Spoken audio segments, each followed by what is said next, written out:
Hey everyone, welcome to Sunday Night Geekery episode or issue number 136. So great to have you all with us tonight, and hopefully everyone in the States had a great 4th of July birthday celebration. Got to enjoy some fireworks, and we actually had fireworks in our town tonight because they canceled them due to the perfect weather on Saturday night, and they never have them on the 4th either. But I did get to enjoy the fireworks down at the Jersey Shore. But of course, let's before we say hi to everyone in the chat, let's introduce our awesome panelists. So let's say hi to Courtney, because we got to go ladies first. So hail to Thank you. Courtney. Hi, everybody. So That's anything? my picture by Hungry Boy. Always my Yep, favorite. thank you, Hungry Boy. Yep. What Jersey Shore did you go to? I'm sorry. I was in curious. Ventnor, which is just you're where the surfing boardwalk there. starts. Yeah. So nice. really nice place to be for a few days and read books and do not much else but eat and drink Yes. and lounge on the beach. Yeah. So Get attacked by seagulls after your French fries, usually. Yep. But anyway, hail to the chat, and I hope everyone's having a great day or night so far, wherever you are. Yeah, thank you. And of course, we'll the JT Kirk is here, the captain. So we'll say hi to JT, and glad to have him joining us for the first time on Sunday Night Geekery. Hail and good evening. It's great to be here. Hail to the chat, especially hail to Lisa. Just see her walking in there right now. And Lisa? I did not plan ahead, Mark. I did not leave enough room for whatever's going to happen in the eatery this evening, so I might be in trouble. But we got food here. We got food tonight. Yep. And my buddy from down Louisiana way, the great Pat S. Hail to Pat S. Thank you. Hey, Mark, how you doing, buddy? I'm doing awesome. Good to be here, everybody. Even though I did not have beignets for breakfast this morning, it's D minus. It's been a beignet-free zone for way too long. I might have to find a place here that makes beignets, but I don't know if that'll happen. But it was great to see you. Or as we said, tough circumstances. Obviously, losing our great buddy Mike, but it did bring us together and let us meet some people in person. So. But let's say hi to everyone in the chat. We got Tim here, FKH. We've got the great Brian Hepburn. Brian. Hey, DJ Play Nice. Hey, DJ. And the captain is in the chat as well. Yep. Max Redstone is here. Guess who's back? Back again? Redstone's back. Tell everyone it was great. Guess who's back? Yep. Sorry, I was going to sing it. But yep. Hey, Joe Dog. What's up? Joe Dog. And RRT and Z is here. Glad you're here from the other side of the world. Yep. And the awesome Brian Hepburn is here. And, hey, Brian. Marc D Infinitely Tired is a great guy, even though he spells his first name incorrectly, but that's okay. Could not be reached for further comment is here. Hail could not be reached. Hey. The Man of Iron is here. D Bud Martin. In the house. Here. And Daniel Berry Sports Highlights. Yo, he says. Hey. Yep. A lot of sports going on. There was a lot of Wimbledon watching this weekend and during the week, and also a lot of soccer. Not to do any sports balling, but soccer. I guess there's a couple tournaments going on, and of course, Switzerland lost, which was not good. But but what are you gonna do? It's sports balling, right? And Lisa's here, so we can any channel members. Lisa. The Lisa emote in. Yep. But great to see you, Lisa. And I haven't played Fortnite in ages too. Yeah, just crazy. It's been so long since when you sign in, you'll probably saw your 15 levels. It's crazy how many things that are out there to do right now. So I'll have to do that soon. Yeah. Yep. It's been a while. Yep. So you got to think up for next Friday, so you must be getting ready to go again. And Mark's reminded me, thoughts and prayers out to our friends in Texas. They're going to be experiencing this nasty little thing that's coming up soon. Looks like everything should be okay for the most part, but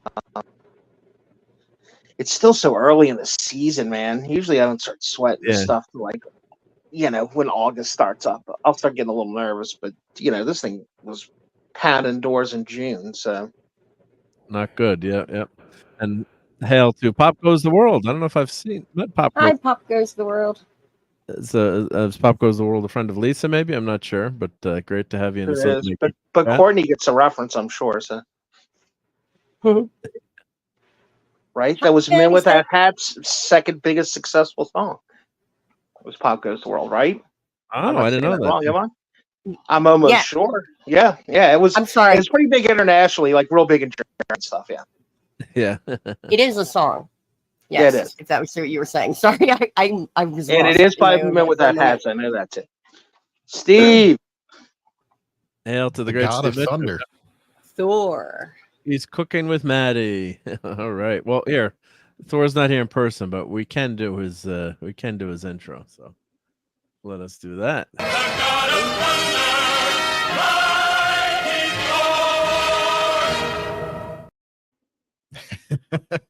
I love hearing that every time. Every time I see him pop into a chat, that goes through my head. It's perfect.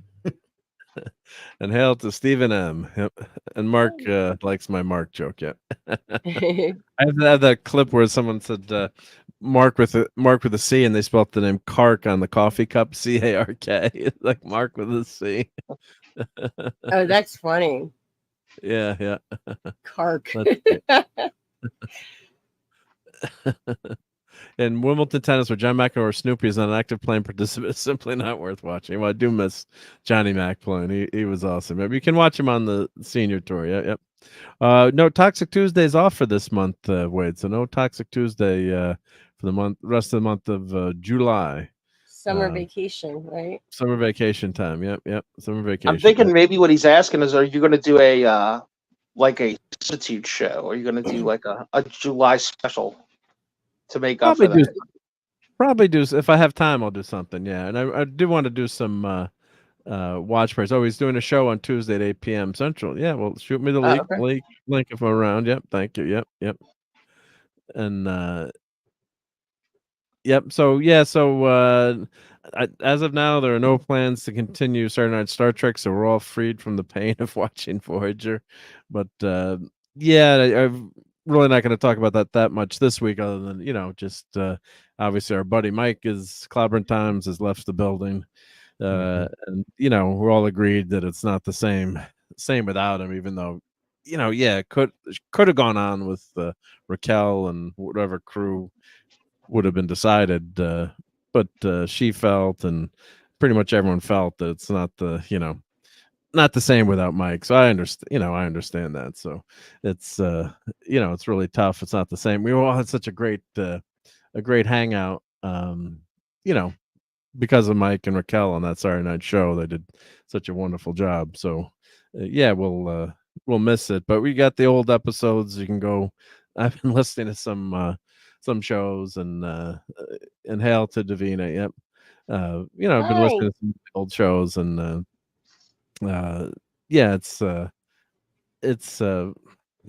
we've got those great memories that we can always go back to. So we do. And J-Man's, who was a good buddy of Clobby's, he's slowly chipping away at a lot of the Star Trek stuff.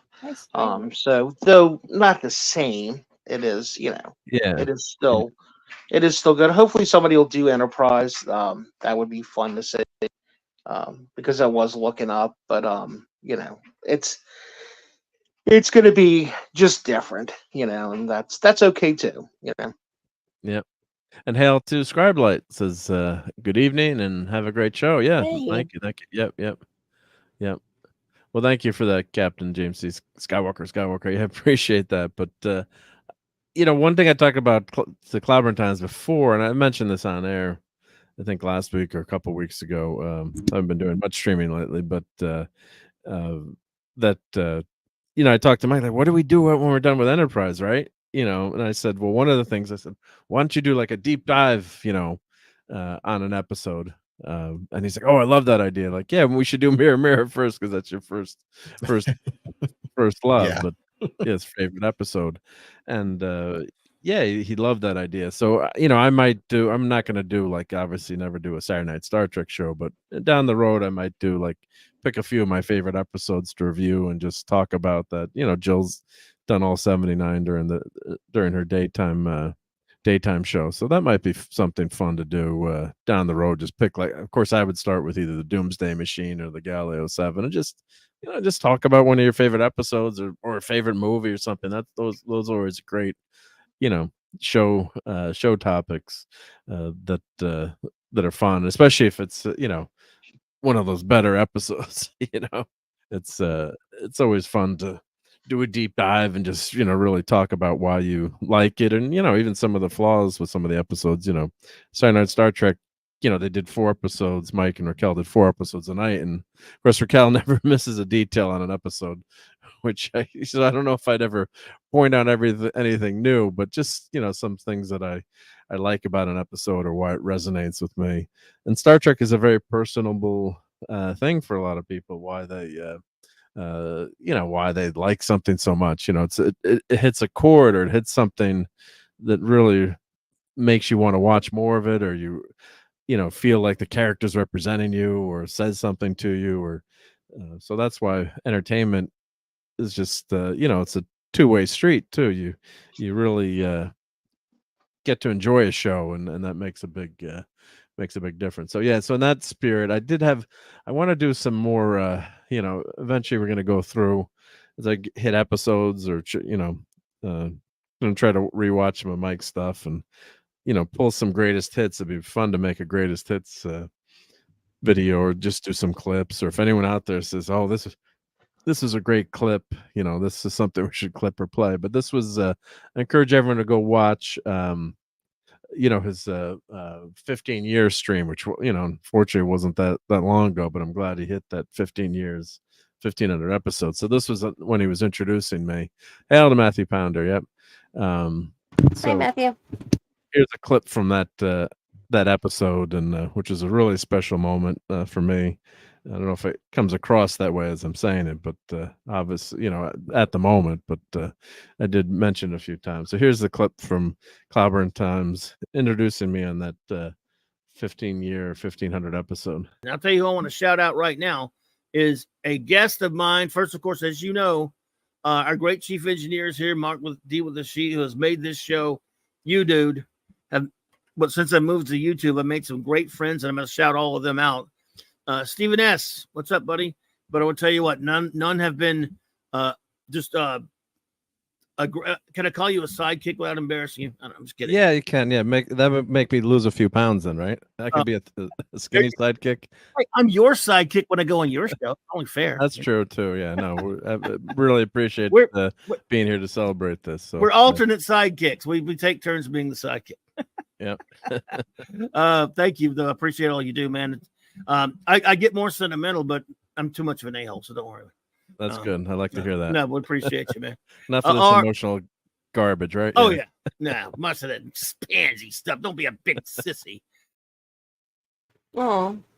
Yeah, so try not to lose it here. Listen to that. But that was a really I know, I special just teared up moment. too. That was really that's amazing that you have that memory. Like, that's really cool. Yeah, because the guy had no ego, right? So he's like, I'm your sidekick on your show. It's like, Mike was such a talented broadcaster and a friend too, but he was looking for words there, and he's and I was an honor to be considered in any way, shape, or form his sidekick. And of course, with him, with his modesty, then he goes right to it, like, well, I'm a sidekick on your show, just because he didn't have any airs about him, and that was just his personality to a T, not never wanted to take credit.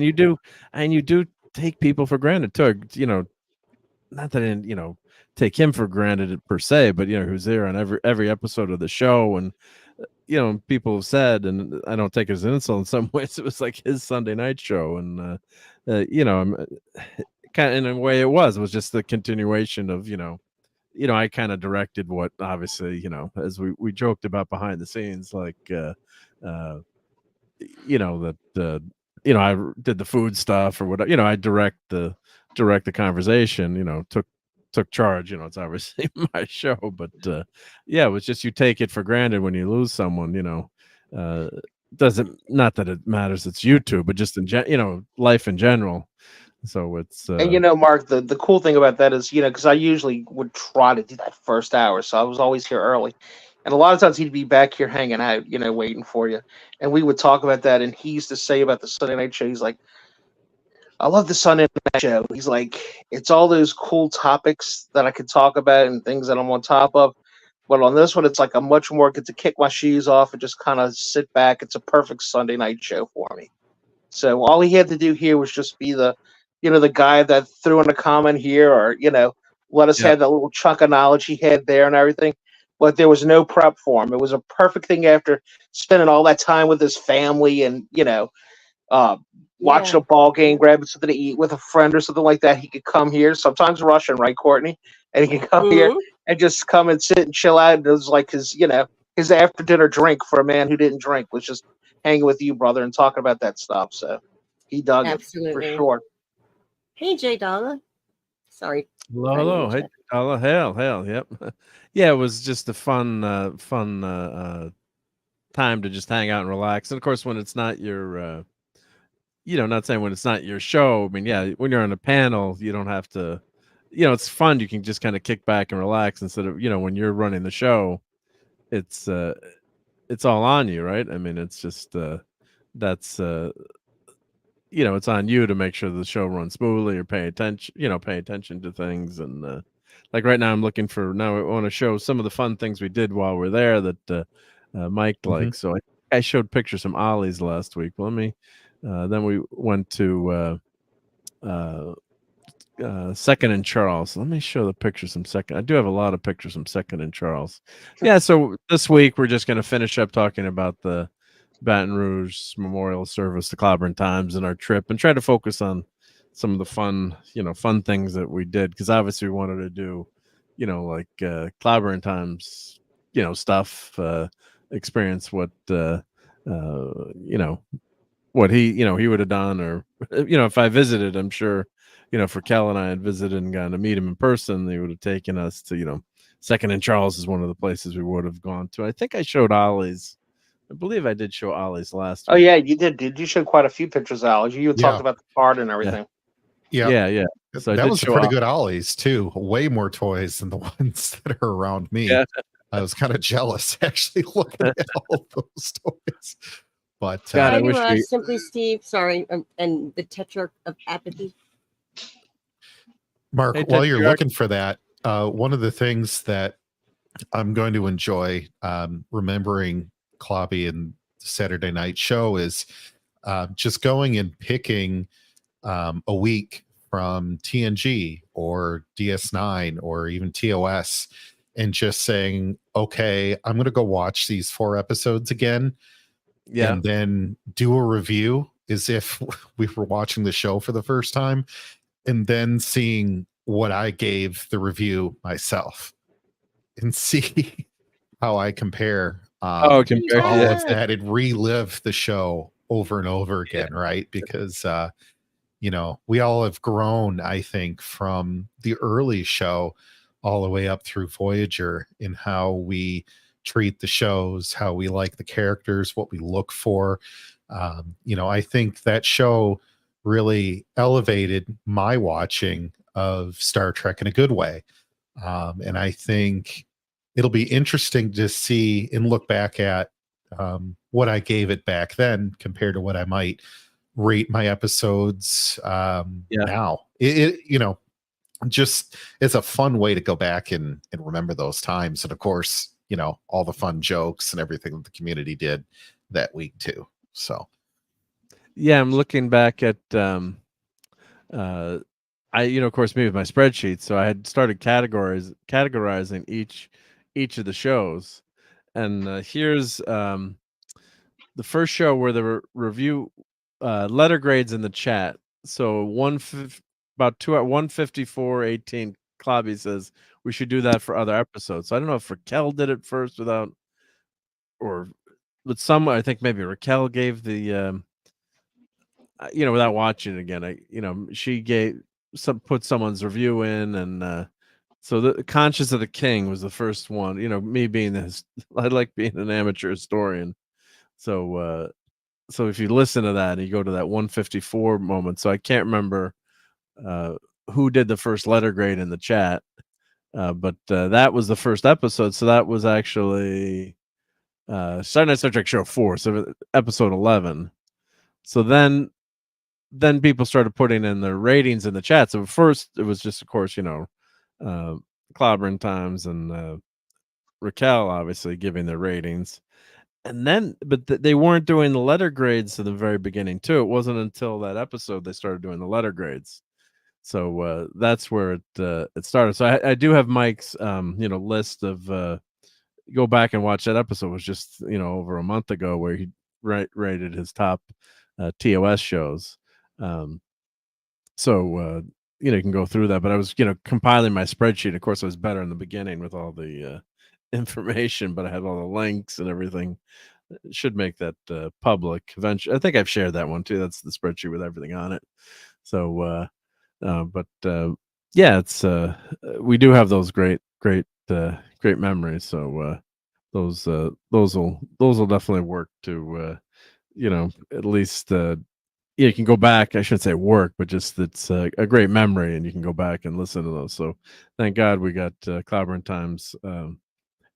Got to rate those 79 episodes just a few weeks ago. So. But yeah, Mrs. Dadman intercepted this. Well, that was the waitress's fault. Cream of Creole crawfish soup. But yeah, that was that was good. Yeah. So here's Second and Charles. So this is a bookstore. I don't know if you'd call it a secondhand bookstore, but they do have a lot of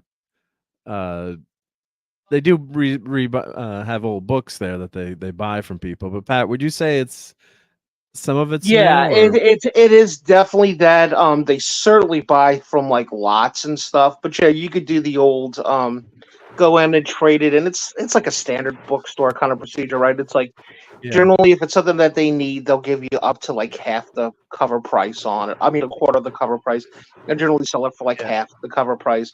So that's pretty much the standard. But they also get like lots of places and things like that too. So.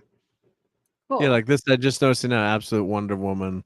I know love what the that price cover. for- It's a cool cover, and this is Wonder Woman. She had that outfit in was it the 60s or 70s? I can't remember that. Well, it says 60s on the cover, but she had that outfit without the skirt back in the day.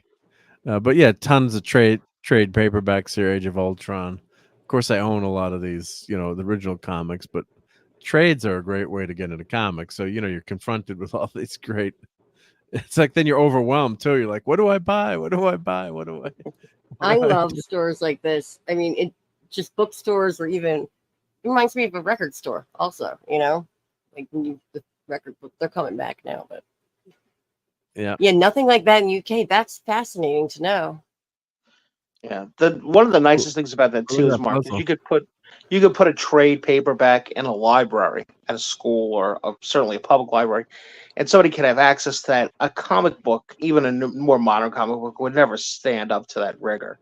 Where this is something people could check it out, bring it home, and that's how you get the next generations into comics, is do stuff like that. Yeah. Oh, this bookstore does that? I missed that part of it. No, public libraries do that. That's what I'm saying. Oh, the library. Okay, I'm sorry. I thought you were saying this. No, it's cool. It's cool. I was coming on the trade part of it, the trade paperback. Gotcha. Yeah. Okay. Yeah, I get Well, it. look at that. Alex Post Marvel Comics. I'm just noticed. That always happens too when I notice stuff as you miss stuff in the store, but you get it in the picture. Yeah. Like this would have been a fun puzzle for New Jersey. We did a big puzzle when we were down there, so that would have been a fun. Of course, I had to ship stuff back, but that would have been a fun puzzle to do. Yeah. I feel like we've done this before with you, Mark, with like a record store or something that you were in, and Yep. I was like, "What's that record up on the wall? Wait, zoom into that." Grab that, yeah. So Encyclopedia of the Avengers, I guess. But look at all the trades. I mean, the Thunderbolts, yep, which I love, yep. Heroes for Hire. If you're looking to just get into something and you're not sure which Marvel series you want, and you just say, I'm going to get one of the bigger books, I guess, from one of the older ones. How do you know if you're getting like a good price or if you're getting kind of taken? I mean, because... Well, the easiest way is to check on Amazon. Oh, no, I'm noticing this. Look, V for Vendetta. Oh, look at that! How cool that is! I Like, why just didn't I noticed. get that? Yeah, it could probably been too big to buy or too expensive. But no, great question, JT. Yeah, so I'm going to show a couple of books that I got a couple of things that Jonathan gave me from Mike's. Just a few keepsakes, and one of the books is Origins of Marvel Comics by Stan Lee. Of course, Jack Kirby should be on that. I'll show that in a second. And Sons of Origins of Marvel Comics. So those are two of my favorite books as a kid. I mean, they were $7 as a trade paperback back then. I don't know if they'd be considered a trade paperback or What is compilation. the name for when it's like when they put them all into one book? I always forget what Well, that's that's called. trade paperback is usually Is that compiles what a you're story referring to? or an Yeah, omnibus. and an An omnibus. omnibus. That's what I was thinking of. Okay, that's the Okay. word I was looking for. Yeah, Gotcha. but like you could grab. I like. I would start with the Fantastic Four 1 through 12, the Masterworks, if you can find it, or any of the Superman. Early Superman. Like these are probably.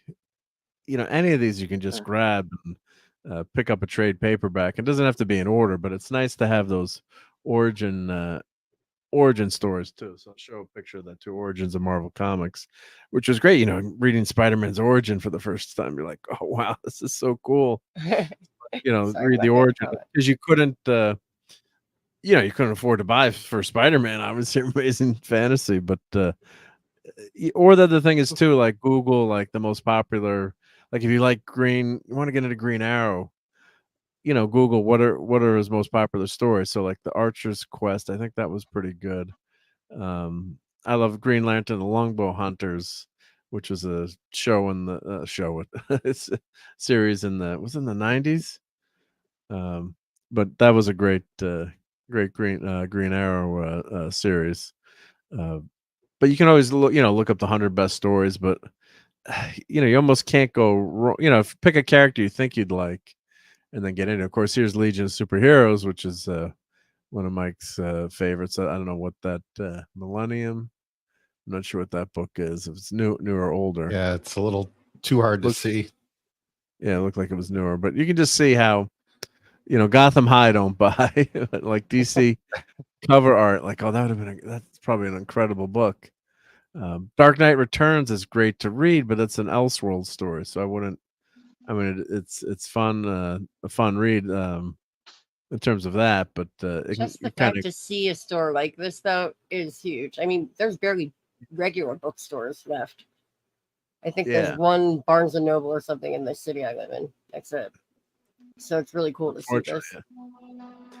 Another thing to do is just subscribe to either DC Comics online or Marvel Comics online. Of course, the apps have kind of gotten screwed up lately. It's not the same, in my opinion, though. Don't you agree? Like, there's nothing like holding the book. But, like, digital copies of things, for some reason, don't do it for me, Well, that's a cool Court of Howell book and mask set. And, of course, they did an animated series on that. But you could... if you subscribe to Marvel, like say you think you're a Marvel person, you subscribe to Marvel Comics, you can pretty much read all the Marvel Comics online, which is amazing. Which is amazing. Yeah, for I think $50 or $60 a year, and DC I think has something too similar to that, and Comixology, which the app used to be really good, but they got bought out by Amazon and they screwed up the store. Comixology had some major problems. Do you like reading stuff like that? Like I do because this print seemed to have shrunk over time. What? That's a good point. That's a good point. Actually, I did not think of that point about not being able to see as well. There's just something about holding the physical media, though. Like, perhaps. I mean, unless you have a really large Kindle screen, it'll be still smaller than reading the actual paper, right? So, or you could read on the computer. You can read on the computer. Yeah, the iPad is definitely not as good unless you have one of those fancy dancy bigger iPad Pros. I think isn't there like a 15-inch iPad now or something, but But I on the think iPad, so. you can change the font. You can make the font bigger no matter what. So on Kindle you can change the font, and the comic you can just zoom in. But yeah, Doomsday Clock. But it's Doom Patrol is that yeah, a good Doom one Patrol, yeah. right there. It looks like book number 3 only.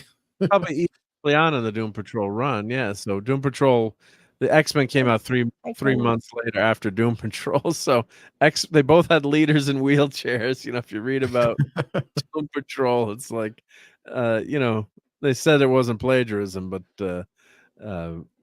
you know, when you're reading about what happened, how the similarities between the two teams, when you put the teams side by side, it's crazy how similar they were. So someone said that maybe Marvel had a mole, and Stan had DC artists that were working for him, and allegedly, something I just read, it said they knew Doom Patrol was coming up, and they copied it. So hey, Stark, remember Tony. Thank you for coming to World of Owl. Thank you so much. Yep. Welcome. So much appreciated. Welcome. Yep. So yeah, I got to start doing more. With Clobby passing, things have kind of been on hold, but I got to start getting back into the groove of things. But let's play something for. Do I have any Iron Man quotes? I don't have any Iron Man quotes, but we can do some good stuff here. Let's see here. I'm toast, therefore I am. Will you shut up? Superman. Let's see. He plays with toys. It's a model. With little figures. Merchandising, where the real money from the movie is made. For sure, yeah. I like some good ones. Yeah. Yeah, so this just Brightest Day. Yeah, that's a great great graphic novel there. I don't know if that's in all volume 1, 2, and 3. Yep. So if you're like Green Knight, but I would say go into the digital first if you're looking to get into stuff, and then buy what you like. Of course, if you do just like, if you can't stand digital, go buy some trades, right? Or go to the dollar bin and buy, old comics too. Sometimes you can find them, find some cheap comics. Yeah. Like Nightfall, I love Nightfall, the series, and I own almost all the comics, but they used to have crossovers where they had like obscure issues where you had to get the whole thing. You had to go buy like, JLA 56. I'm just throwing out something. And if you don't normally buy JLA, do I need that part, that chapter? But you could, read that, you get the whole thing here in both parts. I really did enjoy Nightfall. Clobber Times was not a fan of that. We debated that, but yeah. But as he'd always say, read what you like, right? Yeah. So here's Batman 66 meets the Green Hornet. I know he would have loved that, right? So I'm just seeing these too, like these compilations here. Like maybe I would have bought one of these, but I was just so overwhelmed in the store too. And I guess once you get to know the store, like if it's a store you go in all the time, then you get kind of know and see what's new. And oh, look at Batman Fortnite 0 point. There we go. So it doesn't have the codes in it probably, but I had all the Fortnite codes where you could get all the extra swag for your Batman character in the game. Yep. Batman Urban Assault. Nice. Batman 89. That was pretty good. Yeah. Dark Knight Returns, of course. The classic. Yeah. The sequel to that. That manga. I have not seen that one before. No. Yeah. I'll admit. And that looks like Batman Urban Legend. Oh, that's Cassandra Cain there. Yeah. But you can just see how many books are there. An Arrow, which I did really enjoy that beginning series. Yeah. You can just see how much stuff is there. There's that probably also more manga there, but it's there's a Joker figure. And then, of course, they got action figures, and yeah, they do a nice display. The store is well lit, and I did buy that action figure. I had to buy that Wonder Woman, so I did buy that. Yep, I thought it was a cool. Kind of looked like a Jack Kirby-esque Wonder Woman, the costume. And of course, they've got Dungeons and Dragons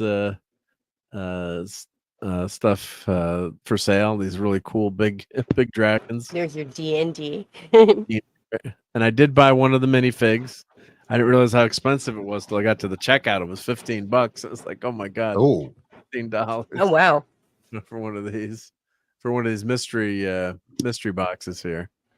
So I'll show the stuff that I got in a little bit. But yeah, it's a very cool dragon. I probably could 3D print that, but it's that's a big print. That would take a long time. Yeah.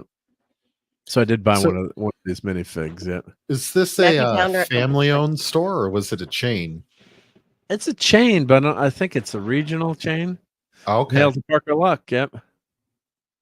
Oh, One More Day. Oh yeah, One More Day. What a disaster One More Day was. That was horrific. I mean, I'd rather read the Clone Wars than One More Day. And Matthew Pounder has a good point. He says, nice to see a shop which isn't all manga, however you want to say it. Yeah. Well, I mean, they do have a lot of stuff there, but that's manga too. I got to say, it is pretty popular. And let me find Stark of Irons. I know I subbed to Stark of Iron, but let me grab his YouTube channel, or if one of the mods can put that into the chat. Let me put YouTube my list. I probably do have it. I keep a list of all YouTube channels. Let me go to the YouTubes as I flip. So yeah, these were the creatures that you could get: the Mimic, Salamander, Fire Elemental. I was hoping for a Beholder. That was cool. Yeah, there's a lap desk for you. Yep. And Fantasy says there are Ollie's now in PA, and Jade's possibly to get to New York as well. That would be cool. Yeah. Be very, very cool if they could get there. Yeah. Let's see here. Stark of Iron. There we go. Let me get Tony's channel here. Oh yeah, I popped it in the chat for you. Oh, there you go. You got it. Thank you. You. Much faster than me. Yep. Let's get Stark of Iron to that 1K. Yep. That's a nice milestone to hit. D&D stuff here. I mean, I know there's a lot of controversy with Dungeons and Dragons Yahtzee. Yeah, and I don't mean the folks from the 1940s. Yeah. Interesting. I love that stream where you pulled out your old D&D, the guides or whatever they were called. Yep. The master. Yep. Yeah. Oh, that book. Oh, your old he still book. Has them that all was from when so he was cool. a kid. Yeah. Very cool. Yeah, campaign dice. So yeah, when I was a kid, you couldn't buy any of this stuff. You know, you had the books, very limited stuff you could buy. You could buy dice, you know, and then you had to buy like paint for the dice, right? That you could like, or it was like a wax stick you could like, so you could read the dice better. That was about it that they had. Yeah. Here's the classic, you know, that's the classic cover for one of the games. So it's just a notepad there. So I would have bought something like that. Just even though it's I almost bought it. Yeah. I was like, what's this here? D&D. It's like you see things. You're like, oh, what did I miss? What did I miss? Go back. It's like, yeah, a bunch of action figures. Yeah. So there's a lot of, they were cool. You know, that dragon. But that's really all cool. D&D stuff. That's cool. Just that little section there was D&D stuff. Not a lot of big stuff, but yeah, just this the fact is that like, they have a section is cool. because this would have been fun to role play with, and you have a big dragon. So they have Mark, a lot of pops. You got there. me started on the Funko Pops, and it still hasn't stopped. Just so you know. So they're doing these with covers. So of course, you just can't. You know, pops are to certain. You know, certain pops are okay, but you know, if you have like a wall of pops, I'm not for a wall of pops, but. Someone like, you know, Courtney, you were getting some musicians and stuff. That's I've been buying like I have a Cyndi Lauper one, and it has a 7-inch in it. You know, the vinyl. I'm not going to open it, but those are the ones I like that are more like And then if it's just a random, like, weird person, like, of course I had to buy the John Waters. He's holding a pink flamingo. Like, it's, you know what I mean? Just stuff like that. Yep. And they did have comics there too. So, and some are old comics too, like All Star Squadron, 60 cents. I mean, not. I'm guessing I think that's 80s maybe. Is my guess, late 70s, 80s. But you can find comics there too. So the one problem, you got to have your price card ready to go because you don't want to overpay. If you're paying $5 for a $5 is $5, but new comics are $5. So you're assuming everything is, $5. But like this is $2, right? Hawk and Dove #2 annual. You can find some gems in places like that. And they do have, they were all mixed up, new and old. Like, it didn't say like new comics or old comics. They're just, I'm sure they buy collections and throw them in there. And I'm guessing they have someone grading them and pricing them. But yeah, so a lot of. Well, but part of the fun sometimes is stumbling upon something that's marked at a regular price, but it's far more valuable if you pick it up and try to get it online, right? These Funkos, I found 2 of them at a place in Indiana, in Kokomo, Indiana, of all places. And the TNG characters, like the Worf or the Geordie, can be like $80 on Amazon or eBay. Wow. And they were selling them for $10. Yep. Okay. I'll take both. That's a good price. Yep. eBay, here I come. Yeah. Exactly. That's like how the it was at Eternals. the Comic-Con that I went to. It was a Sunday afternoon, everything was closing down, and I got a whole bunch of deals. Like, this is okay. Ashram bobblehead. But like, I bought the Star Trek Spock Gold Key one with Spock in it. Like, this is I pretty. like that one. It's cool. This one is really cool. I think it was like $25. It wasn't, it wasn't cheap, but some of these kind of work to me. I know I'm gonna get struck down by the oh yeah, pop gods, but yeah, like, how dare. It's okay, but like pops in moderation are okay. A few of them, and I think that one kind of works with the cover back there.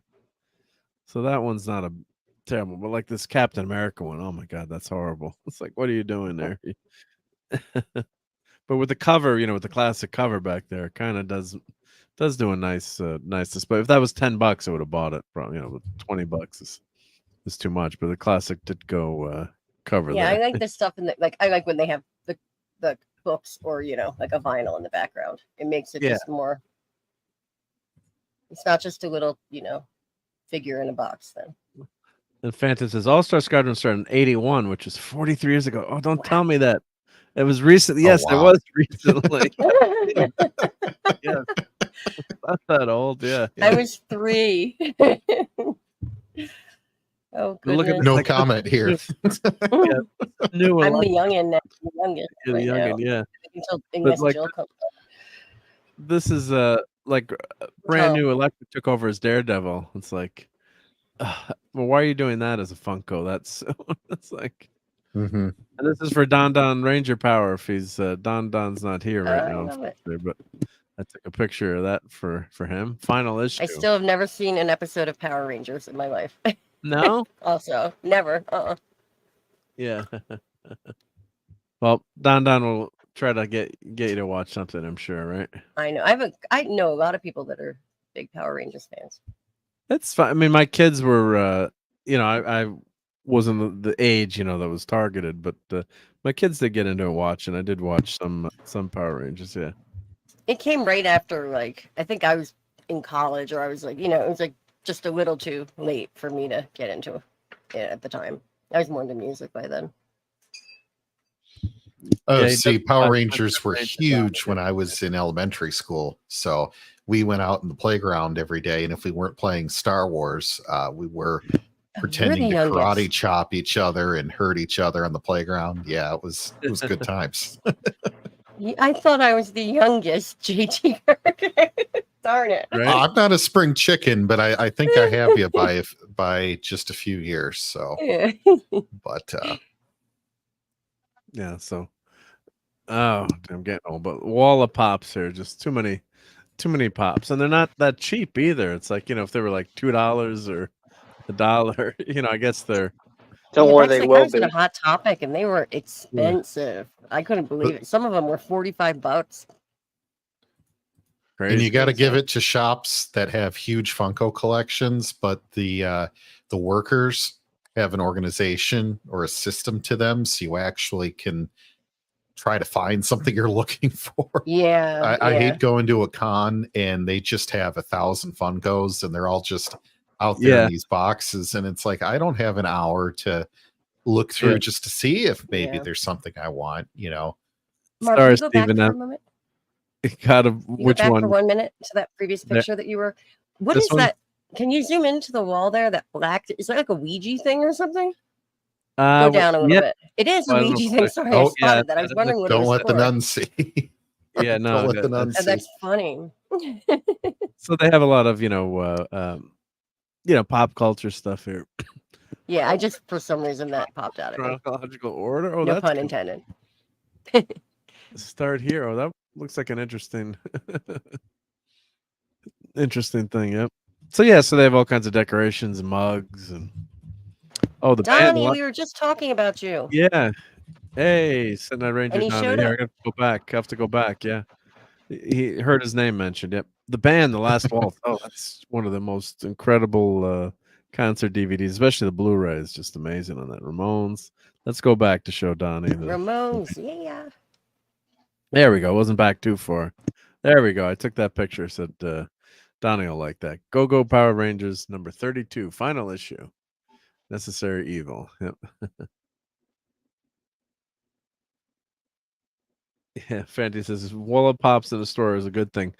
They are a dead inventory gathering dust, not making mischief in the real world. Yeah. So Hogwarts, so all kinds of cool stuff. So you can, mugs and pop culture stuff you can find. So ties, they got cups, they got socks, Batman mugs. They have such cool socks. I have like a sock. I have a sock addiction. It's bad. I need to stop buying socks. Well, the fun thing is you can, these days you can pretty much find whatever you want, like a Cheez-It. You want some Cheez-It socks? It's like we have Cheez-It socks. A tip for people, if you're like in a place, like a more corporate. Well, they're all corporate, but you can buy a lot of those socks for like half price if you go to Ross. But you want to buy them from a mom and pop shop if it's a mom and pop kind of store, Yeah, obviously. And Tetrarch says, "Hail to everyone I've missed." Yeah, I always dread that too when I'm saying hi to people. It's like, oh God, I hope I didn't leave anyone out. Oh, cup of noodles. Those look like tasty socks. Cheez-It, SpongeBob, Dr. Pepper. There's some lanyards there. The Beatles, Stones. I mean, it's just is that National Vacation? Yeah, National Lampoon's. Oh, those are cool. The National Lampoon's ones. Yeah, Michael Jackson socks. Yeah, then you do kind of notice things after you leave the store. If there were Jethro Tull stocks there, definitely would have bought them. Did they? If they were covered in flutes, would you also? Yeah, I definitely would have bought it. Yeah. ET backpack. Someone needs that. Yeah. Right. Anytime, Dark of Iron. Glad we gotta all support each other here. So yep. And Ranger Donnie says, passing legendary jingle vocalist Trella Hart. She worked at Pam's of Dallas in the 60s, produced Pam's. I'm not familiar with who that is, but if you hear a lot of jingles, you don't realize how popular jingles are. I think Barry Manilow used to write a lot of jingles. Yep. I need a new Batman mug. Well, head to Second and Charles. You'll find one there. Yep. I just problem found with out, coffee mugs is you just collect way too many of them, and then you have nowhere to put them in the kitchen. I'm with a friend right now who has either. way too many mugs, like coffee mugs. So I can relate to that. I wanted to just comment. I just got a little fun fact that I didn't even know about. You probably did though, Mark. I didn't know that Jethro Tull took the Grammy from Metallica. Oh yeah. Well, the flute is I a had heavy no metal. idea. Yeah, That's funny. Flute does not belong in heavy metal. Mike, I think. I mean, we did talk about music a lot. I think he liked, classic rock. I don't know if he talked about it much on his streams, but I know he used that Picasso song for his intro. If you listen to BTR, and if you go watch some of his BTR shows or listen to his BTR shows, just their audio, they could play all kinds of music there without having to worry about copyright back in the day. So yeah, I think he was more of a classic rock type guy, but he definitely knew his music though too. You'd name a song and he would be able to name it or talk about it. Yeah. And clobber that like Stephen Mack. Them's fighting words, I think, a little bit. Yeah, so that year Jethro Tull, I think the album was it was a damn good album. Was it Funeral on the Freeway? Or was it, what was the name of it? It was not Catfish Rising. It was I'm trying to remember the name of the album that beat Metallica that year. But it was really really great album. And it was the best hard rock metal performance. So it was also the thing was now I think they call it metal performance. They just have a different metal. Is that what the category is now? Yeah. Yeah, so I think they separate it now. So they have combining the category. I just give Jeff I can't even say the name of the band now, but I give them crap because of the flute. Because flute doesn't. Yeah, belong. I love the flute. I love the flute. Yeah. I love the flute in orchestra and in band, and Yeah. Well, he made it rock. Yeah, but yeah. So beginning of 2014, hard rock was recognized as their best rock, and they have reinstated the best metal performance. It's all this stuff is garbage anyway. The Grammys, whoever. But yeah, and Justice for All Loss of Jethro Tull's album Crest of an Ave won, beating out Jane's Addiction and Hip Hop. Hold on. Hey, sorry. You're okay, Courtney? I'm gonna have to get going. Yeah, I'm sorry about that. I just realized what time it was, and as soon as we're talking about music, I was like, it's my time. Yeah. That's Courtney's. Lars is Stephen Mack. Lars, I'm not a fan of. I'm with you. I'm not actually a huge Metallica fan, but so. Well, speaking of Metallica, they're all over Fortnite right now.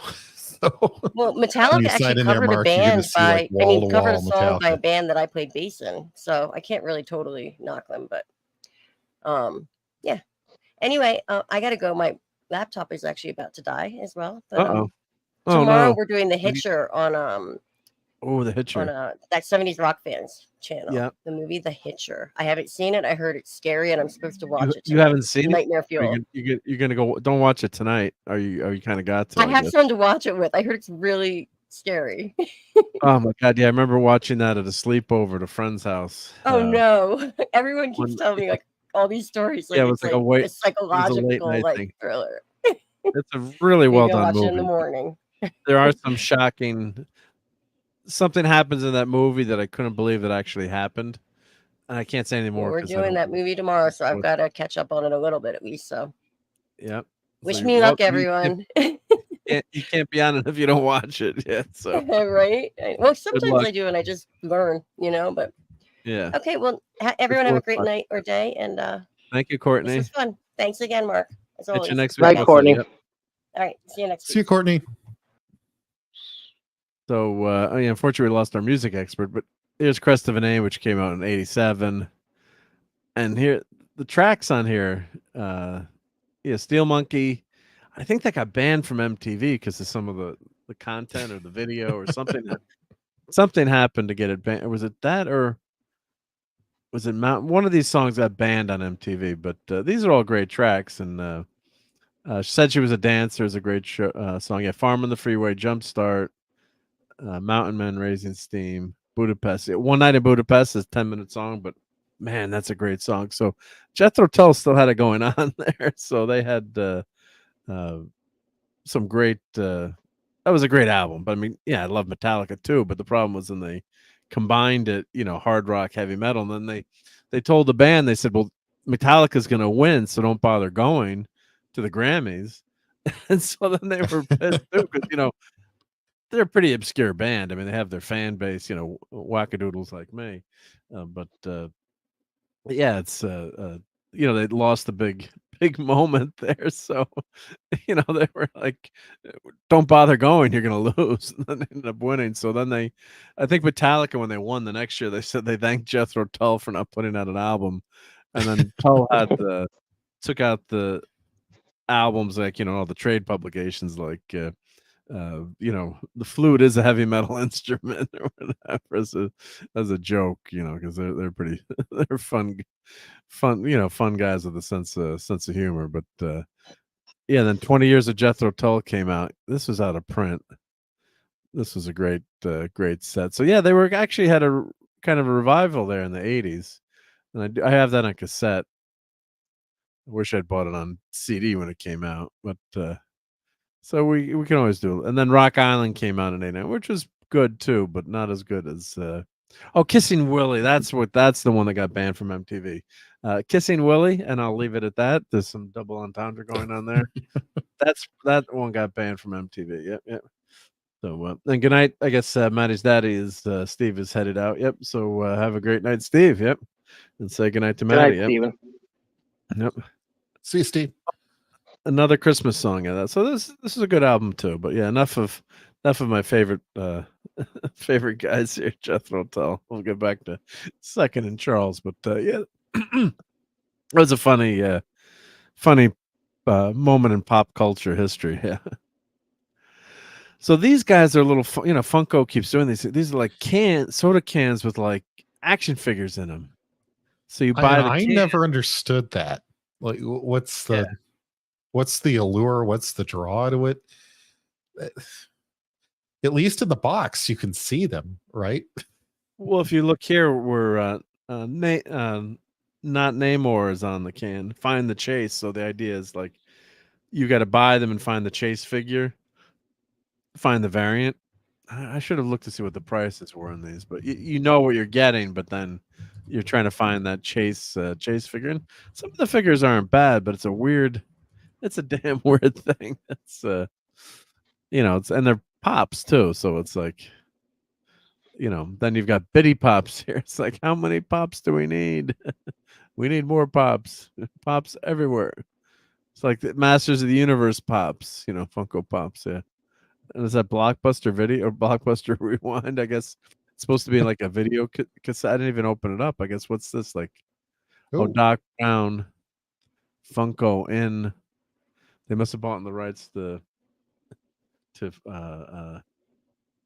Funko. I guess the characters there. Yep. Yeah, the blind so packs are in that, but you can't actually see it unless you open the packaging. Well, these are you don't know what you're getting here. The blind packs, yeah, right? You don't no idea. But here, I guess that's Doc Brown. I guess if you Google it, you could see what's in there. But it must be a Doc Brown Funko Pop, I guess. Yeah, I'll Google. Let me Google that and see what's in there. See, I don't open mine. I just like to look at them in the box. I know some people don't like doing that. They say that it should come out of the box, but if it's like this, then you don't actually know that it's in there unless you open the packaging and then, the value goes down. Yeah. So here's what this is actually. So it looks like a VHS tape. Oh, it's kind of a funky Doc Brown. Oh, so you open it up and it's got the Doc Brown figure in like this VHS type. And I guess it looks like a Blockbuster Video thing behind it. Interesting, yep. So they're putting it $12, yep. I guess if you're a big Back to the Future person, or like they got Robin Hood here, Disney. I guess just it's another thing to collect a lot of dust. Yep. Oh, and Jill is here. Hey, Jill. Hey, Jill. And you got the link if you feel like popping in. Yep. Only if you can. Only if you feel like it.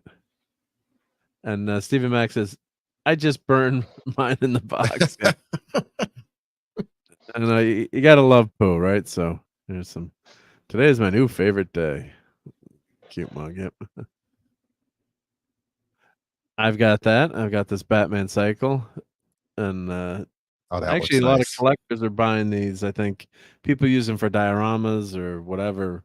Well, they had another Honda version, which looked a little bit more like a cafe racer.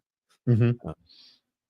But yeah, you can find there's a big Groot there, Cal Ripken bobblehead, Indiana Jones, but it wasn't cheap. Yeah, Bob's Burgers. That 3PO was pretty good. If the price was better, I would have bought it. Wasn't that cheap? Not overpriced, but it wasn't a bargain. On the arms match, which is always great. Doesn't have Red the red. Yeah, I can't stand that red arm version. There's a comic book that they came out with explain the whole red arm thing. And it's been a long time since I read it, but it came from obviously a red protocol droid, and it was a whole story and adventure, and 3PO lost his arm, and then the other droid got destroyed, so they grabbed his arm.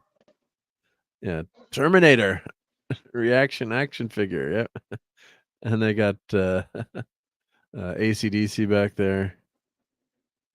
Yes, I mean, there's so many nice figures these days. Those reaction figures really hold their price, man. They really do. I think I was telling you and Tom the other day about the Jaws ones. Good Lord, it would cost you almost $1,000 to get if you got the shark and the boat. And yeah, that's ridiculous, right, Pat? I mean, and they're cheap figures. Well, too. if you do, no, hold on. I have to be fair. If you bought it when it was new, but that's the trick. You got to catch it when it's new. We bought it when it's new. It's pretty well, they're not badly priced. They're not cheap. Yeah. I've seen them as expensive as $9.99, so $10. But like you just had a Beavis and Butthead one up there. I think we bought both the Beavis and Buttheads for like $15 for both. So that's not a bad price. Yeah. And the packaging's so cool in those. We just leave them in there, You just leave them, like this sorry, I said Iron Man. Ant-Man. Yeah, like the graphics, and you just leave them and hang them in there, right? It looks they look better, right? The figure looks better than it is on its own. As much as I'm one to like free figures from their packaging. Yep.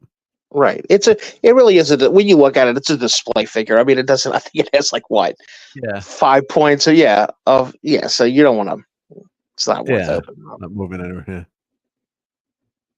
I think I've heard this figure was decent from RetroBlast. I don't want to speak out of turn if RetroBlast things out there, but was this one? There was something screwed up. All it is it's a redrop of the ones they did 11 years ago. So that's all they are. Yeah, they're just newer. But there again, I'm hearing people having problems with it. If you take it out the box and start posing with it, or God forbid, play with it at all, you'll have arm joints loosen up, and so.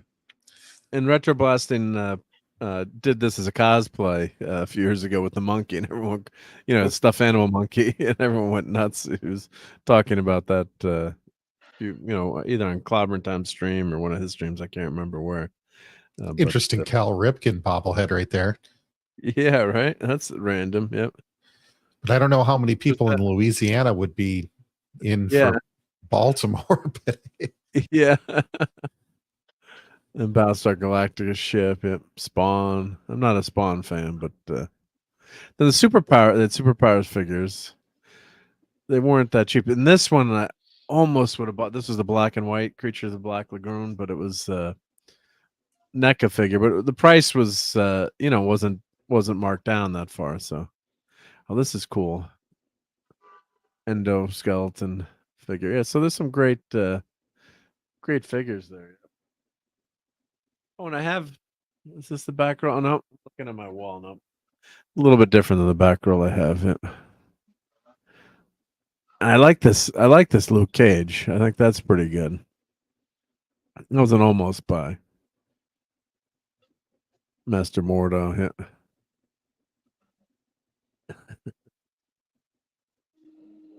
Yeah, I don't know why I said Iron Man. Yeah, maybe because D-Bud Martin was here. I don't know. The Man of Ants. And that's a cool Starfire, too. I did like that Starfire. No one wants America Chavez, I think. Yeah. Yeah, Starfire is looking good there. Yeah. And Deadman. If you ever see a 1 million. Oh, is that one I need? Oh, no, I didn't need that one. Oh, what were you saying, Pat? I was saying, if you ever see a 1 million ants action figure anywhere, you grab that for me. I'll certainly pay you back for it. Will do. Yep, yep. Jessica Jones. Man, Jessica, I can't do David Tennant doing, but yeah. Now this, I love this figure. Oh, there you go. $50. Now Gragnar's not here tonight, but that's his guy. Oh yeah, The black and white Gilman and black and white. So very, very cool. But I think it was like $40 or. but it looks like a great figure. I mean, the detail on there. Yeah, let's go back to that. The No, scales it's and great. everything. Oh, it's really good, and I have a really good color one, but it was an almost feet. buy, but it's Yeah. it wasn't like half price or $20 that was going home with me. I guess that one's okay. Yep. Monster Hunter, home of the monsters. Cool random figures. Yep. Game of Thrones, Jamie Lannister, Legolas. Yep. I guess they're still making Lord of the Rings figures, right? Yeah. I'll be back. Yeah, and Exorcist. That's not coming home to this No. Catholic. Done with the Ouija set. Yeah. Oh, great. Jill is here. Hey, Jill. Hey, hello. Hey, Jill. How's it Good going? evening. Oh, this is for Tom. It's a gremlin. Banded gremlin reaction. Yeah. So I hope that hurricane's not headed your way, Jill.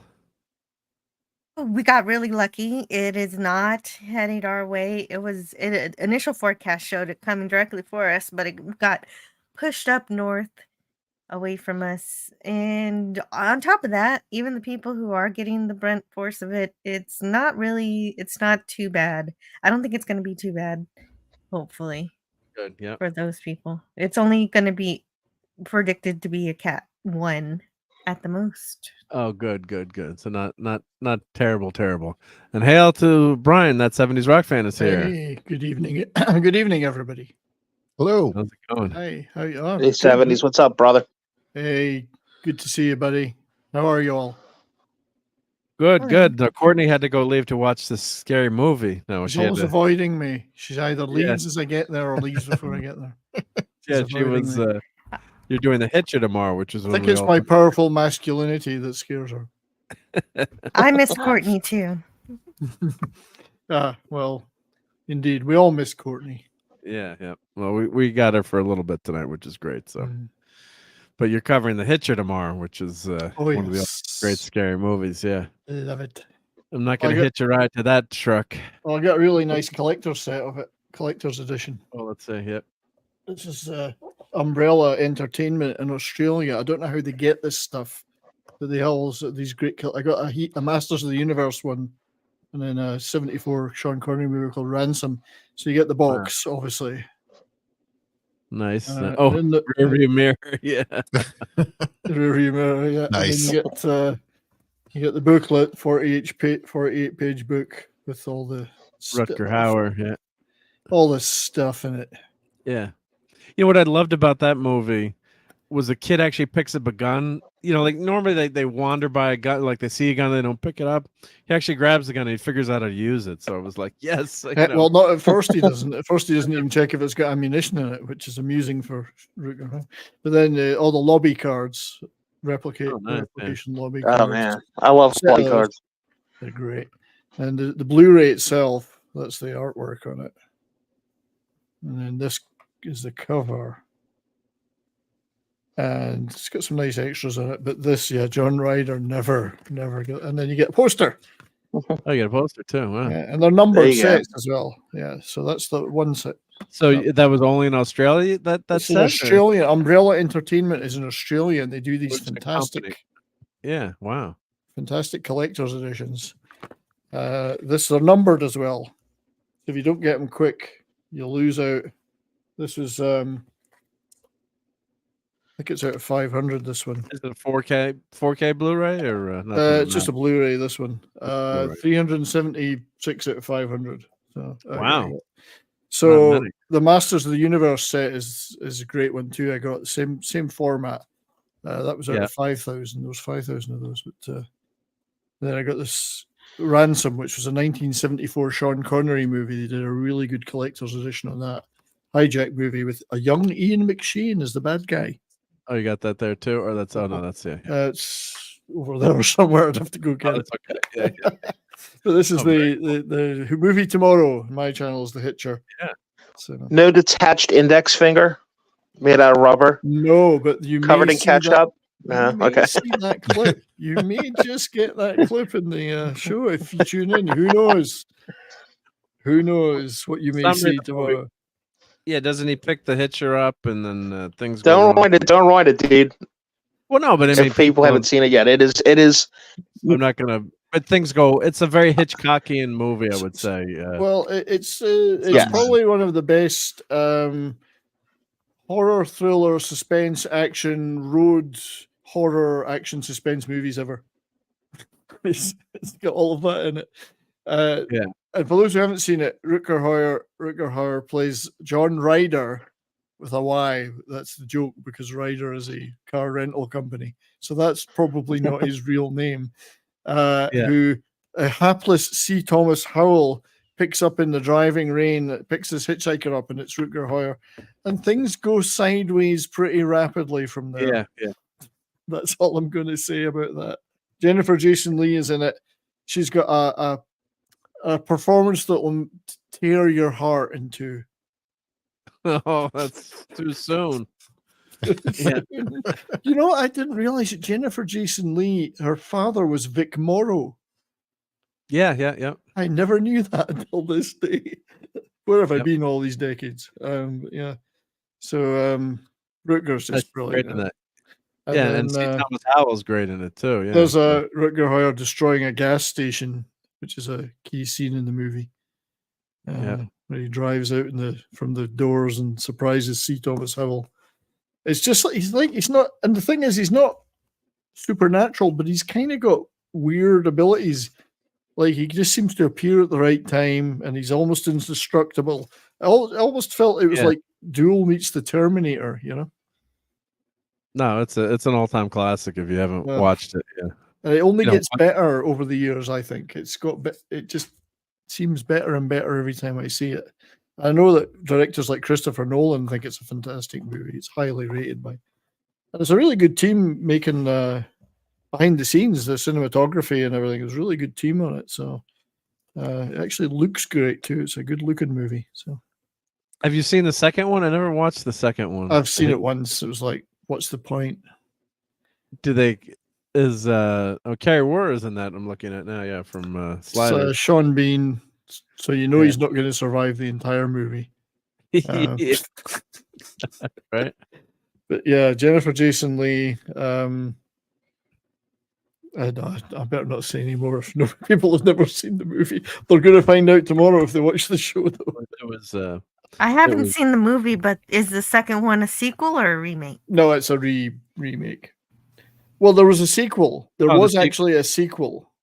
Hitcher and then there 2. was Hitcher 2, and then there was the Sean Bean remake. Yeah, which is total remake. Yeah, there's no point. Another thing you don't need to make a remake. Yeah, no. There was a Hitcher sequel which I did see once, and I think it was terrible. I can't really remember much about it. C. Thomas Howell was in it.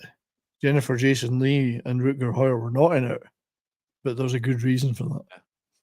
Yeah, there's a very good. About 5 or 6 reasons, but they were. Jennifer Jason Leigh was said to be torn up about it. Yeah, yeah. That I remember seeing it at the cinema at the time and being absolutely shocked at what happens to her character. Like, I couldn't believe. No way. There's no way they just did that. It. Yeah, I couldn't believe it. Yeah, none of us could believe it. Yeah, we rented it from Blockbuster. Probably went to watch it. Yeah. I remember watching my friend's Bucky. I can remember watching it at Bucky's house. My friend Bucky. I remember seeing it that night. I can remember silly, stupid stuff. I could tell you who was there that night. Not that it matters. But watching that movie on VHS, God, that scared the crap out of me. Oh, me too. I was like, Jesus. And he's right. And ever since then, I've never picked up a hitchhiker ever. Yeah. Just there's no way. Yeah. Yeah, the remake. I guess how much money did the remake? Oh, the remake made $25 million. Actually, it did well. the first Hitcher they said lost money. It did lose money in the box office. But it must have made money on VHS and rentals. Ton of VHS. Yeah, ton of VHS. Probably I would imagine. Because didn't it become a cult classic? I mean, it is the very definition of a cult classic. Like it's only grown in stature over the years. At the time, it was reviewed savagely because you know what reviewers are like Roger Ebert. Yeah. Oh, this is trash. It's all, and for some reason that Roger Ebert review was all no stars. They said, It all went into like this is a deeply homophobic movie. Well, there's nothing gay in it. What's he talking about? It's an allegory for AIDS or something, and blah blah blah. No, it's just a psycho on the road kind of. People. It's nothing to do. People read stuff in the movies that were not there. Like, what are you talking about? You know. There's some quite interesting. When you think of it, when you think of the Hitcher, you think of the three leads. There's not a huge supporting cast, but when you look at the people that played all the troopers, Armin Shimerman was one of the sergeants in the movie. He was Quark in Star Trek. Oh, okay. Shimerman, and so it's full of brief supporting characters that were really in quite a lot of good stuff, you know. So Henry Darrow, who, if anyone, I might be the only person on earth that remembers the TV show The High Chaparral. Our dear departed brother Clobby knew it, of course. The High Chaparral, famous Western of the late 60s and early 70s.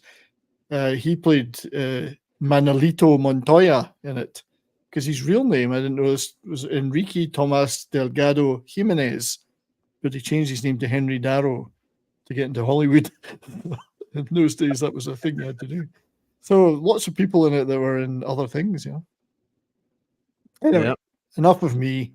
It's not my show. No, that's awesome. That's one of my favorite things, when someone tells me which Star Trek actors are in a movie. Yeah, so I think Quark was in Hitcher. Nice. He looked different though. Yeah, he didn't have the big ears. Just a bit different. I said goodnight to him at the convention when he was going to his car. Yeah, and he waved back to me. Well, that's nice. Yeah, it was nice. Lovely guy.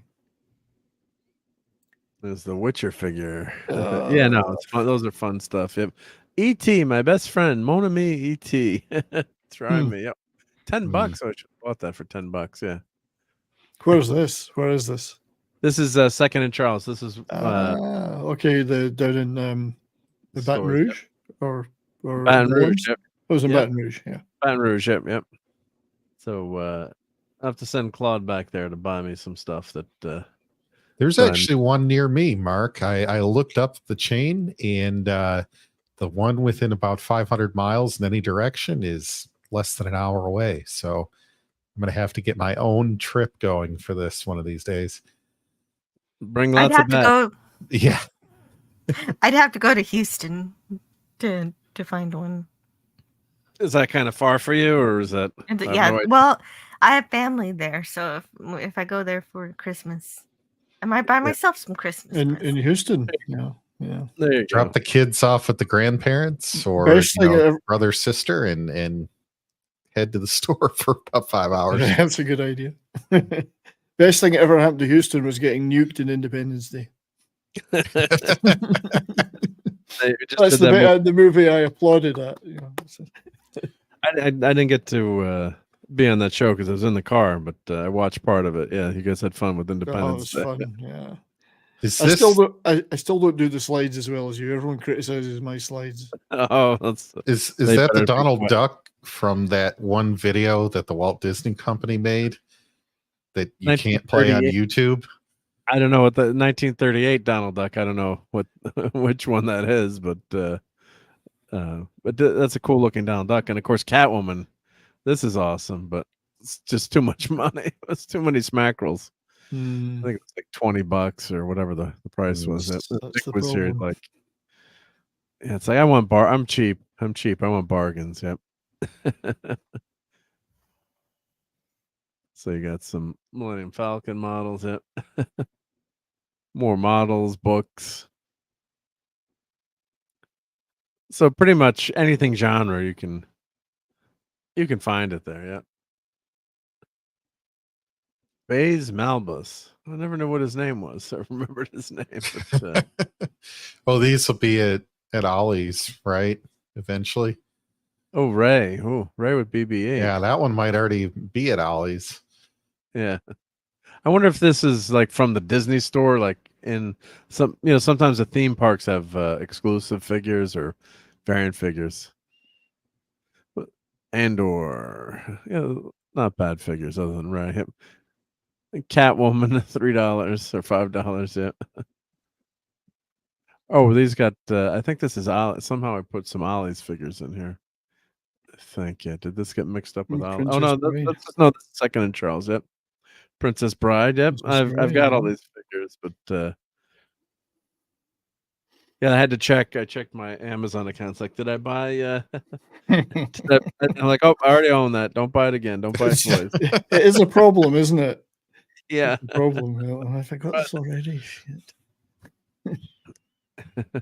That's a great one, that though. That Dread Pirate Roberts. That's a good one. Yeah. Classic stuff. Yeah. So you can see how big it's a big huge store. Yeah? Wow. God, yeah, huge. Yep. And games, video games, and then they also have Mrs. Dadman bought one of the box sets that they have. It's like a random DVD box. I think it's $30. You get 50 DVDs or something like that. You can buy just grab bag box. Still doesn't mean they're going to be worth it. DVDs or Blu-rays? I think they were DVD. And maybe sometimes Blu-rays in them too. I think I have a picture of it too, but it's a mystery. Yeah, it's a mystery. I wonder if there are any duplicates, or at least if they get those out. I don't think they put any duplicates in. I'll have to ask the missus. It's almost worth buying just to see how dreadful the movies in it are. Well, I think I took a picture of what Mrs. got. There were some good movies in it. Yeah. Oh, what's that picture? What? Oh no! With the Union Jack. What? I love feelings. Actually, I clipped that. I do have that clip. Let me see if I have that clip. Sorry. You can't make that up. Fun of it. Yeah, I love feelings. Let's see if I think and I made a joke out of it. I think it's and I apologize for everyone. I think I love feeling other people's feelings. I don't even believe that's a quote. I stopped watching at season 2, so I didn't catch this one. I think I love lamp. Well, here we go. You ready? Now, are you ready, everyone? I'm warning you.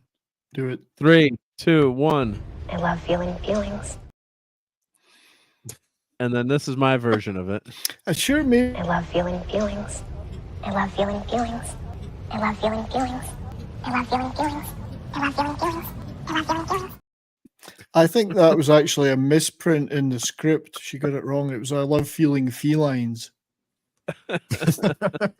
What's the Union Jack thing below with it's like a picture disc? Oh, that's Captain Carter. Yep, that's Captain Carter. Oh, right, okay. He got the powers of Captain America instead of Steve Carter. Yeah, and of course, since we're right on here, let's play the macaroni and cheese clip. That was disturbingly not delicious. Sorry, I ordered mac and cheese on purpose. I'm trying new things because my comfort zone has become uncomfortable. Sorry, everyone. I want to drive everyone away. Peak of Western civilization, right there. Yeah, she's going to be a starship captain someday. Yeah.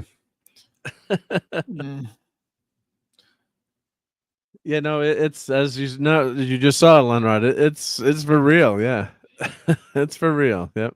Right. I thought it was fake too when Mark showed me that magnet. I was like, no, this isn't a line in the Star Trek series. They were giving away a bunch of Battlefield Earth L. Ron Hubbard stuff at the library the other day. I actually didn't even look at it. I just walked right by it. It's not Star Trek. So I took a lot of stuff, but it's Battlefield Earth. Oh, Apocalypse Now. I didn't mind the Battlefield Earth movie that much. I kind of got some laughs out of it. It was okay. One said, and the lead wasn't that bad. I mean, the John Travolta scenes are a little ridiculous, but I didn't think it was that. I didn't think it was that. Right. Could have been worse. It was kind of a mess. I don't know. It was, but a it wasn't glorious mess. So fun. But it wasn't as bad as I going into it. I'm like, there were parts of it that I liked, and the guy that played the lead, he played Roger Maris. I'm forgetting Barry something, whatever his name is. Barry Morse. No, it's a Thank you. different guy, but it's not Barry Morse. He was in Space 1989. Pretty good, I thought in it. I thought he was pretty good. Barry Pepper. Barry Pepper, thank you, Barry Pepper. Yeah. Claude tried to sell me this one. I almost bought it. Buy it? I didn't. I came close to, but I thought put you it got back it. for some other stuff. Put it back, but it includes character portraits. Yeah. Oh, and hail to Joe's Atmosphere with the super chat. Thank you, Hey, Joe. Joe. I want the Wednesday poster. Hail to Geekery. Well, let's play something good for Joe here. Let's see. Why don't you just make 10 louder and make 10 be the top number and make that a little louder? These go to 11. Now, see, I probably would have bought some of those Star Trek novels depending on what kind of shape they were in. Well, I got especially the Imzadi Odyssey and it book. started falling apart the moment I started reading it. Oh, no. Did you get through That it, or Ship you of the still- Line book, that one was I have not read Double Helix, but Star Wars EU books now are like a dime a dozen. You can find those things anywhere, and there's a million of them.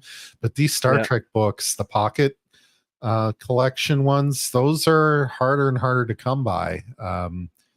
So I'm not going to say that they're worth anything necessarily, but they definitely are not as easy to locate as they used to be maybe 5-10 years ago now. I wouldn't buy that one called Jizmadi there. That's actually one of the better Star Trek. Oh, Jimzadi. Sorry. Imzadi, yep. I Peter did. I David, bought yep. it. I have You it. bought it. That is, Have you read I it got yet? that Read book. most of it yet? I haven't read I haven't read it yet, but I did read a couple of pages, and I know why Clobby liked it because it's got the Guardian of Forever. Yeah. So, If you have more time, I'm going to put you on so many mailing lists. Not funny, wacky ones either. Really bad ones. Now, speaking of Isaac Asimov over there on the right, I was sitting outside the perfect day yesterday on the back porch, just reading iRobot for about an hour. There you go. Yeah, I bought that one too. I just I got bought another. that too here at Second and Charles. I bought a newer edition of Yeah. iRobot. It's funny. 'cause very nice. I just got a complete collection of all the iRobot novels and stories in one big hardback for like There it is. $2 somewhere Not- just a few days ago. Yeah. Nice. it's good classic sci-fi. I It's- mean, can't beat it. yeah. Yeah. The conundrums, the riddles. Yep.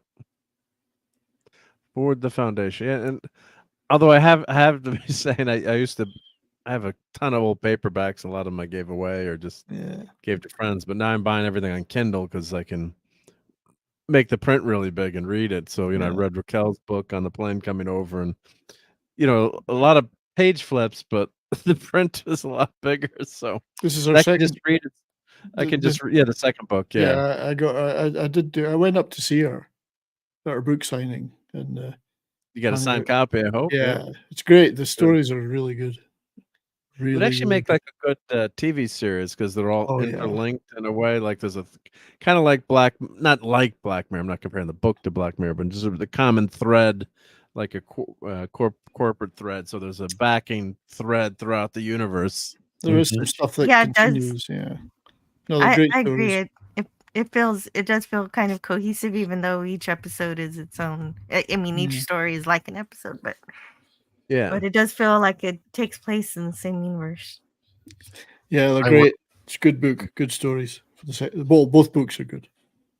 this $2.10 book is too much for this story. I can't tell you the details.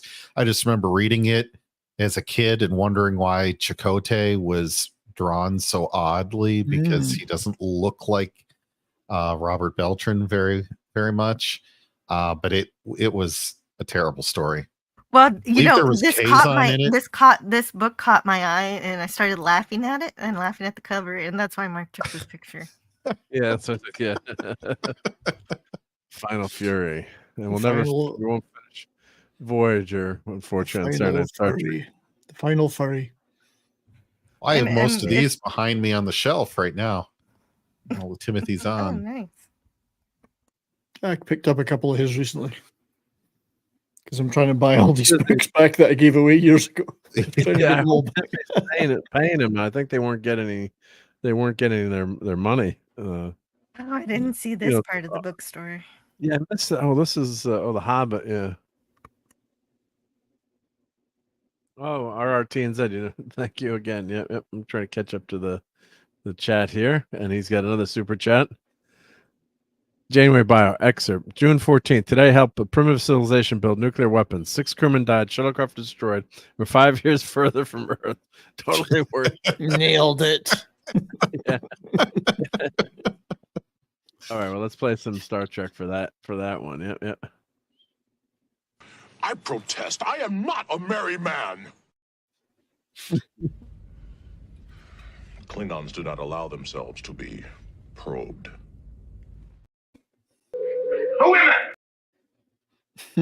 Captain, I see no reason to stand here and be insulted. I'm going to sit down. Yeah. Hello, computer.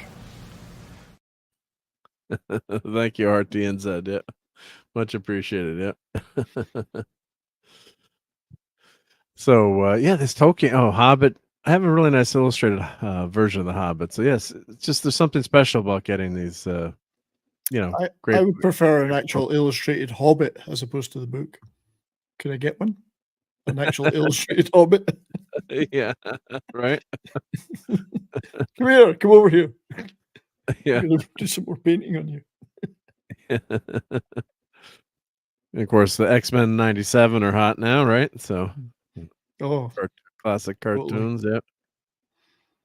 And you got your shirts here: Chucky, Aerosmith, Janis Joplin, yep. Hall & Oates, who have just broken up, I guess, for good now. Yes, but the phone number still works. Calling Oates, it still works. Yeah, you can dial for Hall & Oates tracks. Still works. Was that Mothra there? Oh, I just watched Mothra last night, actually, again. The Protector of the Earth. Oh, nice. Of course, it was with the subtitle. I wanted the English dub because of being lazy. And they only had the subtitle version. It's much better with the original voices. It is, but I was trying to do email and do a project at the same time, and I'm like, I started watching Mothra, and I'm like, it's true. I was being late. It is much better with the dub. You can't put a subtitle movie on in the background, can you? Yeah, and you had to look up. I kind of just, I've seen the movie so many times, so I just left it on. So more Thor, Love and Thunder. Oh God, this is the bargain bins. I'm assuming. Wakanda, yeah, bargain big. Wakanda forever. Yeah. Fat Thor. Yeah. Wakanda forever till the recycling. Yeah. Fat Thor. Yeah. No, thank you. No. God, it's like how many Tala Durith? Who is that? I don't know. I was wondering that. Someone Google first. Looks like Imperial.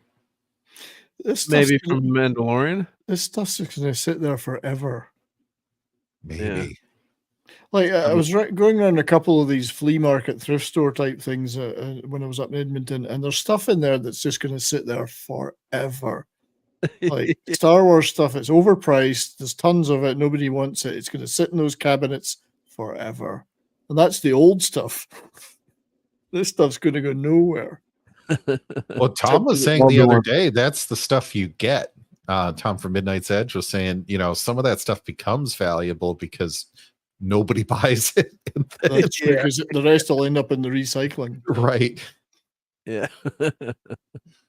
Yeah. Mothra, why did you say that name? Yeah.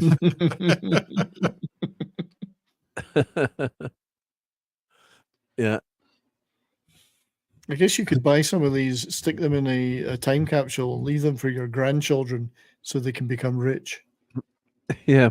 Well, someone was talking today on one of the radio shows I listen to, podcast, Lear Laporte, And back when Bitcoin came out, one of the hosts, Steve Gibson, from Gibson Research, if you're a computer nerd, he had 30 Bitcoin because they were researching, getting Bitcoin. So when you first solved the first puzzle, you got 30 Bitcoin. And he wiped them out years ago. He just formatted the hard drive. So I think 30 Bitcoin now, what are they worth? Like 50 grand each, or it changes so much. Yeah, but I mean, it's day, still, but that's a good number. Yeah. yeah. So say 50 grand times 30. Jeez, So nightmare. so, but I mean, just erase the hard drive. So that would have been $1.5 million. But back then, as he said, when I deleted it, it was worth 10 cents. Who would have known that Bitcoin would have been, go up in value? Like, Yeah. Yeah, I knew about Bitcoin when it was 13 cents. If I would have bought it then. right? I mean, Yeah. who would have? I'm sure a lot of people have that experience. Mm-hmm. Or they lost, they lost the early Bitcoin. I thought I had tried it at one point. I can't remember, but I thought I tried to get some Bitcoin. But I can't. I've got a few bits and pieces of that stuff floating around, but nothing is worth anything like that. Yeah. Yeah. I like And these. it's gotten clobbered Red the ball. last 3-6 months Yeah. anyway. It's gone down quite a bit. So Yeah, but still the idea of, even if it was worth right. Oh, right. Yeah. I only accept Bitcoin in physical format. Yeah. Wait. It's a lot of Mark. Kind of cool to put that in front of like a man cave or something. You have that little that's cool. Yeah. NES controller. Yeah, I thought that was a cool. Pretty good, yeah. Yeah, I thought that was fun. Yep. Disney Infinity, remember that? I still have mine. Yeah. What are they selling there? Is that underpants in those bags? No. I think that's the thing you dance on. Oh, right. Okay. Oh, Dance yeah. Dance Revolution. I think, yeah. I think you're right. I actually, Oops. Yeah. Look at this, the world's smallest slinky. It actually works. Yeah, I almost bought that. And Simon, yeah, the whole video you go in order. World's smallest Simon, yeah. They better not let. What would you do with the world's smallest slinky? You need the world's smallest staircase to use it on. Yeah, I think. Well, I was just gonna say something mean. Like they should have celebrity Joe and Simon. He could host it. That was too soon. Sorry. But, at what point is it not a pet rock, but it's a pet pebble? It's when you wake up in the morning and find your pet rock has had a few pet pebbles all gathered around. Yeah. Oh, does this work? Easy bake oven? It's quick. It's easy. Well, they used to produce something, those, didn't they? Some kind of squashed product. Oh, Boggle. Oh, darn it. I would have bought Boggle. Send me back there. I would have bought that. Yeah. My mom loves Boggle. Of course, that one's so small. It's tough to read it. Yeah. But these kind of things are fun. Oh, Barney. See, I didn't notice there was Barney. Talking about dark practice. Oh, I'm having flashbacks now. Man. Oh, Light Bright. Remember Light Bright? How fun Light Bright was? Yeah. Don't eat the purple acid. Yeah. Tarantula. Some classic posters. There's a Farrah Fawcett there. Farrah Fawcett. You sure that's Farrah Fawcett? How can you recognize her? It's a famous joking, isn't it? Right? Joking. Yeah. What are the distinguishing features? Yeah. There's a couple of points. But... There we go. There's Farrah. Everyone had that poster. She's not that busty. She was never that busty, but it's just an overall kind of cute girl next door, sexy, Yeah. Very, very good looking. Yeah. And hail to Lee Anthony Davis. Teeth that would blind you, though. And she was married, of course, to the $6 million man, Lee Majors. Yep. Farrah Fawcett Majors. Yep. Farrah Fawcett Majors. Yes. Knights in Satan Service. Gremlins. That's for Tom. The Batmobile. I hated that Batman and Robin. I mean, the of course the classics, right? And then the 89. 89 that should be stretched out a little bit more. But Batman Forever, once they went with that, it was just the Batman and Robin. It was just so ridiculous. Batman versus Superman. That was an okay Batmobile, Batman versus Superman. But so here we go. Here's DVDs and Blu-rays. Yep. Okay, what sort of prices are they? $2. That's what. Let's see. $2 is a good price. $2.50, Mr. For a DVD. Smith. Yeah. Yeah. Some are Blu-rays though. Blu-rays. There's some Blu-rays and they're taken. Yeah. Robin Hood. Is that the Russell Crowe Robin Hood? So I didn't even bother looking through them. Like, I'm not bringing DVDs back on the plane, but got back in the day, if you'd gone to play, Pirates of the Caribbean for $2.50. Yeah. It's like, wow. Final Destination. Spectre? Yeah, that's on Blu-ray. The 007 movie. Yeah. So and is that the Rock Baywatch that nobody liked? I like that movie. I like some of the comedy. It was stupid, but I did like it. Actually, the trailer was actually better for that. It was really good, and they clipped that scene out of the movie where the main character was just he's staring at the girl's chest, just like, are you looking at my chest? He's like, yes. Matter of fact, I am. Yeah. Well, you're showing it. He was honest. I can't help but look. Being honest. He was being honest. Yeah. Oh, I totally missed this NECA figure. Oh, I've seen this online. Oh, Ultimate McReady, Last Stand, the Thing. See, like you catch things, after you've left the store, but I'm sure that's not cheap. But that was a friend cool looking with figure. the original The Thing board game. Those things are like thousands of dollars now if you can find them. And he had it all laminated and all of that kind of stuff to preserve it. But fun game. Good movie too. Zeppelin. Oh, those were the mystery boxes. You said the missus got one? Yeah, I'll show you one of them. Well, later I'll show it. Yep. Okay. Well, it's later on. Oh, cool. Kaiju ramen. Bowl with sticks. Yep, I like that. None of this stuff was cheap, though. I shouldn't keep saying that, but I'm like you think it's a bargain, but it was there was some cool stuff there, but it was some cool vinyls, but they were like 30. I'm not saying it was overpriced, but I was hoping for I guess it's not a total bargain store, but like some of the like Mechagodzilla, I'm like, oh, I gotta own that, and then it was like $30. I'm like, oh well, maybe not for $30. But if you're a collector, but yeah, I love Mechagodzilla. Mechagodzilla rules. Yep. Marilyn Monroe. What do we got here? Who's Andre 3000? I have no idea. Don't know who that is. You can just see. What do we spend? Like a couple hours in the store, Jill, at least, or? That sounds about right. At least, 2 right? hours, at least. Right. I wonder how much that Pantera set is. Yeah. Nightmare on Christmas, yeah. So Tim Burton section. I mean, it's pretty much anything you want to find. Oh yeah, look, Batman Returns, the Penguin pop. Disney. That's an old Charlie and the Chocolate Factory book. Yeah, it's like from the 90s, maybe. Ooh, Wednesday NECA figure. It had to be a while because it was late by the time we were getting to Power Rangers.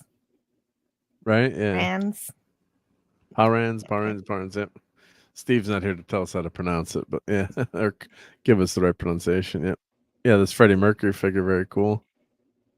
Oh yeah. AC/DC's not the figure's not that cool, but it's just the idea of it's fun. Yeah. Yeah. Oh, Courtney would have liked these parts. Oh, Ed Sheeran. Yep.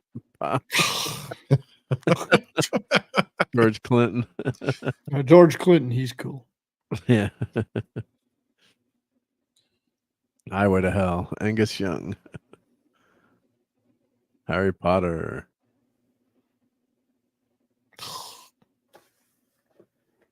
More Harry Potter.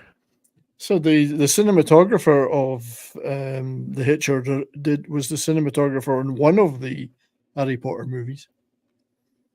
There's a bit of a deep piece of trivia. Deep dive, yeah. Wow. One of them, I don't know which one because there's Yeah. so many, and I've never seen any of them. I wanted that poo, but it would not fit in my suitcase. You didn't poo in your suitcase. Okay, that's a good thing. Yeah, I didn't poo in my suitcase. Yeah, Amber Heard was not on our flight. Winnie the Pooh sleep mask. Now, is that some kind of cross stitch that's already pre-done so you can show it off like it's your work, but you didn't actually do it? I guess, yeah. Well, look at that Pooh necklace. That's cool. Very, very cool. That's that Johnny Cash. ACDC. It's an ACDC set of some Oh, kind. puzzle. Oh, it's a puzzle. Okay. Right. Oh, that'd be a cool puzzle to do. It's yeah. not bad. Yeah.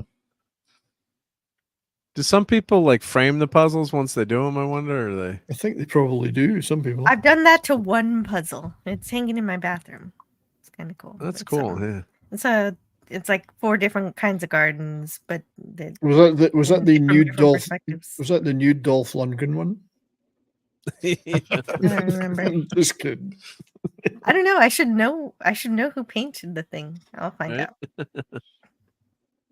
These are kind of cool, Harry Potter. Now, my daughter does still like Harry Potter, but I'm always looking for gifts to get. Like, you never know. Like, would she like that or no, Dad? I've got my Apple Watch now. I don't need to wear that. Yeah.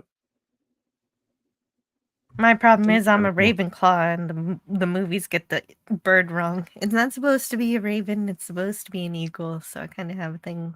Oh no! Of merchandise. Yeah. I was sorted into House Slytherin, so we'll be in Ravenclaw's the only competition one. here. Ravenclaw's the only one that has the wrong animal on everything. These are cool vinyls here too. Oh, that Godzilla is so cool. But it wasn't cheap. I like the Mecha. I really wanted this Mecha Godzilla too. I tried to put some more stuff in the fan room to my wife. It's like, where are you gonna? That's not going in here now. Yeah. Just tell her it's an investment. Look what happened to Bitcoin. Claude says leading me around made him feel like Willy Wonka. Kid in a candy store, yeah. Oh, that's cool. Yeah, it's fun. Bob Ross. More Funkos. Other Funkos. They got Funkos everywhere. Can't escape the Funkos, yeah. I do have a bunch of these. I didn't look at them at all the entire time. You didn't? Yeah. I do have a bunch of these Stranger Things, but they're figures. But then you keep buying them. I'm like, oh, go figure. If I bought them, I would have gotten the same figures again. But the Eddie is really cool. That one, and I've got this one. I'm looking at my wall. A couple of the Demogorgons. I got this Gorgon. I actually got a Chase one in one of them, but yeah, they're fun to buy, but it adds up really quick. Then if you get duplicates, it's like, I got a duplicate. Damn it, I don't want a duplicate. But they are cool. Yeah, but duplicates are good for gifting if you got somebody who likes it. That's true. Likes the thing. Batman and Batwing. I thought that was a funny one. Yeah. Yeah. The Flash. No, that's not selling. The baby scene. They actually made a Funko Pop over that horrible CGI scene. Then you got Loki Waffle Maker. Jeez. That's awesome. Who doesn't need a Loki Waffle Maker? Does it come with magic? That's pretty awesome. Yeah. Now this I thought was really cool. We were talking about this when we were checking out. More of these with the covers like that. That's pretty well done with the Cinderella, with the pop, with the cover there. Yeah, and this one I really liked. Oh, that's this a good Fantasia. Oh, one. that is nice, actually. Very I nice. think it was 60 smackerels, wasn't it? Oh. I think it was, wasn't it, Jill? Wasn't around $60? What? I wasn't looking at the Funko Pops, but are those books? No, but this Fantasia. No, this is it's got the Fantasia poster.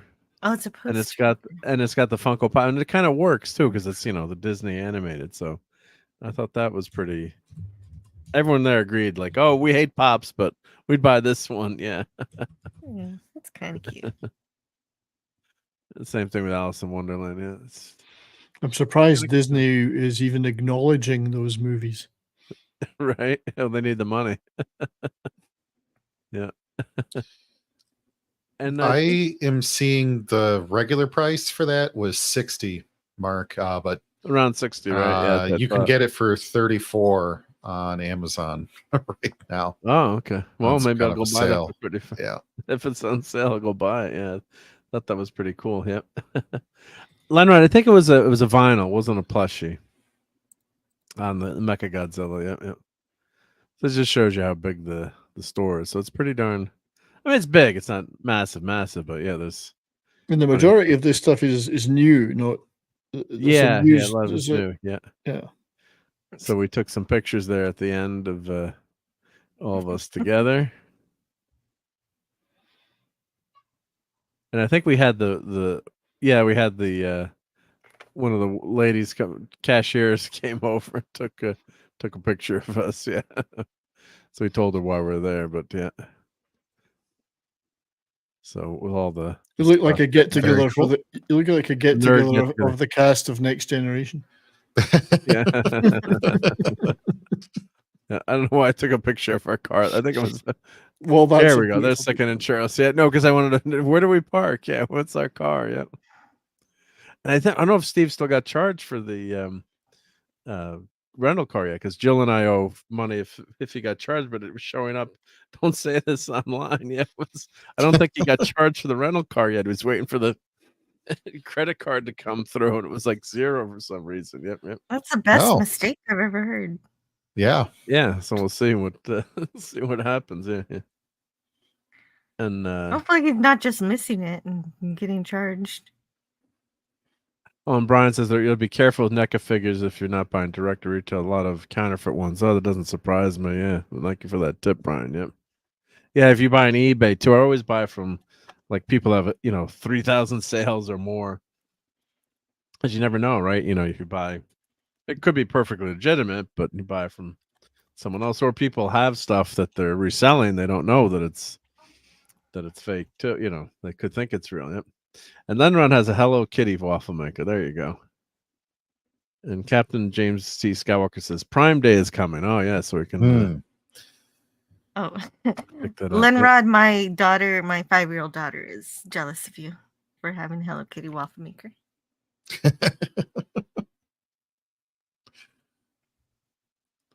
So they were rated America's Best Retailers 2023 #1 bookstore, Newsweek.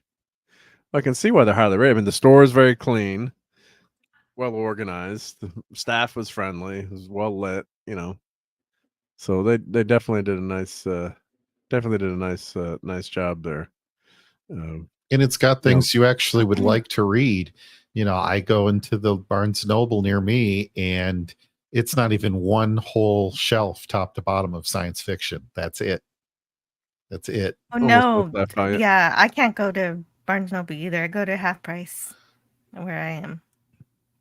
And hail to Vintage Rebel. Thank you for stopping by Sunday Night Geekery. I don't know if I don't think I've seen you before, but thank you for joining the chat tonight. Hope you're having a good Sunday night out there. And been covering some Second and Charles, which is a really cool bookstore. Let's see, let me show Second and Charles website. Let's give him a plug.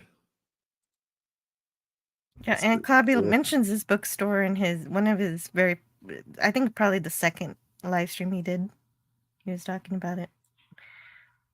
Yeah, he talked about it all the time, right? Yeah, he would always mention this and Ollie's. Yep. So there's Second and Charles. So you can put in, let's see, store locator, find a store. So let's see. They're in Alabama, Colorado, Delaware, Florida, Georgia, Illinois, Indiana, Kentucky, Louisiana, Maryland, Michigan, North Carolina, Ohio, Pennsylvania, South Carolina, Tennessee, Texas, Utah, and Virginia. But nothing near me. There's one that's kind of near Philly. It's just not really near you. Yeah. But it's a pretty big chain though. So I mean, how many stores are there? 1, 2, 3, 4, 5, 6, 7, 8, 9, 10, 11, 12, 13, 14, 15, 16, 17, 18. Looks like about 40 stores. So pretty, it's not a massive chain, but hopefully they can keep getting bigger and bigger. Yep. But so that was our Second and Charles trip. That thank you, Claude, and taking. Yeah, it was well lit. It was well lit. Yeah, I don't know what was lit in the bathrooms, but it was well lit. Yeah. Sometimes you go to these stores, like you go to like an old bookstore. I love me an old bookstore, but you can't see anything in there sometimes. There's no lighting or just a clean. Yeah, it's a clean, really clean. Yes, and well lit store. I'm gonna stick by that. Yeah, as you can see, it's pretty well organized, and the staff was certainly damn uncontaminated by customers other than you. Yeah, it wasn't too crowded. Yeah, yeah. We scared them all away. So let's see what the next. So we did do the Ollies. So I guess we should show the. I think the next thing was the food photos there. Yeah, we Ooh. did second. All right. Second and Charles, but let's do. Let's see. Go down to my food photos here. Hey, Ezra Goldstein. Shalom. Good to see you. So we did have a lot of food, because what's when you visit, right?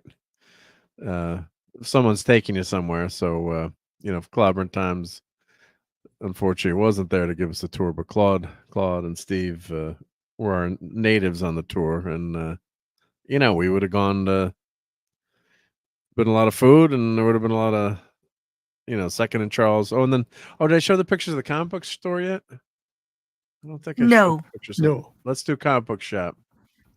That was called Louisiana Double Play. So let me go to that album there. Let's see here. View all albums. Let's go to the L section.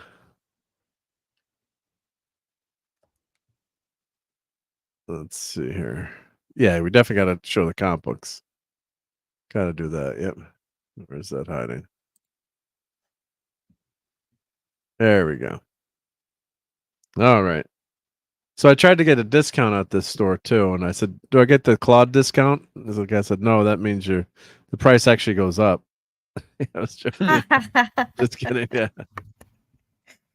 So of course we get in here, and of course I love me the Tick. So Spoon, new for 2023. I didn't even know they had that action figure out, but very cool Tick figure. There's Jill hiding there. Yep.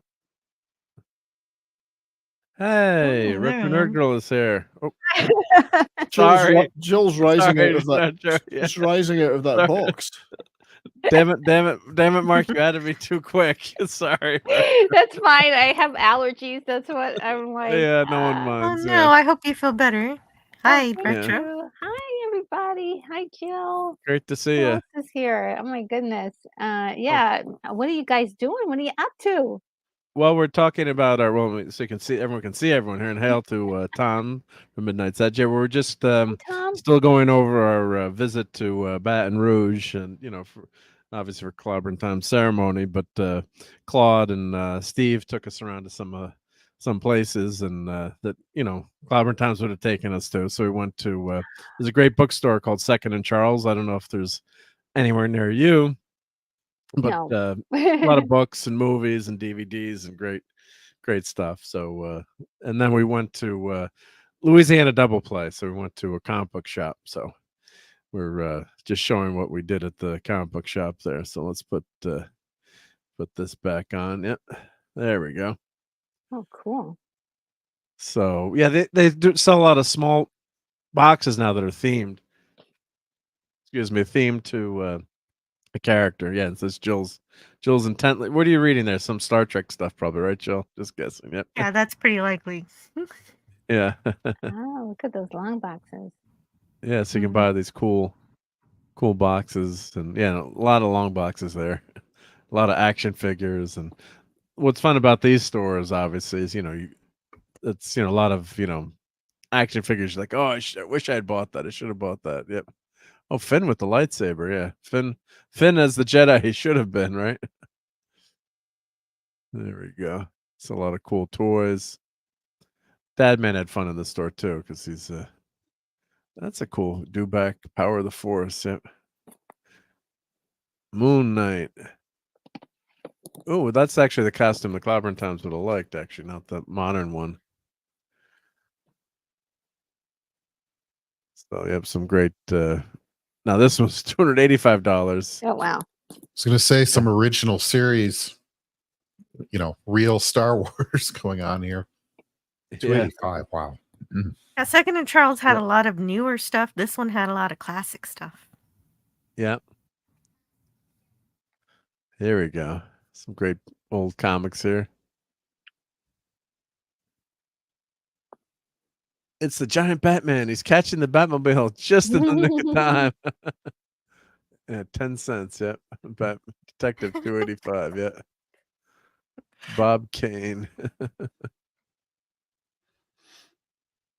I have a bunch of these figures. These are kind of cheap 10-inch tall figures, but I got a lot, not very posable and very cheap construction, but they're still cool nonetheless. Yep. So how much were these going for? Can't remember. But yeah, just there's Amber Heard there tucked away. Yeah. Watchmen. Trade paperback. First print. Oh, that's nice. Read one time. $100. Wow. Oh.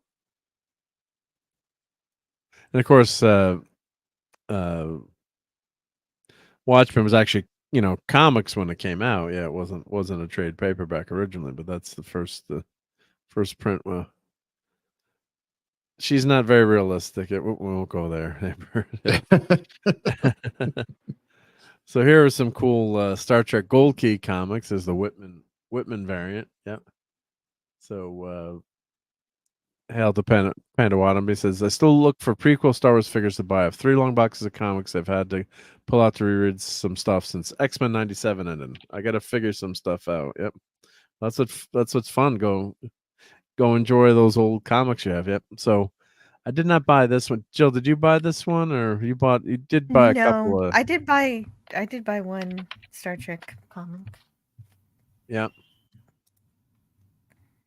And there you go, Lisa. There's a Supergirl for you. The one that I bought says Captain Kirk sees ancient history being unmade. So it had the Guardian of Forever and a big elephant. Cool. Oh, I did not notice. See, I see all these things when I take pictures. Micronauts. This was the Palisades toy. I have the original, of course, but wow, this is $65. Time Traveler. They re-released the figures, and actually some of the collectors gave Palisades toys the original figures so they could copy them to use for the molds. But the problem what happened with these figures, and I do have a bunch of them, the plastic, the first run of plastic in them was substandard plastic, and the figures were all just self-destructing basically, and they didn't last. So it was a big, huge toy scandal back in the day, and it wasn't, they were making the figures in China, and you almost can't really blame the people behind it. But then they claim they changed the material to use a cheaper material. So the first batch of figures, were exploding. Yeah. Wow. So it was a big scandal. Yep. Oh, that's a cool Lando. There's Lando. Yeah. Yeah. And I just watched, what I did? We're in my sister's house in Ventnor, vacation house. So every night I put on a Star Wars movie. So we watched 1, 2, and 3, or whatever, A New Hope, the original trilogy. Yep. So was it the one that was modified, or was it the original? What happened was the original effects. I tried to play the I have the despecialized edition, but it wasn't working right, so I had to default to Disney minus, unfortunately. So my nephew, he's like, this is the new version, Uncle Mark, right? I'm like, yeah, the old version wasn't playing right, the audio wasn't coming through, so But I mean, I don't mind some of the new special effects, but they just went over the top with it when they redid those movies. It's like a few subtle changes here or there, but they just went way over the top with the changes. Yep. And I got that. This is a really cool Spider-Woman with build your own MODOK. Yeah. Oh wow, is that one $35? I think just the figure. Yeah, that one's $30. Yeah, 28. 30. Yeah, $30. Yeah. This That store is must a have been great figure. This store must have been just filled to the gills with stuff if they're putting action figures above the security system. Yeah. Oh man. I thought the security system there was on sale. Isn't it Everything's branded? for sale. Marvel. Yeah. Everything's for sale. Yeah. Yeah, he keeps all the good stuff in the back for some reason. Yeah. Yeah, Fire Lord. Yeah. Who's that? Raven? I'm not sure who that is. I thought that was Witchblade, but Batman, Night Force Ninja. Is that's not Raven from Teen Titans or no? I don't know who's that. I thought it was a Witchblade Different Raven. series. I can't tell. Yeah, I don't know who that scantily clad lady is. Maybe someone in the chat will tell us. Zoom Yeah. harder, Mark. Zoom Zoom in more. Enhance. Zoom in more. Enhance. My stream in trouble here. Yeah. Someone in the chat will let us know. Yeah, but Claude will go back to the store and tell us. Yeah. Maximum magnification. Yeah. Magnify. Yeah. Look at that Night Force Ninja. Thunder Kick Batman. My God, he looks like a super scroll there. Yeah, just a lot of fun stuff. Yep. Amazing Spider-Man, number 38. That's a nice shape. Yep.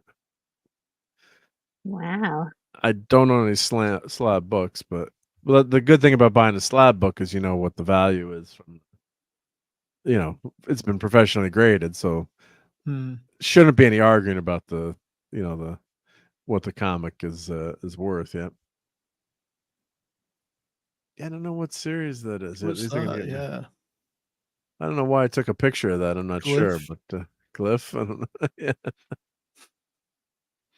Wolverine. Wolverine. Does an action figure have a goatee? She's quite the thing. She kind of looks like she has a goatee. That's just the painting. Yeah. Or the okay. Thing. I hope. It's very modern era. Yeah. It's nicely trimmed though. The goatee. The goatee. Yeah.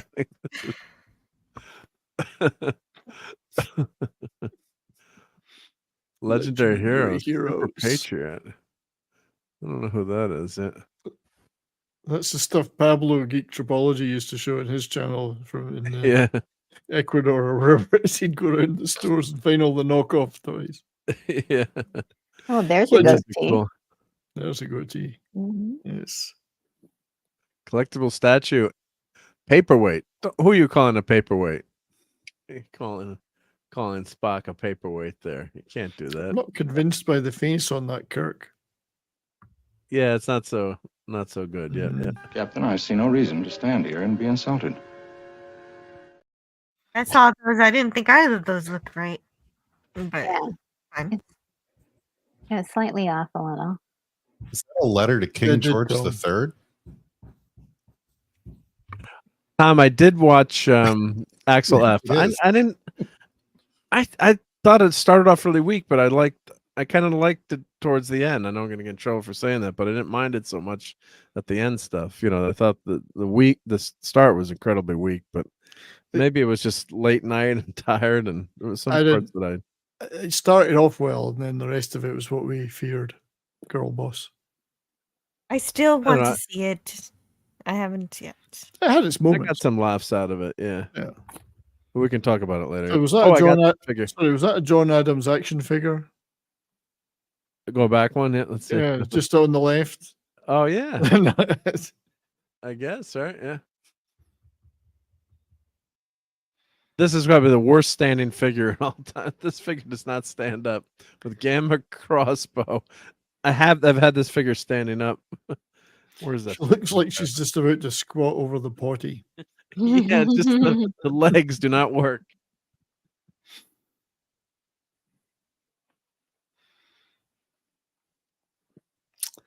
I can try to grab that figure later. Let me see if if I go to grab it, it's going to knock down like every action figure on the shelf. That's what happens. So, but yeah, that figure does not want to stand up. Just the way the legs and the joints there, just horrible.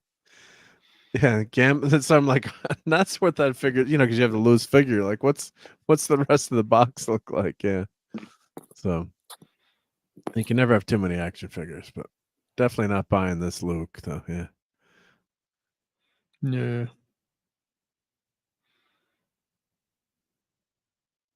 But it's just wall of action figures. Yeah, this one I've seen before.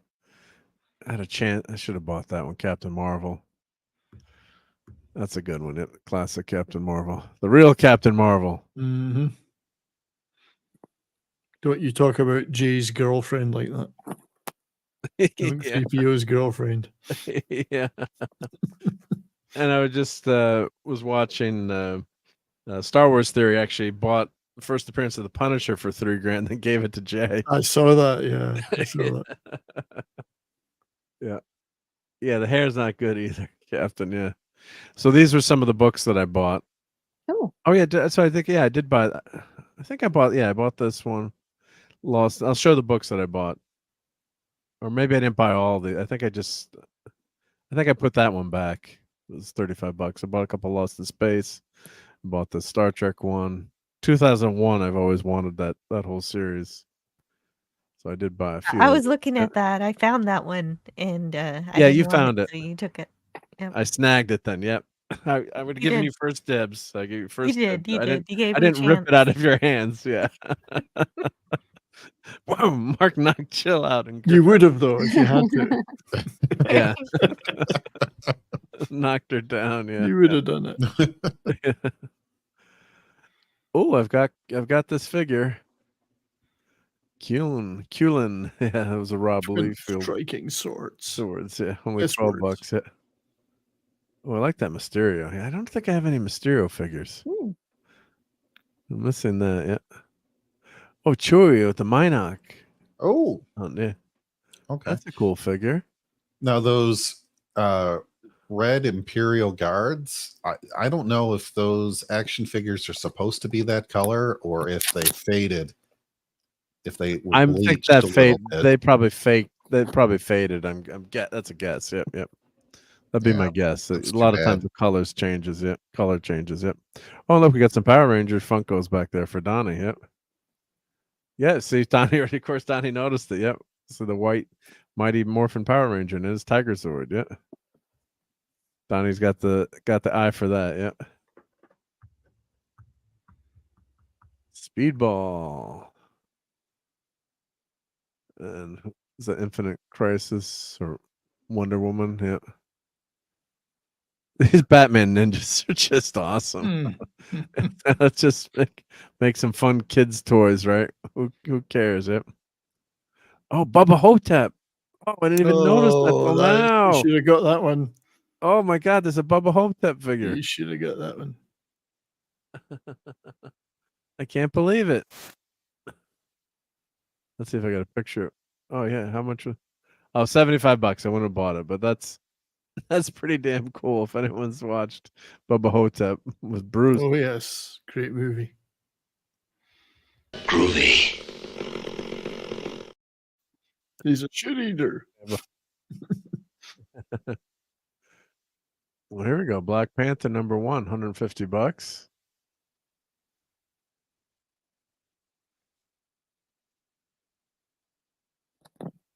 Oh, I like this Captain Britain from Excalibur. Yep. Wow, that's $50. Yep.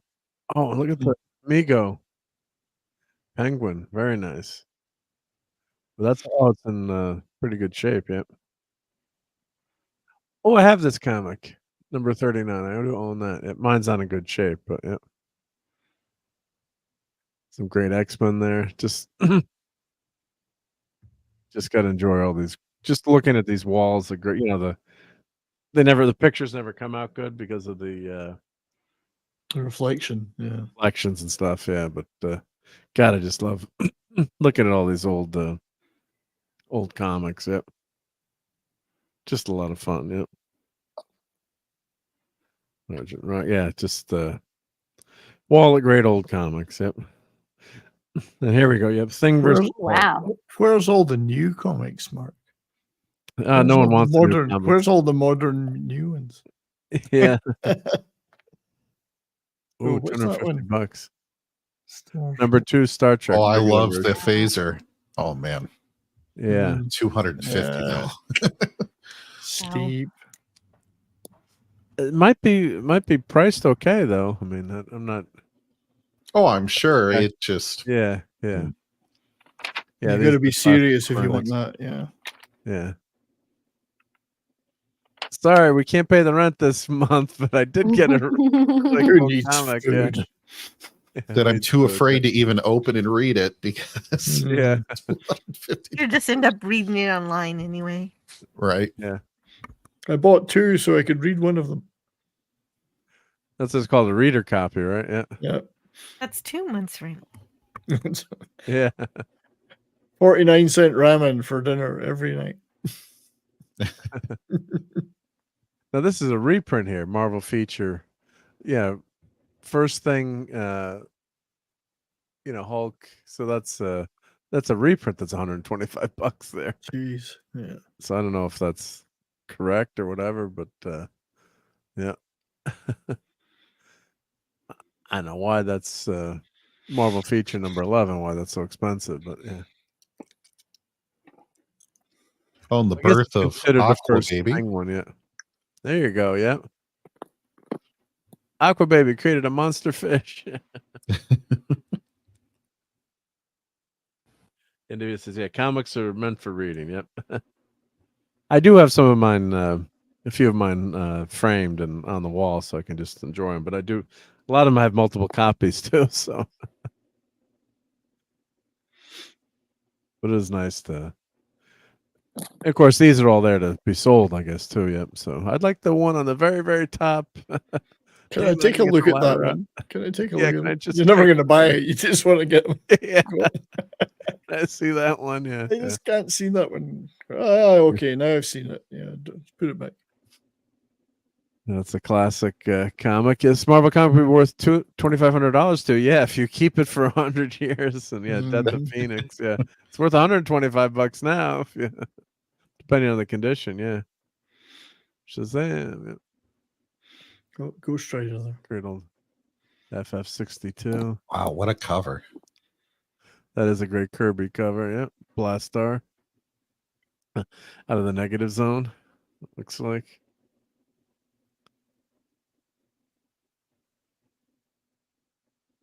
Look at that Submariner and the Hulk, Tales to Astonish It. Werewolf by Night.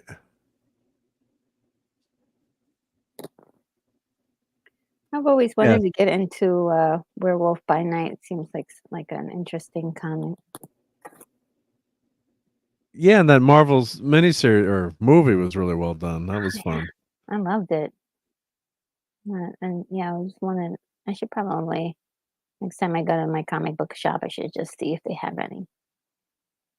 Now, do you have any? Do you ever buy trade paperbacks, or do you have a few comics, or?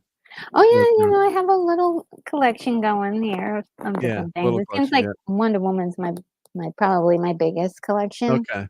But I've been collecting there's a graphic novel I've been collecting, Saga. Okay. Yep. I've been trying to keep up with it, but I know I'm behind on it. But yeah, I just got some replacements for something old that when I was a kid, I used to always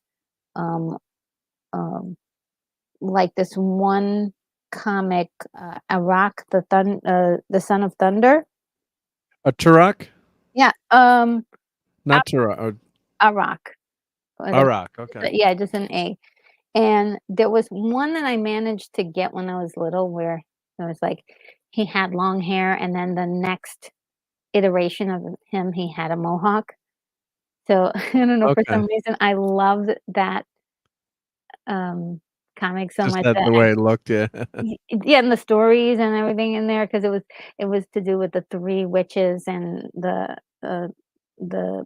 his lifeline, and they were gonna cut it and all that stuff, and it was just it captured me when I was little, and so I'm totally messed up the comic, and I went to the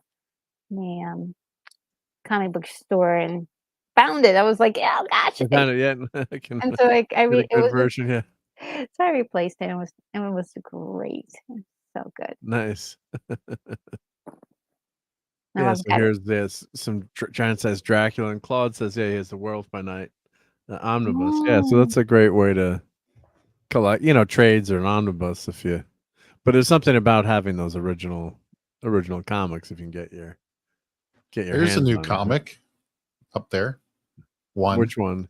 I think The that's Wolverine. That's kind of relatively new. Yep. Yeah. Painted cover. Yep.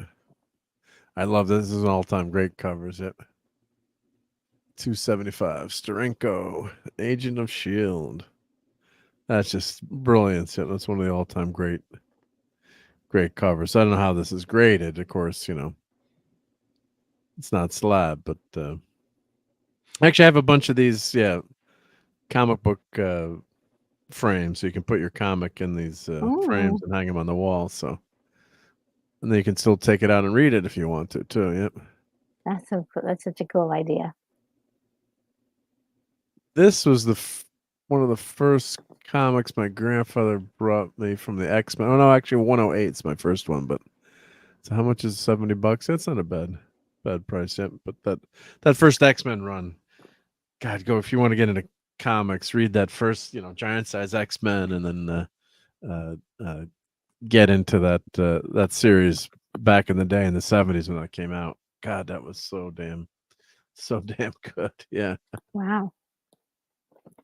Oh, and Davina says Eric, Bright Sky After Storm is depicted very much as a Conan knockoff in early appearances. Later, after encountering the Morai, we can explain his destiny to him. He takes a more Native American appearance, including leather fringe pants and a mohawk hairstyle. Thank you for that, Davina. Yes. Yeah, and I managed to find the episode right after that change, which I never did. I was always curious about, so I'm finishing the story. Right? Yeah, it's just Great. love You a can great. find a bit of your childhood. Yes, I did. It's just wonderful. That's always a lot of fun. Yeah. Oh, there's a Mandalorian back there. It must be fairly modern. Yeah, pretty. $30. I don't know. Well, I guess probably because the child is on the cover. Yep. Oh boy. As I remember when this came out. Yeah, $100 now. All right, number one Dazzler. All right, she's got some value now. Yep. That series had flopped. Yep. And of course, more gold keys, right? Number 5 gold key, 145. That's one series I wish I'd collected years ago when Tricked. Yeah, when they were a little bit more affordable. Yeah. Yeah. Don Yeah, that's Perlin. wild. I wish they would release libraries of them. No, I did buy the there's a DVD or a CD that was out. Maybe it was a DVD. They had every Star Trek comic up to like 2003 or 2005, something like that. And of course, they'll never do anything like that anymore. But I have all the gold keys digitally if you buy the CD. And they had the whole collection, every Star Trek comic up to that point from every publisher, which is amazing. They did that too with like the FF, Spider-Man. Marvel's put them on PDF, and they want you to buy them now. Yeah. Not they'd never put them all out like that, or you're Yeah, right. renting Now they it. have they want you to get it on your Kindle or whatever. Yep. But there are other ways on the internet. Hey, Tom is here. Hail to the great Tom Connors from Midnight's Edge. Hey. Tom. Hi, Tom. Thank you for joining us on Sunday night. Hey, Tom. How's everybody doing? Good, mate. How are you? All right. Hanging in there. So we're showing this would have been one of the comic book shops that Mike would have frequented. So this is called Louisiana Double Play because, as Claude said, they sold comics and sports cards, so they called it Double Play. Yeah. Did they rent kayaks as well? And Yeah, I don't know what else they had there. Yep, yep. Oh, that might have bit of been. everything. Really. Laundry, then a laundromat. Yeah. And this is a great Black Panther Kirby cover here. That's from the 70s. I think that's from 77 or 78. Lenrod's asking, what does Gold Key mean? Oh, that's the publisher. So Gold Key Comics. So this is Star Trek. If you see here, gold. It's kind of blurry there. So Gold Key Comics. Yep. So that was the publisher, and they never put the numbers on the covers, which is a pain. So you have to look it up on the inside or by the cover. Did they do other things other than Star Trek? Oh yeah. Ton of other comic book lines. So if you go to like Mike's Amazing World of Comics, they had tons of different IPs, and I think Turok was one of the ones I really enjoyed reading. The Dinosaur Hunter, he was good. But Gold Key Comics, they were actually probably bigger than Marvel and DC at one point. I remember some of that, the Hanna-Barbera stuff. Yeah. Magnus Robot Fighter also had them. I'm trying to look at some of the stuff they had, but they had Flash Gordon and they did a lot of TV show stuff too.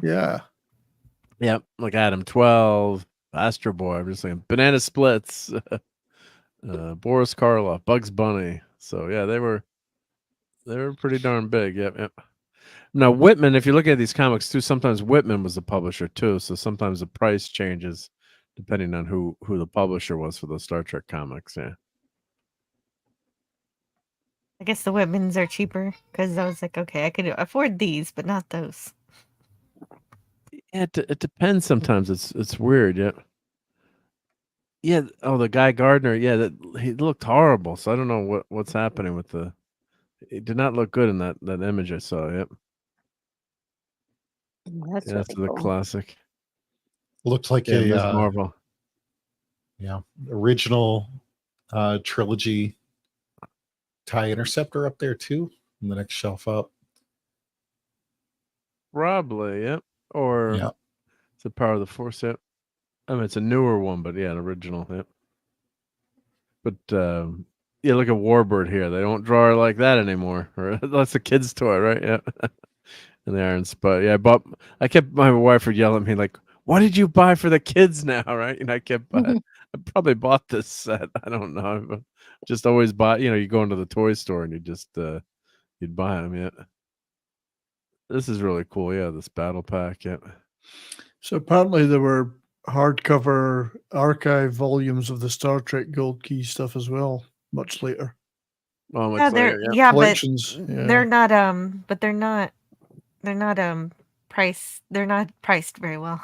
No, they're just as expensive as the individual comics. Almost. Okay. And I did get the first. I did get the first one though. The first volume was cheap enough. Of the Gold Keys, right? Yep. Yes.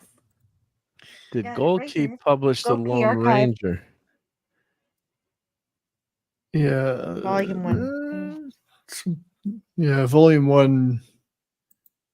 You can get volume 1 for about $30. I don't know what condition it's in. Yeah, and it's good. I like it. It's got only 6 gold keys. I think I'm quite interested in that. Yeah.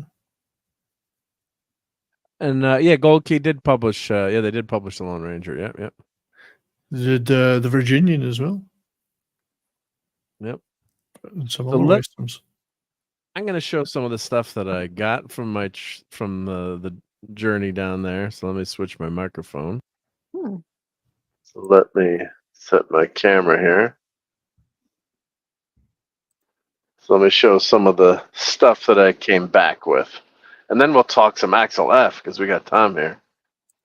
Let me show, and we'll do a little bit of foodery too. So we'll hit that 3. Actually, I'm just going to drop out, Mark. I gotta.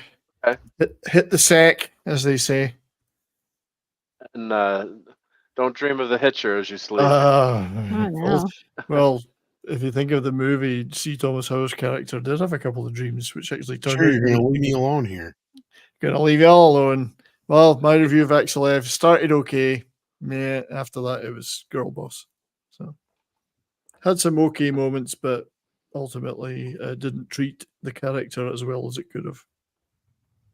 I don't think. I think I agree with you, Tom. It sounds like I still want to see it, but I need to go too, actually. So this is good. So anyway, yeah, I will head out. Have a good night, everybody. Thanks, Mark, for Catch you tomorrow, hopefully. Yeah, catch you tomorrow. You're all welcome to the Hitchers. So Good night. see you then. Good night. Good night. Yep. And thank you for being here, Brian. Yep. Take care. And Jill's got to go run and watch some classic Star Trek. Just kidding. Oh, yeah, that's always a good idea. Good night, guys. Good night, That was Jill. Night, Jill. Jill's channel. Yep. Thank you. All right. Can I have a room? Let's see here. Oh, let me change to the correct camera. That would help. Maybe if I turn the camera on, that would help.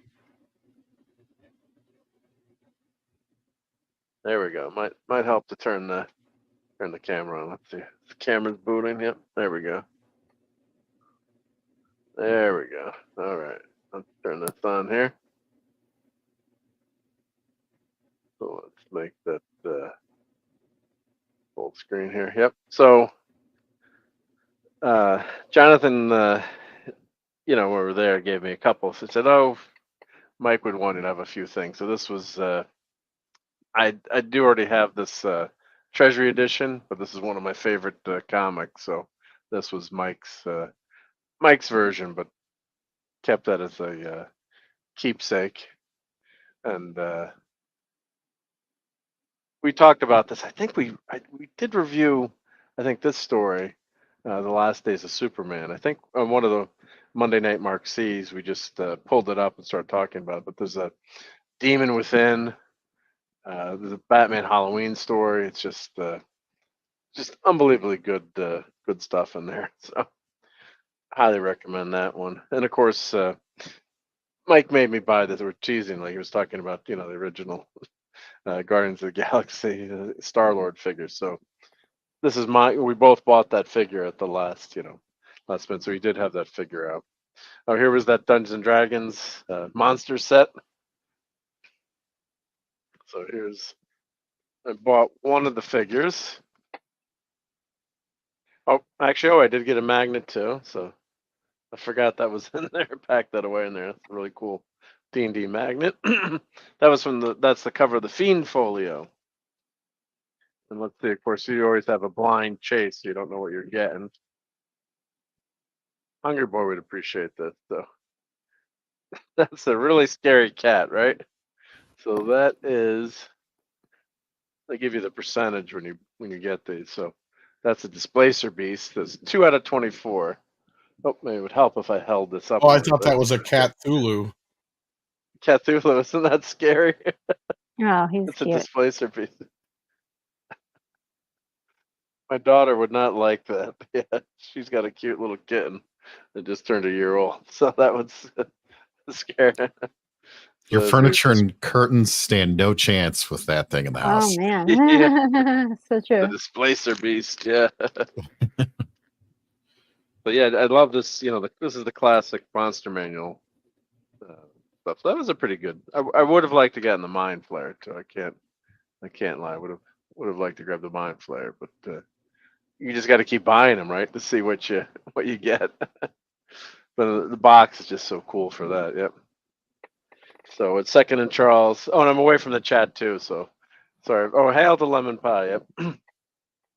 I gotta look over my shoulder at the chat. So I did buy this cool. I thought this is a pretty cool Wonder Woman figure. I don't know what you think. I know you like Wonder Woman, Richard Norgirl. I don't know what you think of Oh this yeah, one, but they're kind of cool, isn't it? yeah, I like it. The price is nice. Yeah, the price is not bad. $12. Who's the armor for? It's this multiverse stuff. So they come up. So I don't know if it looked very Jack Kirby-esque to me, with the colors and it's almost like Big Barda to me. But Oh, okay.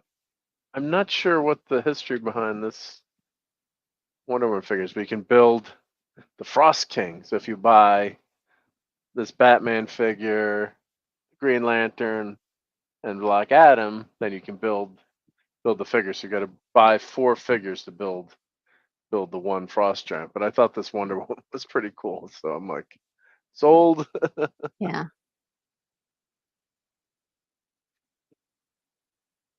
So and Stephen Mack likes the gray armor. Yep.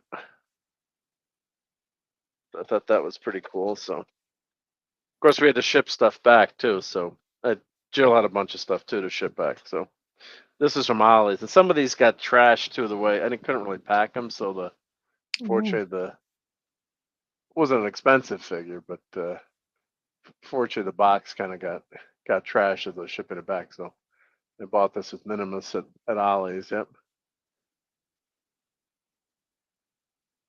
So they have these retro, yeah, for $4, right? So Oh, wow. you can't really go wrong Nice. for $4, right? Yeah, that's So, nice. and I have my original Darth Vader figure. Let me grab that just to compare. Let's see, where's Darth Vader hiding? Darth, where are you? Let's see if I can grab him without knocking over other figures. Yeah, mission accomplished. Yeah, so this is that's my original Darth Vader as a kid. Yeah, so it looks pretty same size, yep. Pretty close, yep. Of course, you got the red paint. And of course, his lightsaber has seen better days, right? Yeah. Missing the saber, yep. Yeah, but for $4, and of course, I got the Grand Moff Tarkin Neat. with the torture Nice. device, yeah. So I got to take him out.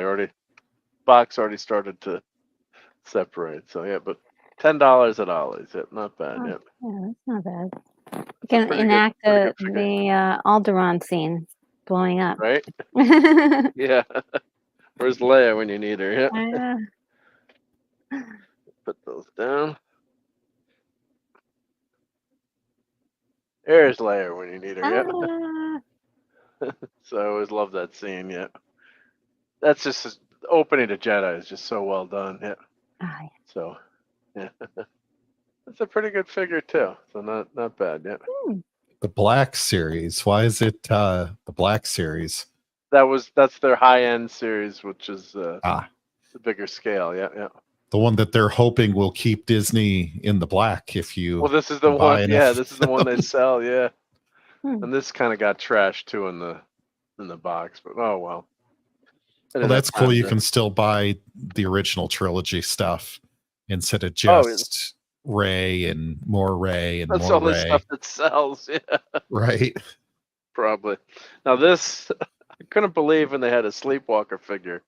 I do own I think I have the complete run of Sleepwalker, which is an incredibly obscure comic book character, I think from the 90s. And I think it was a kid that would dream. When he would dream, then he turned into Sleepwalker. It's just a weird, and I couldn't believe, like, why are they making an action figure of Sleepwalker? It's like, why? And it's with,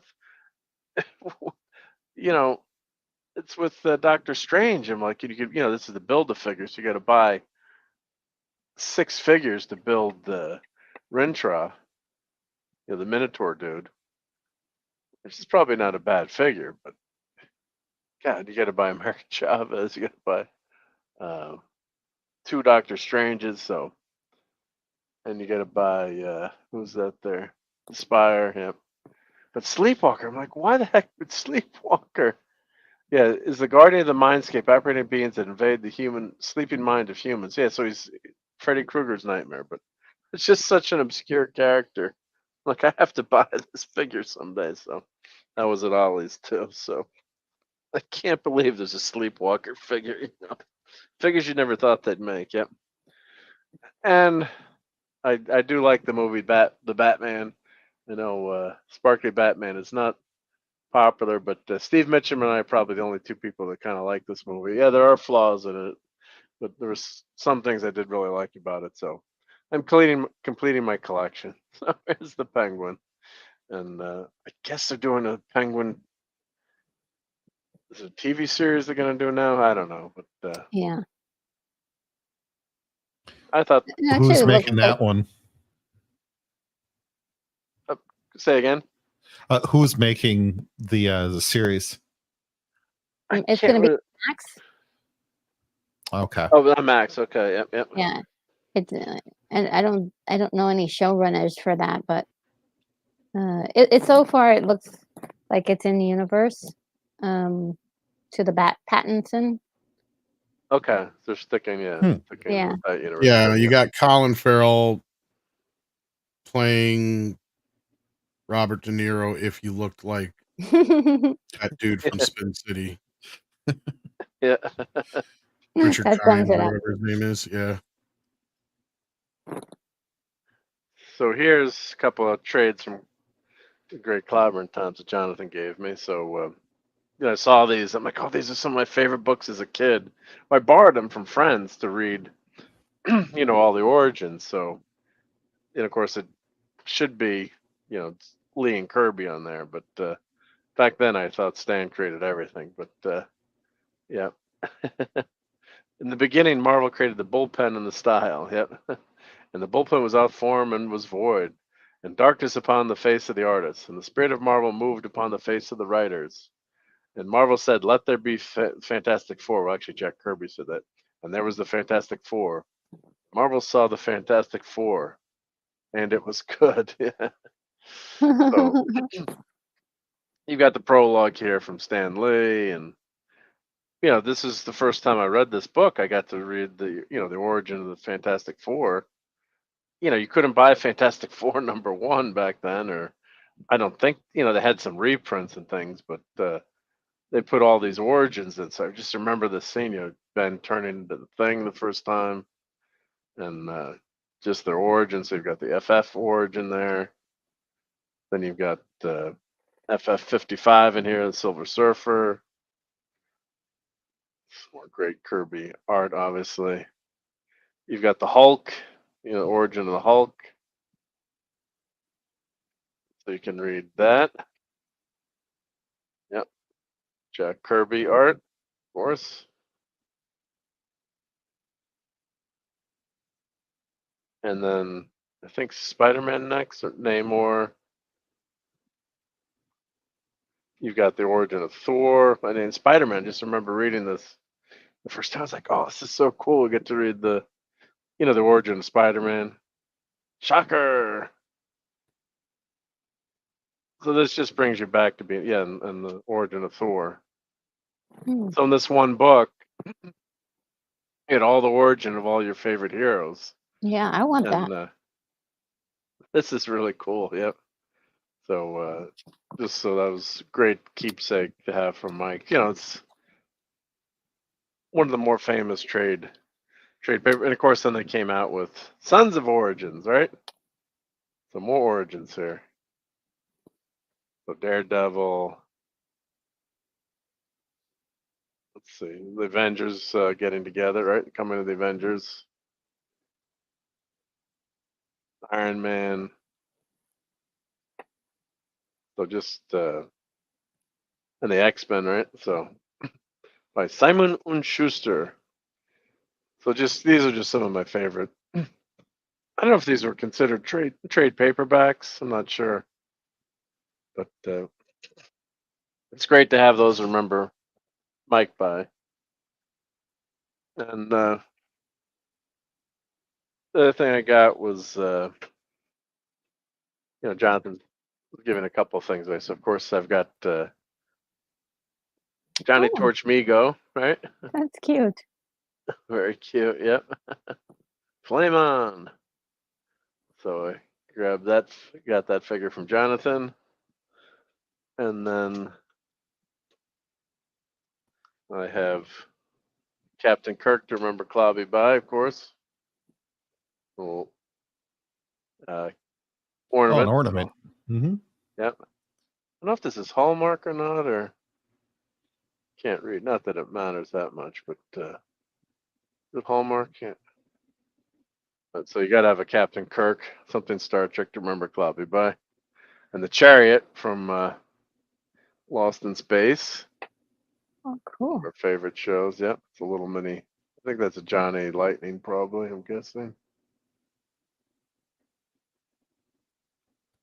So the great chariot there. And then at the funeral, they asked everyone to put a pin on, so I grabbed this one. Oh, that's Fat nice. Kids fan club. Yep.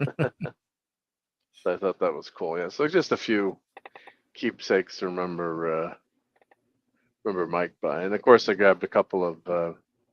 I did grab a couple of. They were giving away some of his T-shirts. They had all out in the room. I think I was showing pictures of those last week.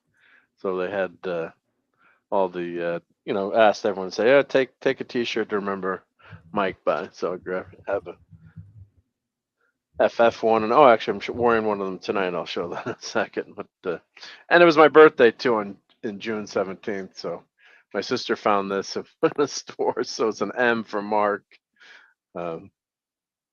She's hoping to find a D too, but there's an M there, so it's DC Comics. Kind of moderny, some of the stuff, but that was a really cool fun. I got to hang that on the wall for M for Mark. So with all the DC Comics characters, so Robin, Batgirl,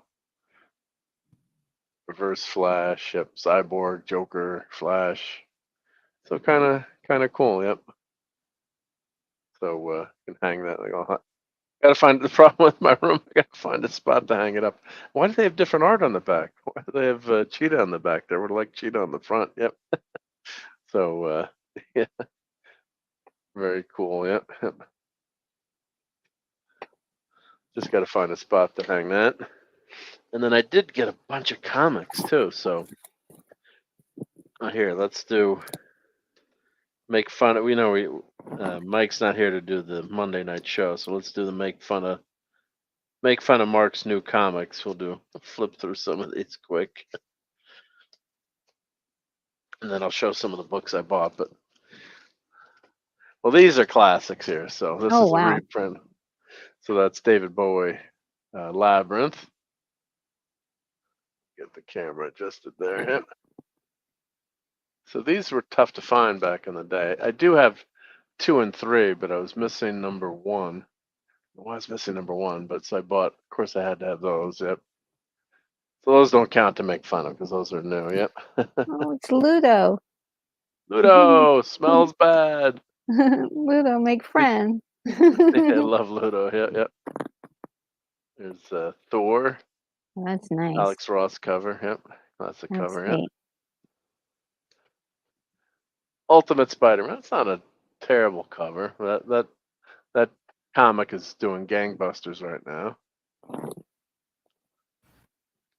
Here we've got Bane, Batman.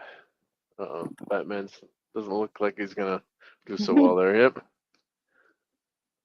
Nightwing. That's not a good cover. Fallen Grayson Part 2 to 5. Another not so good cover.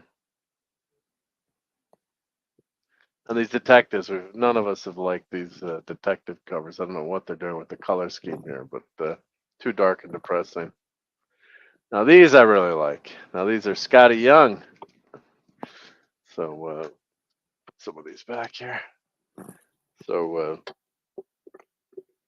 they have all these variant covers now. So X-Men 97. I got Thor, Scotty Young. Bane, I'm about to break the bat again, says Chief Setter. Hi guys, yeah. And I can't really see the chat because I'm on the other side of my room, so I apologize. Captain America, I think Scotty Young is very cool. Yep. And Amazing Spider-Man. Punk Spider, yep. And I've been buying some of these. I think this is Spider-Man comic, so some of the Disney redos of these. So, and you've got What If Donald Duck was called Havoc? Yep. So that would have been on Monday Night Mark C. Making fun of Mark's new comics, but this week wasn't too bad. I have to say, it was just other than some of those horrible detective comics. But I think these were I think these are pretty cool. I don't know if you guys are Scotty Young fans or not, but I thought those were fun. And then next week I'll show. I did buy a ton of comics in that comic book store, so I'll show some of those.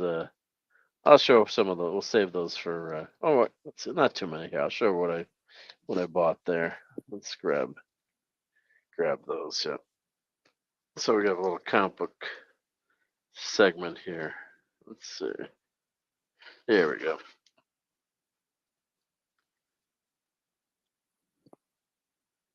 So I was in the $5 bin too. So it's Commandy Jack Kirby number 45. I don't think that's a Kirby cover. Not sure. I grabbed that. And I did start getting some gold keys, so I got Star Trek. I think what number is this? It's saying the number 45. Yep, it's issue 45. Yep. So there was actually a reprint on the cover there. Yep. And of course, you gotta love Lost in Space, so you have the cool Lost in Space comic. Yeah, that's cool. Yep, Space Family Robinson. Yep. So a lot of people think Lost in Space was kind of stolen from this. Yep. Challenges the Unknown, Jack Kirby, and that was actually the precursor to the Fantastic Four. So a lot of people credit the Fantastic Four origin. Jack Kirby basically brought, tweaked it and brought it to Marvel. OMAC, another great Jack Kirby creation. OMAC stands for One Man Army Corps. Yep. So that's the number 3. The cool cover. Yep. And we got the Freedom Fighters. Uh-oh. Wonder Woman is dead. Oh, and it's no. our fault. Oh no. Oh, no. Oh no, Mr. Bill. No, she just hung out with Bill Cosby too long. Yikes.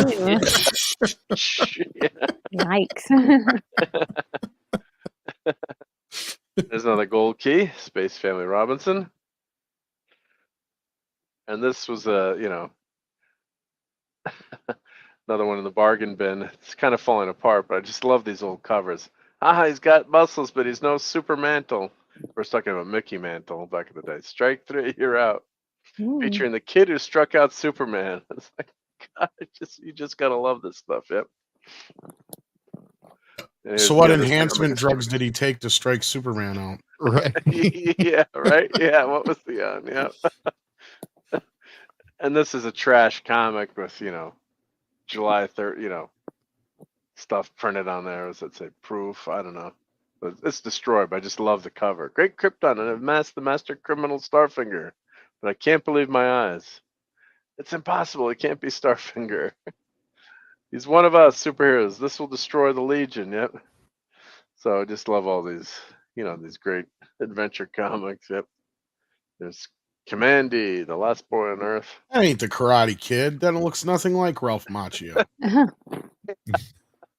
Right? That's the Legion Karate Kid. Yep. So, yep. Right? Well, they did have to get permission from DC to use the title. Yeah. Oh, really? Wow. Yeah.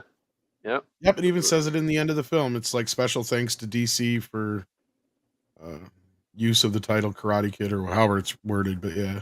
Yeah. Yeah. I don't even think they charged them or anything for it. I think they were just like, just let them use since it. they were so different, they were just like, yeah, whatever. Yeah, it's not the same. Totally different characters. Yeah.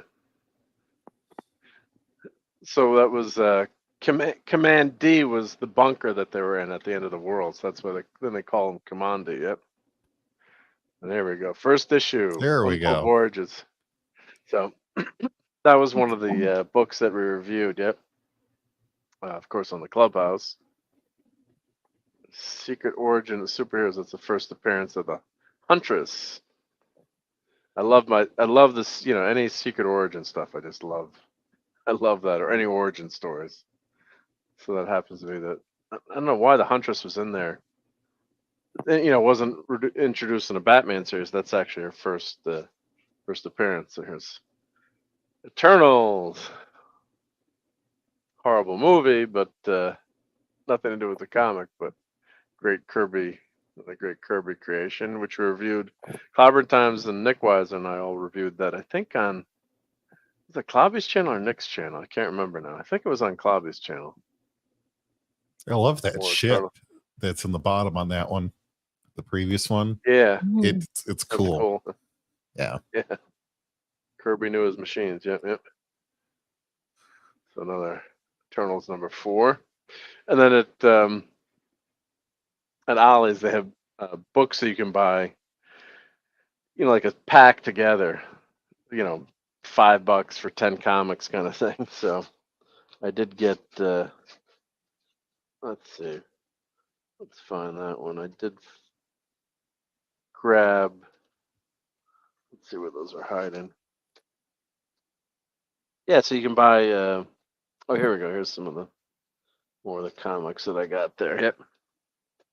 So you just I bagged and boarded them, but you you buy like a 3-pack or a 5-pack of comics. It's like then you're hoping to find gold in there. But here we go. This is for Don Don. So I've got a Power Rangers comic there. Let's see. That was Mighty Morphin #1 by Boom Comics. So that's called a virgin cover. There's no writing on there. So then you gotta figure out what it is. So now what I do, I write on the back, so you know. Here's Doc Savage, another hero the Clobbering Times liked a lot. And then this was Magic #10 by Boom Comics. Here's an old, put these back box here. There's an old X Factor from the 90s, I think. Yeah. Oh, the color is so beautiful. Yeah, they pop. Yeah. And that's a big deal when they came out with that X Factor book. Yeah. Mr. Miracle, World Tour, Justice League International. Yep. Oh, and here's the 2001: A Space Odyssey book that I bought. Jack Kirby art. That looks so good. And then I bought this. I always been a sucker for Tigra. Always liked redheads, but then of course I saw this. I said Nightmare in New Orleans. So yeah. So when I saw that, I said, "Oh God, I gotta buy this book." Yeah, it's down visiting Baton Rouge, New Orleans area. So I haven't read it yet, but I thought that was too cool. Marvel premiere. New Orleans, the home of the woolly mammoth, right? Right? Yeah. Doc Savage, Man of Bronze. Yeah. And then this was actually from Mike's collection. I grabbed an FF book. I wanted to have a couple of comics to remember him by, so I grabbed that FF book. Thought that was a really good cover. Rich Buckler, Joe Sinnott. And of course, this was FF 350. This is when I think he turns into the pineapple thing for the last time. Ain't nothing like the real thing. So he gets in a fight with the Hulk. I think he beats the Hulk in this one, and then Doctor Doom coaches the Gray Hulk, and then he loses to the Hulk in the next issue, or in the Hulk series. I was really mad because then you want the thing to win once in a while, right? And then here's another Hulk thing fight. So a couple of comics from Mike. Yep. So yeah, that was just a few that I just said, oh, John gave me a couple of comics just to have in my collection. So I've put those up on the frame on the wall and just put a note in there. Yep, from Clobbering Times. Yep. So I did grab a couple of comics to send down to Raquel. So I got a box going her way too. A couple of things in them. So just to remember Mike by, and I did grab one of his things. Yep. So I have an extra. I'm actually keeping it work. So I have this same one, but I grabbed another thing. So I have two things, but one is a Mike thing. You got lots of things. Got lots of things. You never have too many. You never have too many things, right? Yes. This is a terrible pun. But oh, and the other one other thing Jonathan gave me was, let's see here. I bought this at the comic book shop. Always like the Freedom Fighters. So here's Yeah, that was from the comic book shop, I think. Yeah. And then gave me that too. So book and record, because we always talk about how much we love these book and record wow. sections. So Beneath the Planet of the Apes. So Is that the adaptation Oh, of the movie? yeah, both book and Oh, record. Yep. sweet. Yeah, Sweet. it's the Going Ape. Yep. So You I know have how a much bunch of these Yeah, you know books how and much records. I love the Planet of the Apes, the original Yeah. series. That is so cool. That cool? Yeah. So you get the. I got to see if I'm sure what I found is people have uploaded these to YouTube, Mm. so you can actually hear the record. Oh. From from YouTube. So you can play the On record YouTube. and read Yeah, and yeah, at the yeah. same time. That's nice. So here's the record. Little 45. So the label got a little messed up, but that's okay. Yep. It looks like it's in pretty decent shape. Yep. Side A. Yep. That's pretty cool. So that's how you learn to read with these book and record sets. I mean, how much were they when they came out? Let's see, it's $1.50, right? So this would just be an El Cheapo, but the comic's pretty good shape. Yep. So very, very, very, very cool. Yep. Yeah. So if you look up here, put the light up here. Yes, I've got my. You can see that my Star Trek book and record. Oh wow! My sister gave me that at Christmas. Yep. So. Yeah. Nice. So yeah, so those are fun, and they're great to frame. So this one's on. I don't know what size this is to frame this, but that's pretty cool. Yeah. So just a few little remembrance things. Yeah, I think it's a 40. I think it's a 45. That would be my guess. Yeah, it's a 40. Do you have a player for it? I don't have a record player hooked up anymore. Which is horrible. I should, but I don't. So, yeah, I need to. I think I'll find it on YouTube, because some of the Star Trek books and records on tape, I've been able to find them all on YouTube, which has been good. So what is anyone up for doing? I know it's getting late now. Is anyone up for doing a little bit of foodery, or should we talk Axel F? I know we're definitely going to talk Axel F tonight, but does anyone in the chat want to see some food? We just skip right to Axel. Could always do food next week, right? Yeah, we could save the food for next week. Yeah. Why don't we talk a little Axel? Well, we got Tom here. I know who's seen it. Has anyone else seen Axel F, or besides me? I have not seen it yet, but I'm really looking forward to hearing what you guys have to say about it. All right. Well, Tom, you want to take some Axel F lead here? Oh boy. Well, I heard from what you were saying before I hopped in, and it sounded like you enjoyed it more than you anticipated or more than expected to. But I mean, I've heard some mixed to mostly positive reviews, but like the movie itself, to me, is somewhere between The Force Awakens and The Last Jedi, right? Like, it doesn't make all the sins that The Last Jedi made, but I think a lot of people are suffering from the member berry aspect of The Force Awakens, because like you get the music, you get pretty much all the characters back. Yes, we do get them in at least one scene together, I will admit that, but is it really worth it? I don't know. I mean, and a lot of people are overlooking the way the daughter treats Axel in the movie and how she's kind of portrayed in the film.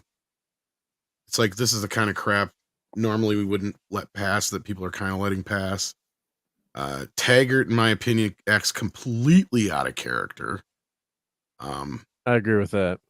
Down to the point where you have literally Billy, Axel, and one of his officers who Axel's working with, the Joseph Gordon-Levitt character, telling him, what's going on, and he still is just acting like basically he's almost as guilty as anybody else involved. So it's like, it's a really odd turn for the character, and the way he treats Axel as well is also kind of shitty, for lack of a better term. And then the other thing is the plot is basically revolved around Billy is missing.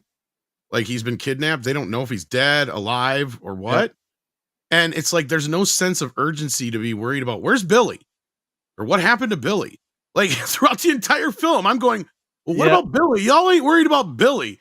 And we even get to a point here, and this is where like the whole daughter thing comes to a head. Because first of all, it doesn't even sync up with some of the canon, because she's 32 years old, which makes no sense. But anyway, point being, she's an adult woman. She's not even a younger, person, teenager or something. Yeah, right. Like, so she's been dealing with this shit for years and years and years.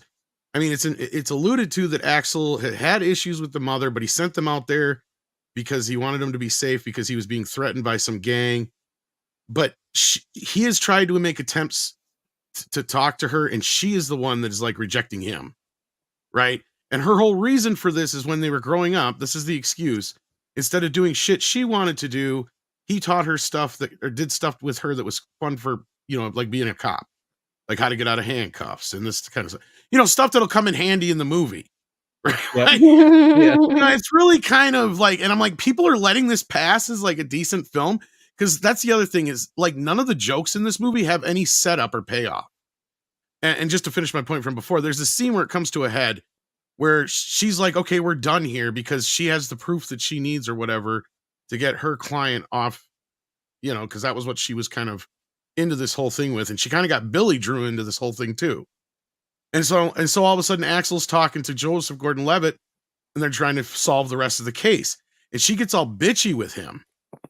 And it's like, woman, Billy is still missing, right? Like, the case may be done for you, but did you forget that you got Billy in this mess in the first place? Like, well, yeah, because she says she can get her client off, but then she forgets about Billy. Yeah, and that's what Billy was doing, was investigating some stuff for her client, got wrapped up into this stuff, and he got kidnapped. That's the basic intro of the plot. And there's so many things they don't show us that they should show us.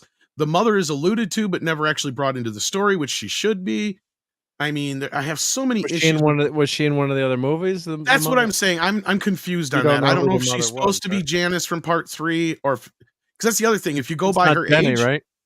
No, it wouldn't be Jenny, obviously, probably. But like, if you go by her age, Axel would have already had her before part 3, so she would have already been 1 or 2 years old by the time part 3 happened. So none of that makes any sense. So like, they bounce around, and they also acknowledge part 3. So you can't be like, oh, they're just disregarding part 3. No. They actually bring it up twice just to shit on it, basically. and okay, the one time isn't so much to shit on it, but it just addresses why Taggart wasn't in part 3. He just says, yeah, I was retired, and then Maureen and I got back together, and I couldn't take her shit no more. So now I'm back at work.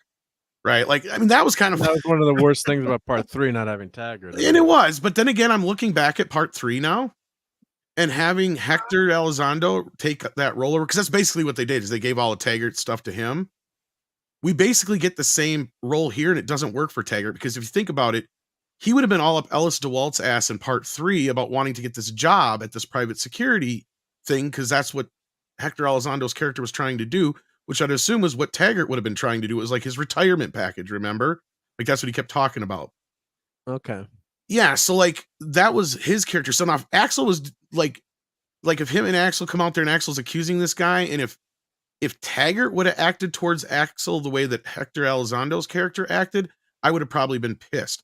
But since it's somebody who's never met Axel before and only heard stories, it gives him more of a reason to doubt Axel, right? And because he's known Ellis DeWalt longer. Now jump to this movie, you've got Taggart, who has both Eddie Murphy and Bill, Judge Reinhold's character telling him, what's going on. Like I said, without getting too deep into the plot to spoil it to anybody, and he doesn't believe either one of them. Known him for 40 years, doesn't believe him. So like, that to me is like, wait a minute here. And then you got Joseph Gordon-Levitt also coming and telling you the same thing. You're a shitty cop. And then there's one scene where he's literally staring at the bad guy, shooting at a helicopter, and it's like, Taggart, pull your gun and blow his brains out. What are you doing, man? Like, so at no moment does Taggart really do anything to like redeem himself. then at the end, it's just basically kind of like, oh, I'm sorry, my bad. You know, like that's kind of way it's like brushed off. Yeah, let's go get a porterhouse steak. Like, it's like, okay, wait a minute here. Like, this is just going to be brushed aside. And sure, the daughter and father relationship's a little bit better by the end, but it's like they just totally forgot Billy's missing, and there's no setup or payoff. Like, one of the cameos is not set up at all, like it was in part 3. Like, yeah, like he's set up in part 3. At least he's there at this conference at this boutique showing off his guns because that's what he does now. And then when he come back to him later, that's why he's there. So we have the setup for the gun because Eddie has that funny gun that he needs when he goes to Wonderworld.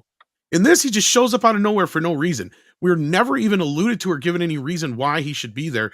Eddie's just like, I know a guy, and then all of a sudden he's there. It's like, you haven't even talked to this guy. How do you even know he has anything to do with real estate? Like, that's what I'm saying. Like, yeah, it was just like, oh, I got a friend who can help you. It was at least the helicopter joke was set up. That's one of the only jokes in the entire movie that is set up, right? Because you get up front that Joseph Gordon-Levitt is transferring from LA to Beverly Hills, and that he used to be the helicopter pilot over in LA. So that's all set up, right? Yeah. So that part's fine. So when that joke plays out, that's why that joke's one of the better jokes in the film, in my opinion, because we actually have precedence for it. But otherwise, the movie feels like a carbon copy of the first film, much like Force Awakens, shoving in an unlikable female character who, and I would be okay with like certain things, but this character is not meant to take the mantle either, right? Because I know a lot of people are like, well, at least we got all 3 characters on screen together. I'm like, yeah, but for one scene, and it's not like this movie. Yeah. Well, not just that, but like with Star Wars, that's all we wanted, just because we knew that these movies were going to be leading to a new generation, right? Like, there's no reason for a Beverly Hills Cop series to carry on without anybody but Eddie Murphy. There just isn't. No, he's the star. Yeah, you can't. So anyway, I've dominated this. I'm curious what you thought about, because you said you actually enjoyed it more than I did. Well, I enjoyed parts of it. I mean, I can't argue with really those things. I mean, I'll say I did like Billy in it. I did like Joseph Gordon-Levitt. I'll say that much. I did like certain things, but like, yeah. No, there's some good moments in it, and Serge is just such a funny character. The setup with him, he rolls up in his Rolls Royce, and you're kind of like, well, why is he there? Like, showing this house, and the whole idea is they've got to go to this house because the drug dealers or the cartel, are next door, I guess. So this house happens to be for sale. So some of that stuff you can kind of, gloss over, right? I guess, it's not. But they could have set it up where he ran into him earlier on and been like, "What are you up to lately?" Better. He's like, "Oh, I'm into real estate now," or something like that. Yeah, no, I definitely hear that. Now, I thought the movie started off, I did not like the opening. I thought they're in the hockey arena, they're Detroit, and then there's a couple of funny lines, but it's a little bit too PC. And I guess I'm overly sensitive now, so the banter and the I can pretend to be you, but you can't pretend to be me, which I guess would bother me a bit, because like the fact that Axel's black only came up 3 times in the original films. Yeah, so they right off the bat they let off with that. I guess I'm maybe overly sensitive now to it. I didn't think, and that was ridiculous chase scene. He's on the little, it's supposed to be classic, Beverly Hills Cop, stuff where they're chasing the bad guy, and he's basically in a snowplow and he's destroying everything left and right all over the whole city, and just a little bit too over the top, I thought. And they're setting the guy up. The guy that he's with was just such a total doofus, the detective in that hockey scene. He's like, he hasn't solved a crime in 5 years. It's like, I just didn't like the opening, and I didn't think and it's kind of pointless what it leads to as well, because it's like, for what purpose did this serve? Nothing, right? Where did it? And then they're just it's just filler, right? Or at least you'd want to see Eddie Murphy with some really, something interesting in terms of making the bust, or like when the Beverly Hills Cop opens, the first movie, isn't he selling cigarettes, quote unquote? Yeah, because he took a truck from another heist. Yeah, that's why he got in trouble. But that's at least established that he's a little bit recluse and he's an undercover cop, right? And then the second movie, they established that he's running the card scam thing with the guy from Murphy Brown. I can't remember his name, the comedian, but and then the guy shows up from the first movie. Like, that stuff's great. And it's like the third movie, they do a little bit of that in the beginning, but then that actually leads into the plot. Yeah, no, and it establishes character, and you see what a cool character Axel Foley But is. here, and you're right. Like, it just doesn't go anywhere. It doesn't really do anything but set it up that, somebody ends up taking the fall for Axel, basically. I'm not going to say who, but yeah. and it just doesn't really serve the story in any way. Like, it doesn't set anything up for the other parts of the story. It's just kind of there just to be there. Because then Axel finds out about the other stuff going on, and then he leaves. Yeah, so it has nothing to do with the other stuff. Yeah. Yeah, I guess it sets up Paul Reiser's character as retiring to protect Axel Foley for the. Yeah, I didn't want to spoil it for anybody, but like, yeah, he basically takes the fall for Axel. Yeah. Yeah, So, well, I got the minor spoilers up, but yeah, so he's retired. So Reiser's pretty good in this, I think. Yeah, he's fine in it. I didn't mind him. Yeah, he was good. But then, yeah, the daughters. Yeah, I just wonder now too if I'm I shouldn't say overly sensitive, but I'm just tuned into it too. So I'm like, am I being fair to it? Like, she was a super annoying character, and of course that's a common trope, the bad dad. I'm like, am I reading too much into this, or and it was just over the top in terms of how bad that relationship was. Of course, Steven's heading out. Good night, Steven. Yep, great to have you here for Sunday Night Geekery, and have a great rest of the great next week Sunday night as we wrap up the week. Yep. Good night, Steven. Yeah, I think that I wonder if I'm like I said, I'm keyed into that stuff now too, where yeah, I guess if a dad hadn't been involved in the daughter's life for years and suddenly drop back in, but the problem is they don't explain it. Another thing is, as you went into those details, they don't you wouldn't imagine Axel Foley doing that, right? Because he's a cop, and deep down he's a nice guy. He's a hero, he's a good guy, right? So and he's really worried about his friends and stuff. So yeah, I couldn't picture him being a bad dad. Yeah, so that's what I didn't like, unless they wouldn't want to make the mom being out the bad guy, like unless the mom would never let the daughter see the dad, maybe because he's too and dangerous. That's where like Script Doctor and I talked about it after we had seen it, and we came up with a couple of different scenarios that we thought would have worked better, right? And it's like, first of all, why does it have to be a strange daughter? Why does she have to blame dad? There's another party involved in this. It is alluded to that there was marital problems besides him just sending him out there to be protected, but it doesn't even really make sense, because it's like, if you're really going to send them out there to be protected, wouldn't you put them in protective custody? Like, have Billy or Taggart help you out with that and all that kind of business. But no, none of that. And now she's 30 some years old. She's had plenty of time where she's been an adult that she could have tried to figure this thing out too, right? Like, I mean, he even makes that point, this kind of goes both ways, but then she's all like, oh no, it's the parent, it's responsibility, which is true. But unfortunately, lady, you have where he's already said he's tried calling, like, even when he's in jail and he calls her, she hangs up on him. And then he calls back and she's like, let me say this as clear as I can. Click. Like, I mean, it's like, okay, he's out here to help you. In jail. Yeah. And that's the other thing. Throughout the entire film, she knows he's there to help her, or he's there to help her. And she treats him like shit the entire time. Yeah, and it's just and the thing with Billy has already gone down too. So yeah, these are very minor spoilers, but she's obviously investigating something that leads to blowback, which is not which we never got to see, which is another mistake of this film. And Script and I agreed on that too, because that's a major flaw of writing.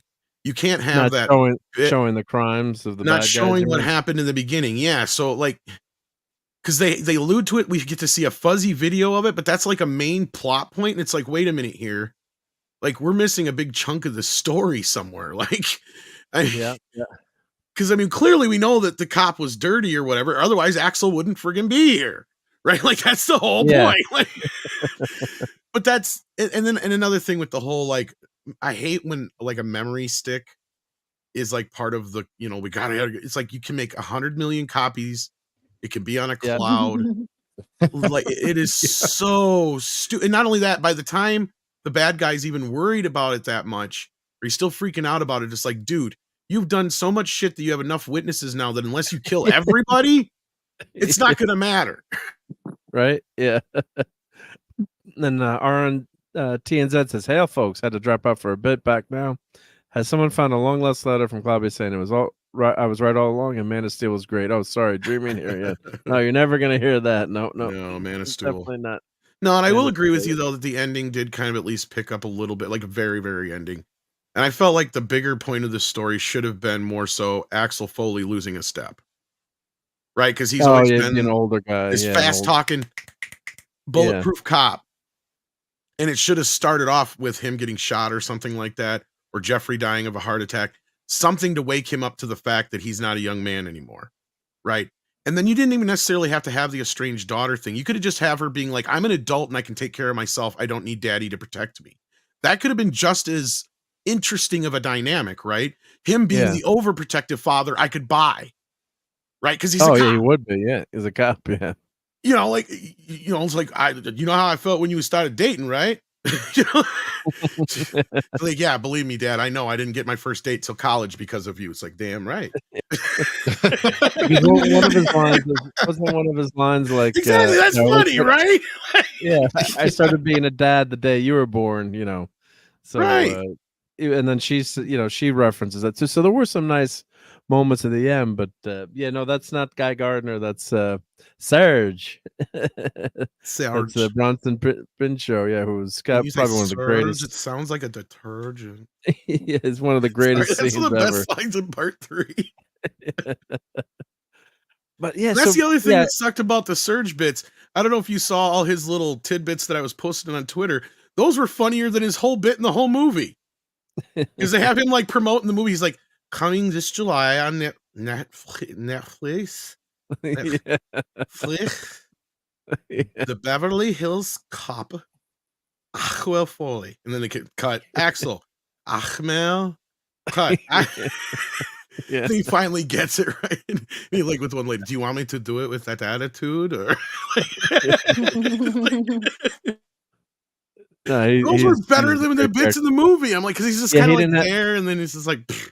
Yeah. Well, they didn't have it. Yeah, there was nothing great about it. I mean, he's good. He's funny, but there was nothing.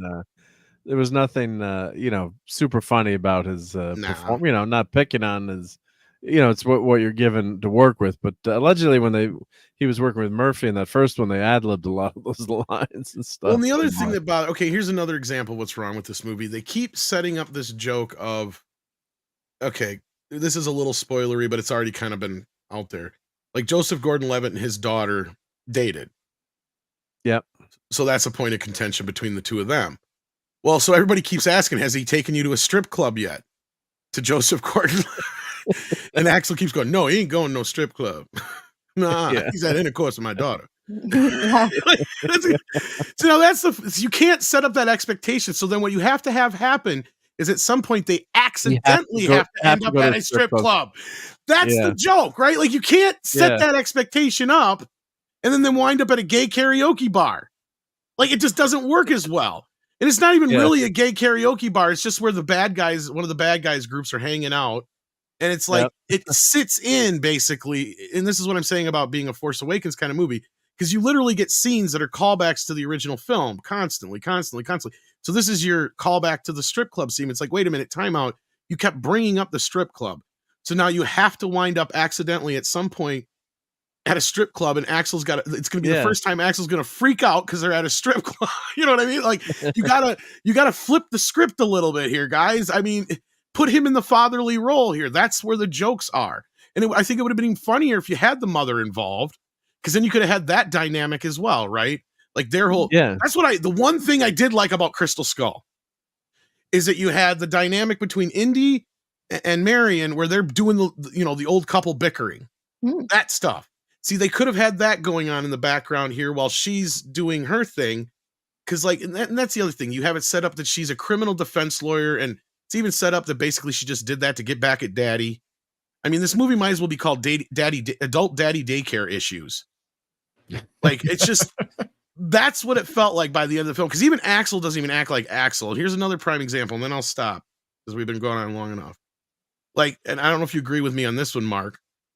There's a scene where he comes in, and this sets him up for the whole, I believe this is just before they go to look at the house bit, because he's supposed to look like he's all rich and shit. So he comes in with what is a $50 suit, and it's purple as Grimace.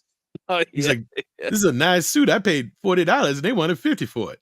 I'm like, I'm sorry, that's not Axel Foley. That's Eddie Murphy doing some bit, because Axel Foley knows what an expensive, nice suit is. Remember Beverly Hills Cop 2? Well, he mentions He was running it too. Well, he's running around in a $3,000 suit in a Ferrari. He knows what he knows how to play the part. He's an undercover cop. Yeah, he would have talked his way into, but borrowing a suit or something. It doesn't matter. He would have known that a $40 suit is a cheap ass friggin' suit. Yeah, but he would have found a way to. They would, if they had written it better, they would have found a way so he could get that $2,000 suit, because he talks about Kevin Bacon all the time as one of the plot points. He's got like a $2,000 suit and $500 shoes, or whatever. He's like how could he afford that? Obvious. Yeah. I mean, you knew Kevin Bacon was the bad guy within 30 seconds of watching. Well, and then they turn around and it's like they forgot that they gave the bad guy the same exact power that they gave Kevin Bacon in this movie. They forgot that Ellis DeWalt was the head of the largest private security and police force in Southern California. That's exactly what Kevin Bacon is too. Because he's not a cop. He's a former cop. Oh, he's a former cop? I thought he was still a cop. I'm pretty sure he's a former cop, because that's what he is now. He's a head of his own security firm. That's the guys because he busted. I don't want to do too many spoilers, but he busts Eddie and Joe Leverett. He frames him with some white powder. Yeah, but it's because he runs his own security firm thing, I think, that works with the police. That's what I think it is. I'll have to rewatch it again or check into it, but I'm pretty sure, because he's not a cop anymore from what I gathered. He's just a former cop. I did watch it late at night, but I want to thank RRT and Z for this. That was my understanding. I could be wrong on that too. But that being said, the whole thing was, though, is it went the whole plot going off the undercover cop, and they're trying to cover up this whole plot inside, with dirty cops and stuff. That's kind of the main plot. Yeah. That's a very common trope. Yep. But RRT and Z here says Tom is just wrong. Sorry, man. How they should have shown Axel had slowed down a bit. He falls for the banana in the tailpipe. Cheers. Yeah. I can't believe I fell for the banana in the tailpipe. Now that would have been funny. See, it's like they just didn't. There wasn't that many funny bits in the movie either. I mean, and I don't expect it to be a laugh a minute. I mean, but it just didn't feel like they thought a lot of it through. It was just like they were trying as hard as they could to do scenes that are like, remember this from the first film, remember this from the second film. Tom, just looking at what he's wearing on this jacket here, the original jacket, which is in the higher up picture in the center there, that people would wear that jacket in the 1980s. Something that looks like that. And then you look at the one that's below that, that is from this movie. Now, being someone who lives in the metro area, I can tell you no one has ever worn that jacket.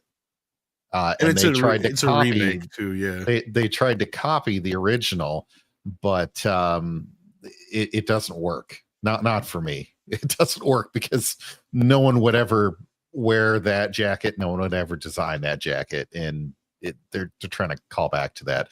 I did have a question on this though. Is he still a cop in this movie? Yeah. Oh, because he was a cop in 1984. So if we're going by the fact that he's not like a lieutenant or the chief of police, why is he still a cop after 40 years at least? Because he keeps fucking up.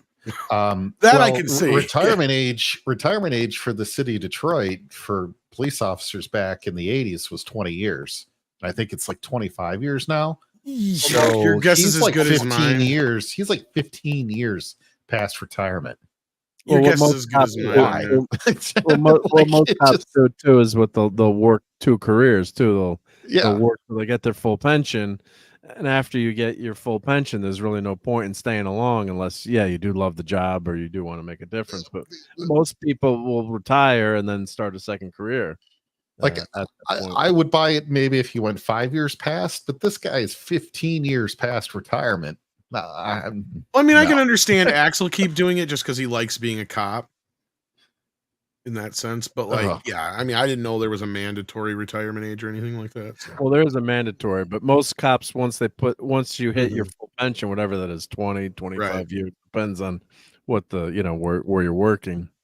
Like my cousin just retired. Well, it's not a few years now as a detective, and he got hurt on the job, and they're like, well, it's not. You might as well just retire now too, because then you get disability or whatever. So it's not worth putting in that extra time because then you don't get, you want to get once you have your full pension, it's like, why not retire and then, or do something else. So, but I think you're right, because actually list him as Captain Cade Grant. I thought it sounded like he wasn't. So he is still a cop, okay. But maybe he must be the head of his own something or other, because he has all those guys that work with him. That was the thing. Yeah, he's up there. So yeah, I thought Kevin Bacon was pretty good, and I just didn't think his character was well written. Yeah, but I did warm up to the movie towards the end when the daughter wasn't as annoying. Right. Yeah. She was just overly annoying, and then she should have just been a little bit more accepting of her dad. Or they should have explained what had happened. Explain something where she could be really mad at him, but it's really not Axel's fault. But then she finds out. Well, she kind of alludes to it's like, I could have. She kind of says it, and this is where I think some people are thinking I'm being too harsh on the movie, but it's like, I'm sorry, they should have had this earlier on in the film. It's like, yeah, it wasn't explained well. Yeah, because she kind of does say part of it's my fault. I could have picked up the phone or something like that. I don't remember exactly how she puts it, but she says it to him. I'm an adult now. She doesn't say I'm an adult now, or yes, yeah, that's what I mean. Yeah, because she's like, I'm an adult now. I could have picked up the phone too, or something like that. And so, at that point, it's like, oh, let's be bygones. It's like, okay, yeah. To me, that's just a little cheap. But at the end is like, okay, at least it wraps it up in a decent enough bow to where we know if we get another one, chances are it's not going to deal with the daughter so much. It's going to have more to do with just those three going off on an adventure, possibly, which would be nice. Yeah, and I thought the scenes with Taggart Taggart, I agree, was totally poorly written. 100% agree with that. His character, I just didn't make sense. It was like they actually ask him at one point, like, are you on the take, or Axel? And that's when he tells him to get the fuck out of his office. I did not like that scene at all. Yeah, because the problem is Taggart. They're not explaining why Taggart. Like, they try to say that he really, he trained. He trained the one guy that's dead. That is kind of the reason that they're doing this whole thing, and then the other guy, and I think even he claims he was in the academy with Kevin Bacon or something like that, or trained him. Saying, there's no way he's dirty. He's like, even says at the end, like, but I thought one of the best scenes was with Billy in that shootout where he's like, I'd like an apology now. And Taggart's like, I'm here getting shot at. I could end up dead right now. I just saved your life. He's like, isn't that enough? He's like, yeah, but sorry, I'd really like to hear it. Yeah. Yeah, Billy was fine. Billy was in character just fine. Reinhold, he slipped it on like an old suit. Yeah, right? Like, it was like surrendered, captured weapons. Yeah. It's like whatever the hell he does to get into that mindset of Billy, he just did it. He got it. Yeah. He just slipped right in. But Taggart was rough, and I get it. I know some people are like, well, he's in this, but here's the thing. Even Bogomil at that point, like, there was that scene, and this is where that scene should have been in this movie. It's like the one time they didn't copy the first one, because you didn't have Bogomil telling him, getting the fuck out of my office. Bogomil says, forget what you can prove, just tell me what you got. And they go through the whole thing. You basically should have done the opposite of that, telling him, like, look, Axel, I got proof saying otherwise. Right. So unless you got something that you can prove to me that this guy's not on the up and up, then I can't. I'm sorry, Axel. There's nothing I can do. My hands are tied. That's more of the reaction Taggart should be having. Right. He's like, unless you come to me with something solid, Axel, I can't. This guy's too, I got this kid dead to rights. Like, there's nothing else that points to anybody else but this kid as being guilty, right? Like, that's the whole, like, crutch of this thing, is they need to get this, they think this one guy's dirty or killed this undercover cop when it's really a bunch of dirty cops, right? Like, that killed this other cop because he was going to tell on him. That's the basic idea, but yeah. So, I mean, the bones of a good movie there. It's a common trope, dirty cop, good cop, dirty cop. But Billy being held hostage for those 2 days. I kept saying, well, they're going to kill Billy. It's like 3-4 days, man. It's like chained to a chair there. I mean, poor guy. I'm like, they should have found Billy a lot earlier and had him in more. Well, at least had a situation where they were like, they knew he was alive, or he was like, there was just no sense of urgency for him. Yeah, and it's like Billy's dead, or at least if the bad guy had said, turn over the the MacGuffin, the SD card. If you want Billy alive. Yeah, see, that's the other thing I couldn't believe, is they didn't do that. And then out of nowhere, they nab the daughter, of course, And then it makes no sense because they're like, bring the SD card to this warehouse, and then they figure out that he lied. It's like, why would he even lie? It's like none of this is making any real sense to me as a screenwriter. And it's from a first-time director, so that might be part of the problem. But I'm sitting here at the end of it, I'm going, because the two guys that made Bad Boys 3 and 4 were supposed to make this for a little bit there, and then I don't know what happened there that they didn't. But I wish they had. Because after watching Bad Boys 4 compared to this, they totally get what a good family dynamic should be. Even if you have an estranged situation, they made it work. Right? Because at least in their situation, Will didn't know he had a kid, right? In this situation, Axel has a kid. And it's like, okay, none of this stuff, if they're going to be this old, unless they're going to be like a teenage or just roughly out of teenage age, then there's no reason to be having this kind of a storyline right now. Like as an adult, it just came off. And I know some people reject my hypothesis of it, but I did. I called her an adult child with major daddy issues. And I'm sorry if Axel Foley was my dad, I don't think I'd have daddy issues, but yeah.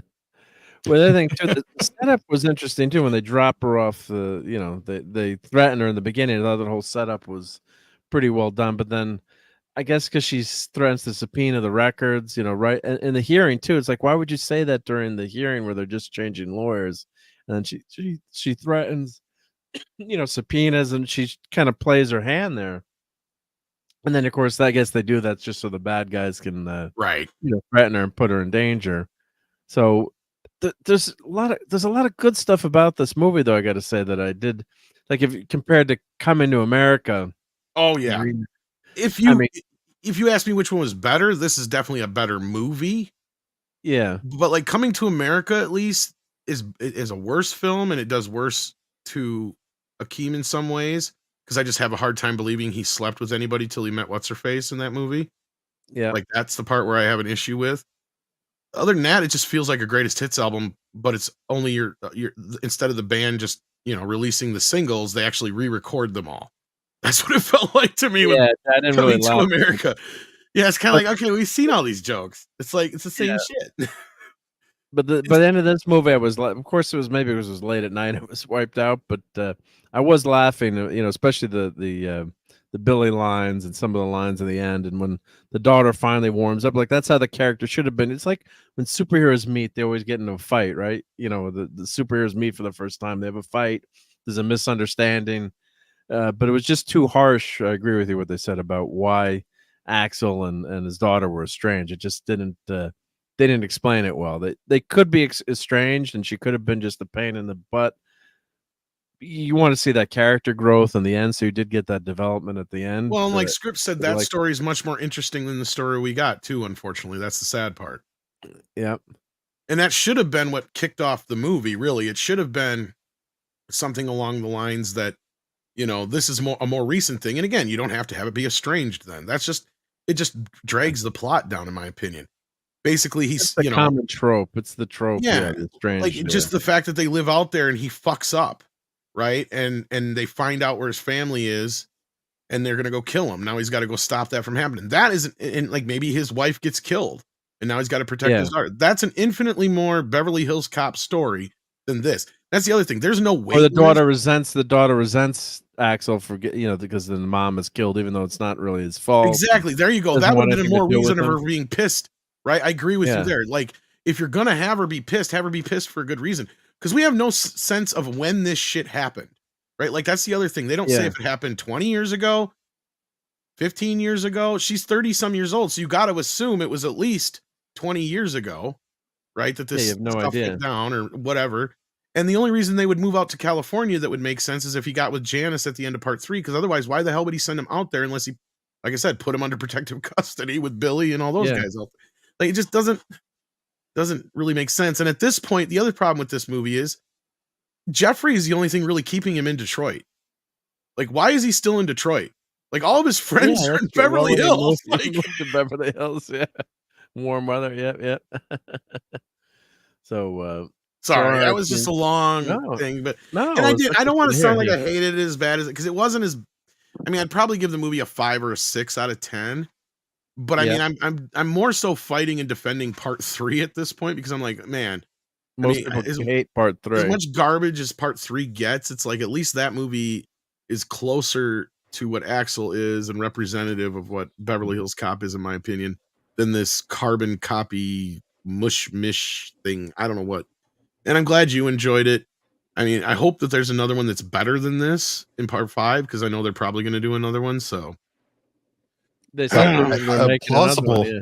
plausible explanation. He's still in Detroit because he's just that big of a Lions fan that he won't move to LA. I mean, really, he's waiting till the Lions win to move. Yeah, to win the Super Bowl. He's not. The other thing is, it's like they forgot he's an undercover cop in this movie for some reason. It's just like they just he just does goofy things. It's like no. He's because in the beginning of the movie they try to recreate the first film, only winter instead of summer, but the heat is on. And like everybody's waving at him and saying, "Hey, Axel," and all this shit. It's like, well, it's got to be tough to be an undercover cop in a town where everybody knows who you are. Yeah. The kids are the kid in the he says F you, Axel. Even the main bad guy is like looking out the window like he knows who he is, like that pimp guy or whatever in that big building. It's like, and there's no story there. They don't give us any kind of background on any of this stuff, really. It's just there, and it's just kind of like, okay. And good night to Max Redstone. Take care, Max. Have a good week. Right, Max. But yeah, so I mean, I always say, yeah, go watch it for yourself. If you have Netflix, it's free to watch. Yeah, right? at least it's that, right? So you don't have to go out to the theater. It's not going to cost you anything. And I wonder if people would be a little more harder on it had it come to theaters instead. Maybe that's part of it. Oh yeah. If it'd been in a movie theater, yeah, I would have been. And I get it. I'm a bigger Beverly Hills Cop fan than most people are. Like, I was talking to a couple people that I really respect who really enjoyed it, and I just said flat out, I was like, you guys got to understand.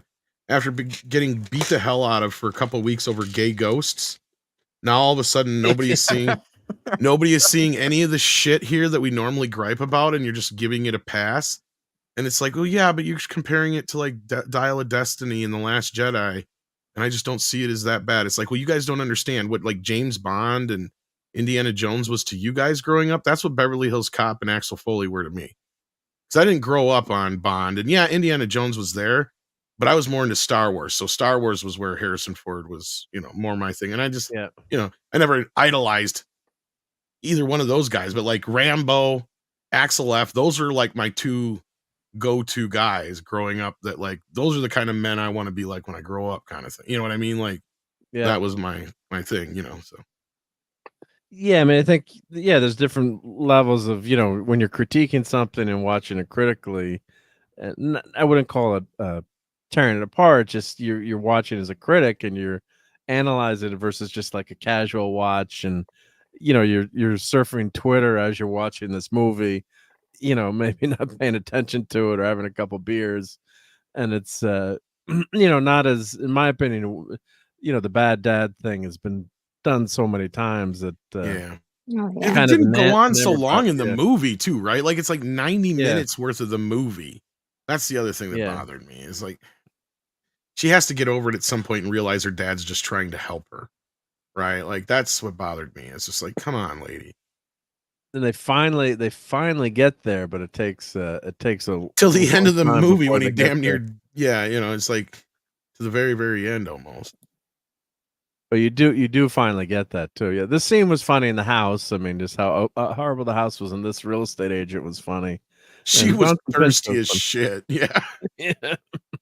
And Joseph Gordon-Levitt, what's his Joseph Gordon-Levitt? What's his? Yeah, that's his name. Yeah, Robin. Yeah, Robin is pretty good. He's looking old now though too. So, but it did have some. I liked his character. His character Abbott. He was kind of like a mix between Billy and Taggart, right? Like a perfect blend of the two.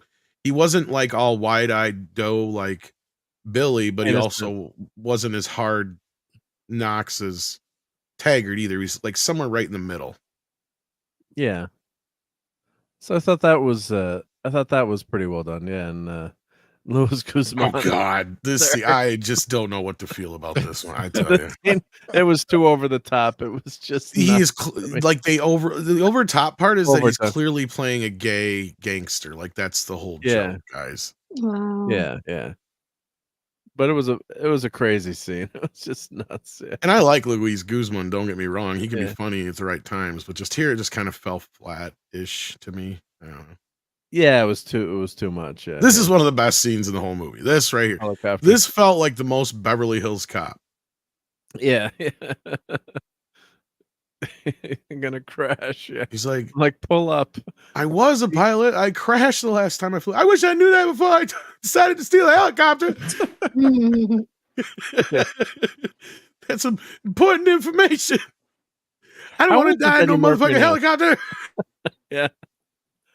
How old is Eddie Murphy now? Is he 63, something like that? Yeah. It looks great. Well, that's the other thing. When he was playing Axel, believe it or not, most people don't realize how young he was when he got into acting. I'm sure I brought this up before. Yeah.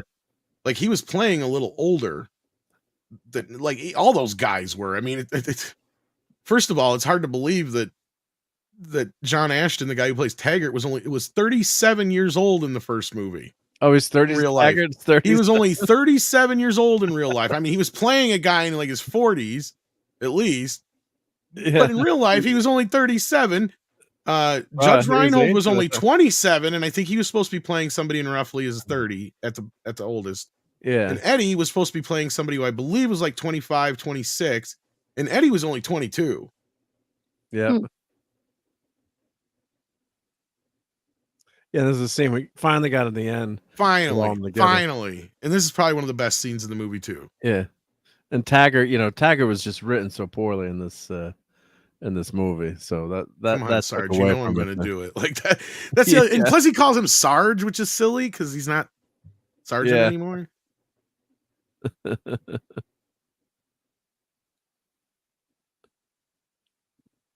But it was I think I might see it just for the nostalgia. On that level, it kind of works. Like that's where I think some people are like rose tinting it a bit because it does have a lot of the music.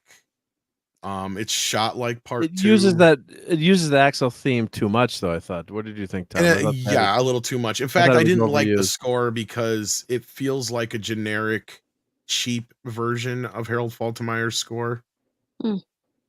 It's just the way, I don't know what keyboards they used or how they processed it this time out. It just doesn't sound like the old style. They would have been better off just using his score. You might as well have, because there's nothing new or original. There's only like, I think, one track on the whole soundtrack, and I haven't even bought it yet because I didn't really care for how it sounded. But I listened to a few tracks on YouTube. There was only one track that I listened to that had any new original music in it. It was called like Axel Returns or something like that. It just sounds like generic action music. So like, I think it's from the scene in the earlier part of the movie with the chase, and that's it. Yeah. Okay. Yeah, and it doesn't even. That's the only one that doesn't have the standard Axel Foley theme in it. Otherwise, you guys are right. Like it plays endlessly. Like the guy who saw because I actually that might have been another thing that kind of tainted some of my viewing of this. I already kind of knew the whole movie because somebody told me over a year ago what this movie was because I saw the preview copy. And he's like, it was supposed to be temp. He's like, because he asked me the other day, he goes, does the Axel F theme play endlessly like it did in the preview version? And I said, yes. Yeah. He's like, I wasn't sure. They told us that wasn't the final version.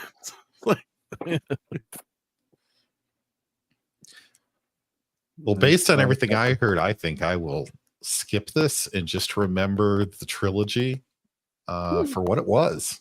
Because this doesn't sound like it adds anything I need to see in the least. What's sad is if this was a series and they could have explored more of the past and stuff, I probably wouldn't have been so hard on it. Right. But I know this is its finite point right now. It's a 2-hour film, right? You know, it's going to be at least a couple of years before we get another one if they do another one, which they probably will since it's #1 on Netflix. It's doing well on Netflix, I guess, as far as you can tell, right? How do you? Yeah, if it was a series, though, at least we could have explored some of the background. Oh, yeah, you're talking like a mini series. Yeah, like like Cobra Kai-ish in a way. You know what I mean? To where they'd have spread it out like a little bit 4-hour, more. do 3 2-hour movies kind of thing. Or 3 2-hour, Well, because I would have liked to explored what got to this point. Like, otherwise, you got to give us some more reasons as to why she's pissed, other than Daddy just didn't do what I wanted to do. Right? Like, I mean, most girls I know, and I'm not trying to speak for the one on the panel, please correct me if I'm wrong. I think a lot of y'all are just happy to get to do anything with your dads, whether it's fishing, going for a ride, whatever. I mean, it's just it's that way for boys, really. It's just you get to spend time with your dad, whether it's something you necessarily want to do or not. Sometimes at that certain age, it's just yeah. Yeah. If my father was alive, I would want to hang out with him. Definitely. Well, I mean, I'm sure after you Yeah. stop to think about it, yeah. Yeah. I mean, I don't, because I think with movies like this, because this is what I'm sensing is that they left a lot of potential on the floor, and yeah. It looks like I definitely want to see the characters. I do miss the characters, so I definitely will check it out for the characters that I remember. But I'm it curious what doesn't. you think. Yeah, I would like to see if I like it. I've been known to like lesser content, like to enjoy them on a simpler level, but because that's what it sounds like, it looks like they really didn't go into much more than just being able to create a movie for just to say we did it, just to say we put together a movie. I don't think they really like were intending to write a great script for this, Right. which is sad because you always want some like good quality. You always want good quality with these things, and unfortunately, Eddie Murphy does have a sort of, I wouldn't say a reputation, but a habit of taking on scripts that aren't always great. So, Oh yeah. yeah, Agree with that. Yeah.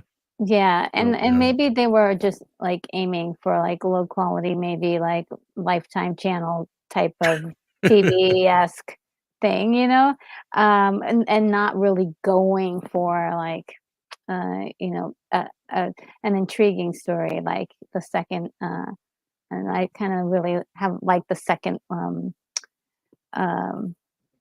Beverly Hills Cop, and You might sounds like good, this yeah. then because of the fact that this is a first time director, but he definitely shot this Mhm. like the second film. Like it feels like he's trying to emulate the second film's look Mhm. and some of the action sequences, but otherwise it's mostly just kind of emulating the first film. Yeah. At the end of the day, I mean, most people like you're right. Like I'm very overly critical about the movie. Most people are gonna That's good. probably just fine with it. Yeah. I mean, I wouldn't say it actually feels cheap or anything like that either. Like as far as how it's shot and everything, it feels like a decently shot film. And I feel Oh yeah, like I think it looks good. The acting's good. I feel like I Like think to you're look right at. though, like in a sense that I think everybody tried to bring something to the table, but Eddie is known for not necessarily having a good nose for good scripts. Yeah. So that might be part of the problem here. And he did have a lot of say and sway over this production. And it So was in production a long time. But weren't they talking about well, this movie it for was like over actually 10 years? shot like 2 years ago. Oh, And then it really? sat on a Really? shelf.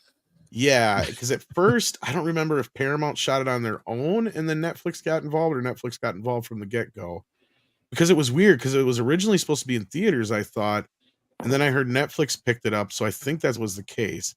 Because then the guy who saw it over a year ago, and for some reason they sat on it. They didn't release it, and it came clear that they were just saving it for the anniversary. At that point, it's like, well, you might as well. But so my understanding is this movie's technically already like 3 years old almost. So like, yeah, it was shot just on the edge of COVID period. So, and it does have kind of that's the one part of the story does feel like it's kind of bum rushed together, like maybe from 2 or 3 different scripts without a really good final rewrite. I don't know if you felt that way, Mark, but that was where and again, it's not like I'm expecting it to be Godfather level writing, but there's just little things that are just like I said, like setup and payoff that are Some normal of the writing things weren't 101 tied stuff. together well. Yeah. Yeah. So they could do another movie, and I think I have the script already read. It was already written out. So the next film, the daughter, instead of being a defense attorney, will be a DA in Beverly Hills. So she'll be Backed by associated George with the police department, right? And Eddie Murphy will be slowing down. So she'll have to step in and save the day. And wouldn't you know it, her first case as the district attorney, she's going to do all the detective work as well. And she'll be the bestest ever. She will be the bestest ever. And that'll be the next way to kind of pass the torch off, right? In the most Hollywood way to just ruin things. Sorry for being cynical, but no, it's kind of funny you say that, because that's kind of one way this movie feels like it's being clever. Is that since she is this attorney, she keeps like coming up with certain things and answers, and Axel kind of leads her down paths to get the answer. And it's not where she comes off too girl bossy, because I've avoided using the term girl boss. So that's one thing. As much people can give me shit as they have, I've been one of the few people who hasn't used the term, because I wouldn't say that. I don't think she's a girl boss. She's not a girl boss in this movie. That's the thing. And she's working against her dad, because like he is sitting there trying to go like, okay, so you have this, this, and this, and what does that mean? And she gives the answer, and he's like, well, you are a Foley. That kind of a scene. You have a few of those, right? Where he's clearly trying to say, you have this in you, it's in your blood. You can do this yourself, not just with my help. So there's kind of that element to the story, and he's trying to pull that out of her a little bit. And those elements I wish they would have dug into a little bit more, but I can see your point. The upside of this film, I will say, is that the Joseph Gordon-Levitt character is clearly being introduced, so they have a younger action person in the future. I'm suspecting you're not wrong, though, that she'll eventually be the DA. I'm just hoping and curious how much she'll actually have to play into the next movie. Of course, the next movie could all be about her getting set up or something, since she's a DA. That makes sense. So, yeah. It'll be Axel's got to save. Yeah, save her again. He's protecting her, but she'll be set up, or something will happen where he's got to save. But yeah, I did like the dynamic between Levert's character. Those two worked. They got great chemistry together. Yeah.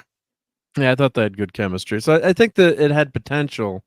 And I'm not saying what we're saying is nitpicks. It's just they could have improved the script. So sometimes people say, "Oh, you're nitpicking everything to death," but things that could have been improved on. But overall, I wasn't upset that I watched the movie, and I had some laughs. Billy, I think, has the best lines in the movie. You could do worse thing with 2 hours, I guess.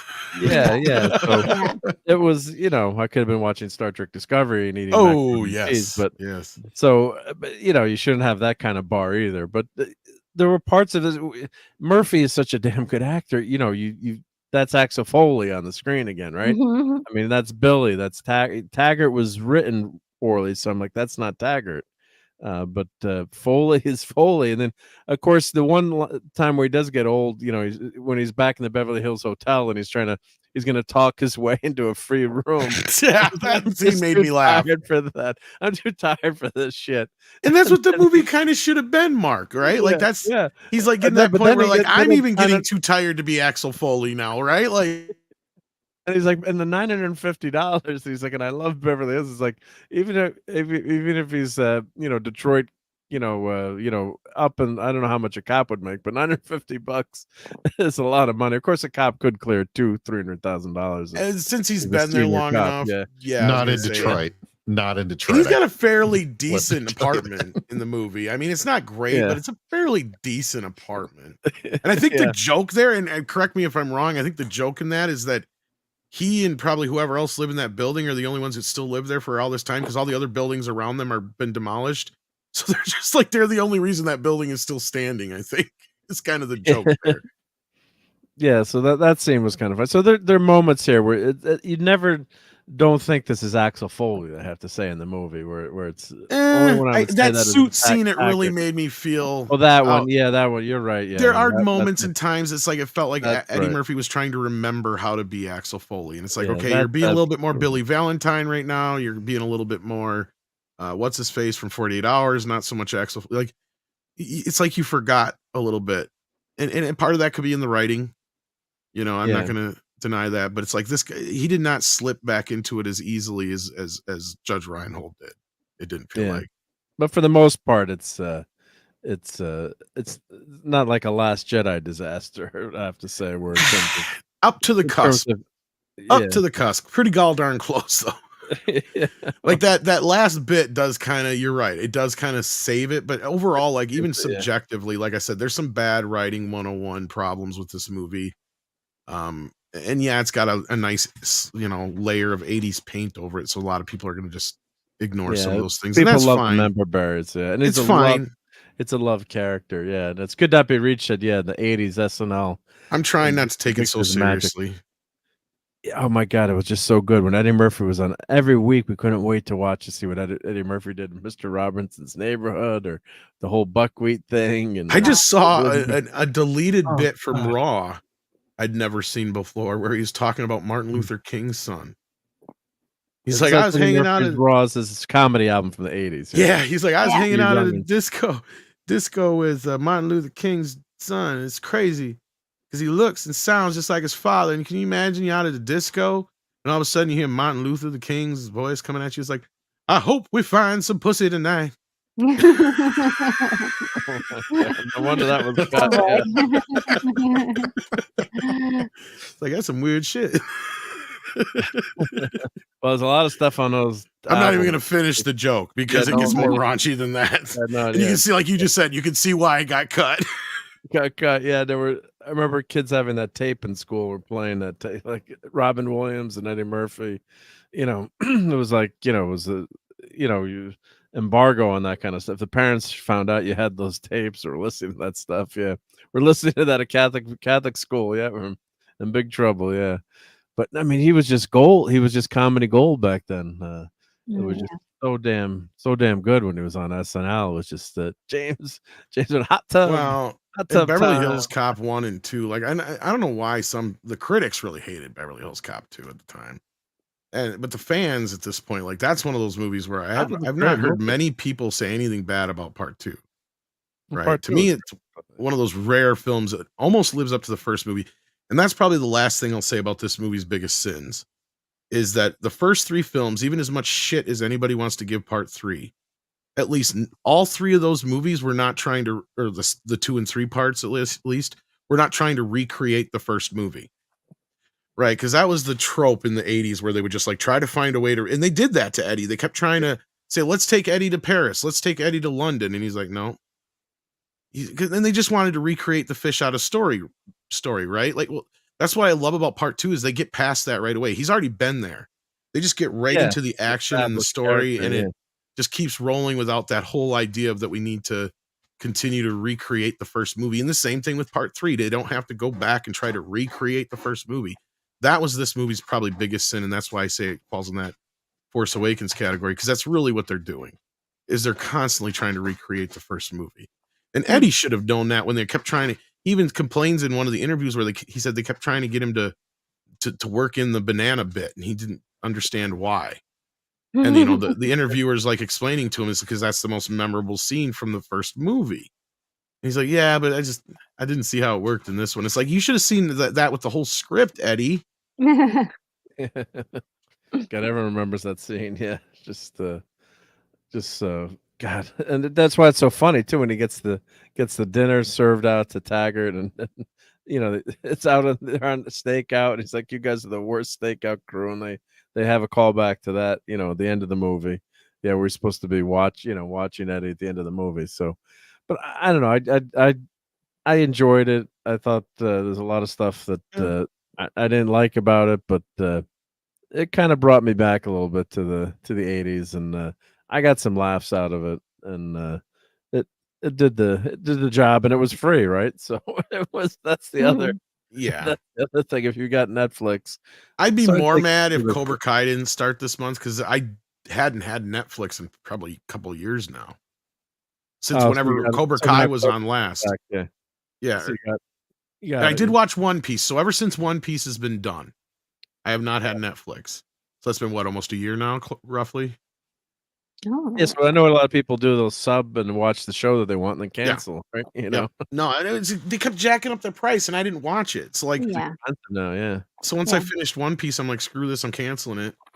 And then I got it for this, and then I know Cobra Kai is coming up here. So if it wasn't for Cobra Kai coming up at the end of this month, I'd be kind of mad, because I'd be like, I wouldn't have spent $25 on this to go see it in the theater, let alone. Oh no, I wouldn't have. Yeah, I wouldn't have been as happy if I saw it in the movie. I wouldn't. Yeah, well, and that's what it pretty much cost me to go to a movie anywhere, especially when you got to, go Yeah. through the ticket crap, and they charge you the convenience fees, and then you add in whatever. It's like Popcorn. You got to buy the popcorn. well, even without all that stuff, dude, Yeah. it's usually like 17 something by the time it's all said and done with all the taxes and added on fees just for the ticket. Yeah. Yeah, our tickets are about $20. Yeah, I have the I always go to the Dolby. I'm a movie I snob. try to go to a bit better, so like that adds on to it a little bit, but still, like, I mean, even if I go to a regular theater, it's like $12 plus whatever convenience fees. So you're still getting. That's why 9 times out of 10 I just do that and say to hell with it. So yeah. Well, my wife only watches Netflix, so we always she's a Netflix addict. So and she's like, how do I change? She doesn't know how to change the apps on the TV, so she's always in Netflix. I'm like, we gotta watch something else, and she's like, well, how do I get to the I'm like, come on, you can figure out how to change the app. Of course, I want her to keep me around, so I was gonna say you're giving away one of our secrets, right? Like, stop it. Don't do that, Mark. Yeah, don't show her how to operate the TV. Yeah, we got a weird setup where the sound bar doesn't work all the time, or something goes bad. If she knows that she can be taught, she'll teach the other women. Don't you get it? Yeah, it'll be like Planet of the Women before long. Yeah. That's once we lose control of the remote, Mark, we lose control. That's it. Yeah. God, this voice remote stuff better not work someday, right? Yeah. Yeah, it's crappy now. My mom always tells me she gets the inputs screwed up on the TV or something. So finally I bought her a Roku TV so she didn't have to change inputs. It's like, because she's got satellite and then the Netflix. It's like there's nothing on the screen. I'm like, just keep pressing the input button. What's the input button? It's like when you're trying to talk to someone how to do it, or like the sound bar doesn't work sometimes, for whatever crazy reason, the input on the sound bar got changed. Yeah. I don't know. I grew up and the women basically controlled the television in almost all the generations that I saw, except for when it came to sports things. That's the only time. Or when my dad would show up with shit. They'd be like, I remember one time he showed up with like a 25-inch television set. You guys got to remember, this is back. Like that was a big TV back then. Yeah. That was a big ass TV back then. So my mom's like, "What in the hell?" And he's like, "I got this VCR for $200 with." But my mom's like, "Well, how much was the TV?" And you had to have a 4-year math and science degree just to program the VCR. Otherwise, there was no way you were getting whatever you wanted to record. Yeah, those manuals were like serious. Yeah. Now it's like they've priced TVs down to the point where unless a man goes extremely crazy, like you can't spend the kind of money that you used to be able to spend on just a like 30-some inch TV or one of those projection screen TV. Like I remember my uncle got it one. That was a big they were deal. horrible too. Yeah. Oh yeah, they were horrible, but it was a big I had deal a because friend it was like dad who got almost $2,000 back then. Can you imagine? Like, because we go with the inflation now. The guy that had that TV, he bought a DeLorean too. Well, of course you'd have to be rich. Like, yeah. So when they had the project, and I went over to it was a friend. It was a friend's house, and it was actually my sister's friend. But I remember going there and like the TV was massive, and this was in the 70s or oh geez. So that was one of those old school ones. Yeah, and it had like the 3 lights, the red. Oh yeah, yep. The red, green, blue. I'm like, I've never seen a TV so big, but it looked horrible. It just didn't have the resolution back then, But the just idea as they were starting to get better is when we flipped over to the digital TVs. But anyway, sorry, go ahead. Yeah, no, but it was just you, and you're like, how much did you pay for this? It's like probably back then it was like $4,000 or $5,000 or something. The equivalent more than a car in some cases. You're just like, yeah. And then one of my friends bought one of the first plasma TVs for the Super Bowl in the early 90s, I think. Oh balls! It was 10. I think it was 10 grand. 10 grand. Yeah, a lot of those early HD TVs. I remember when they first come out were over like 7, 8, 10 grand. Yeah, it was like 10 grand for a plasma. It was a 48 incher, I think. you can still kind of blow the budget out these days, but it's all in the projector space. If you want a nice Sony true 4K projector, you could still pay $5K or sorry, yeah, something around there. But 5K now ain't nothing compared to 2K. That's my point, right? Like you're maxing it out at that point. The next level is you're buying some professional crap, right? Like. Yeah, and it looks funny. The whole neighborhood's watching Jaws tonight. Yeah, you have a lease on one of the theater, like one of the Well, that's right. My uncle, the neighbor's good friend across the street. He was up on a hill, and he bought one of those rear projection screen TVs to watch football, and I think it was a 30-inch TV, but it was 4x3. And the joke was, your TV's so big we can see it from across the street, which you could. But again, it looked horrible, but it was just that big picture. So my cousin got one of the nice ones near the end. I think he's still, even then when the prices were coming down, I think he still paid 13, 14, 15, probably 100 for it. Yeah, but even then, that was when you were getting to the point where you could actually watch them from the sides and stuff, and the picture still looked halfway decent, and it didn't get all distorted so much. Like he had one of the better ones, and I felt bad for him because he bought his right near the end of that phase. So for the first few years of the HD craze, there was no way his wife was going to get anything else at that point. I think they were beautiful CRT HD TVs like the Sony Vega. Is it Vega? WEGA? I think they said it. Or Wega. I don't. The Wegas. I had one of those TVs. And the gamers want those now too. The gamers always want because of the tube retro gamers. Yeah, for the tube. And it was a beautiful. I had a Sony Trinitron near the end there. That was a pretty good one. Yeah, I think that was in the Vega line or whatever. But yeah, and it was HD too. So it was. Well, of course you have a lot of mine wasn't, but it had the HD inputs on it. But yeah, one of the last ones I bought for my parents, I think, is CRT. Was actually 720p or 19. Yeah, my parents had one that had like I wouldn't know if it would actually be true 4K or true HD though. It wouldn't have been 4K, but it would have been. Yeah, I meant HD, but yeah. But it was like huge improvement. Yeah. What you would do is it was back when before HDMI was even a standard thing, but they had where you had all 6 of the cords you had to plug in. Yeah, you had. So you plugged it in that way, and if you flipped colors, it, and you flipped it over to 16:9, like it had a special, like it would actually make the bars come down from top and bottom. So what I think you were getting was kind of a faux HD. So it was taking the 480 resolution, squishing it down, so it'd probably be like 640, not quite 720p, something like that. Because I remember I had a guy in there because I thought it was true HD. And it was one of the first HD satellite things. It was called Zoom, and they ended up getting bought out by DirecTV.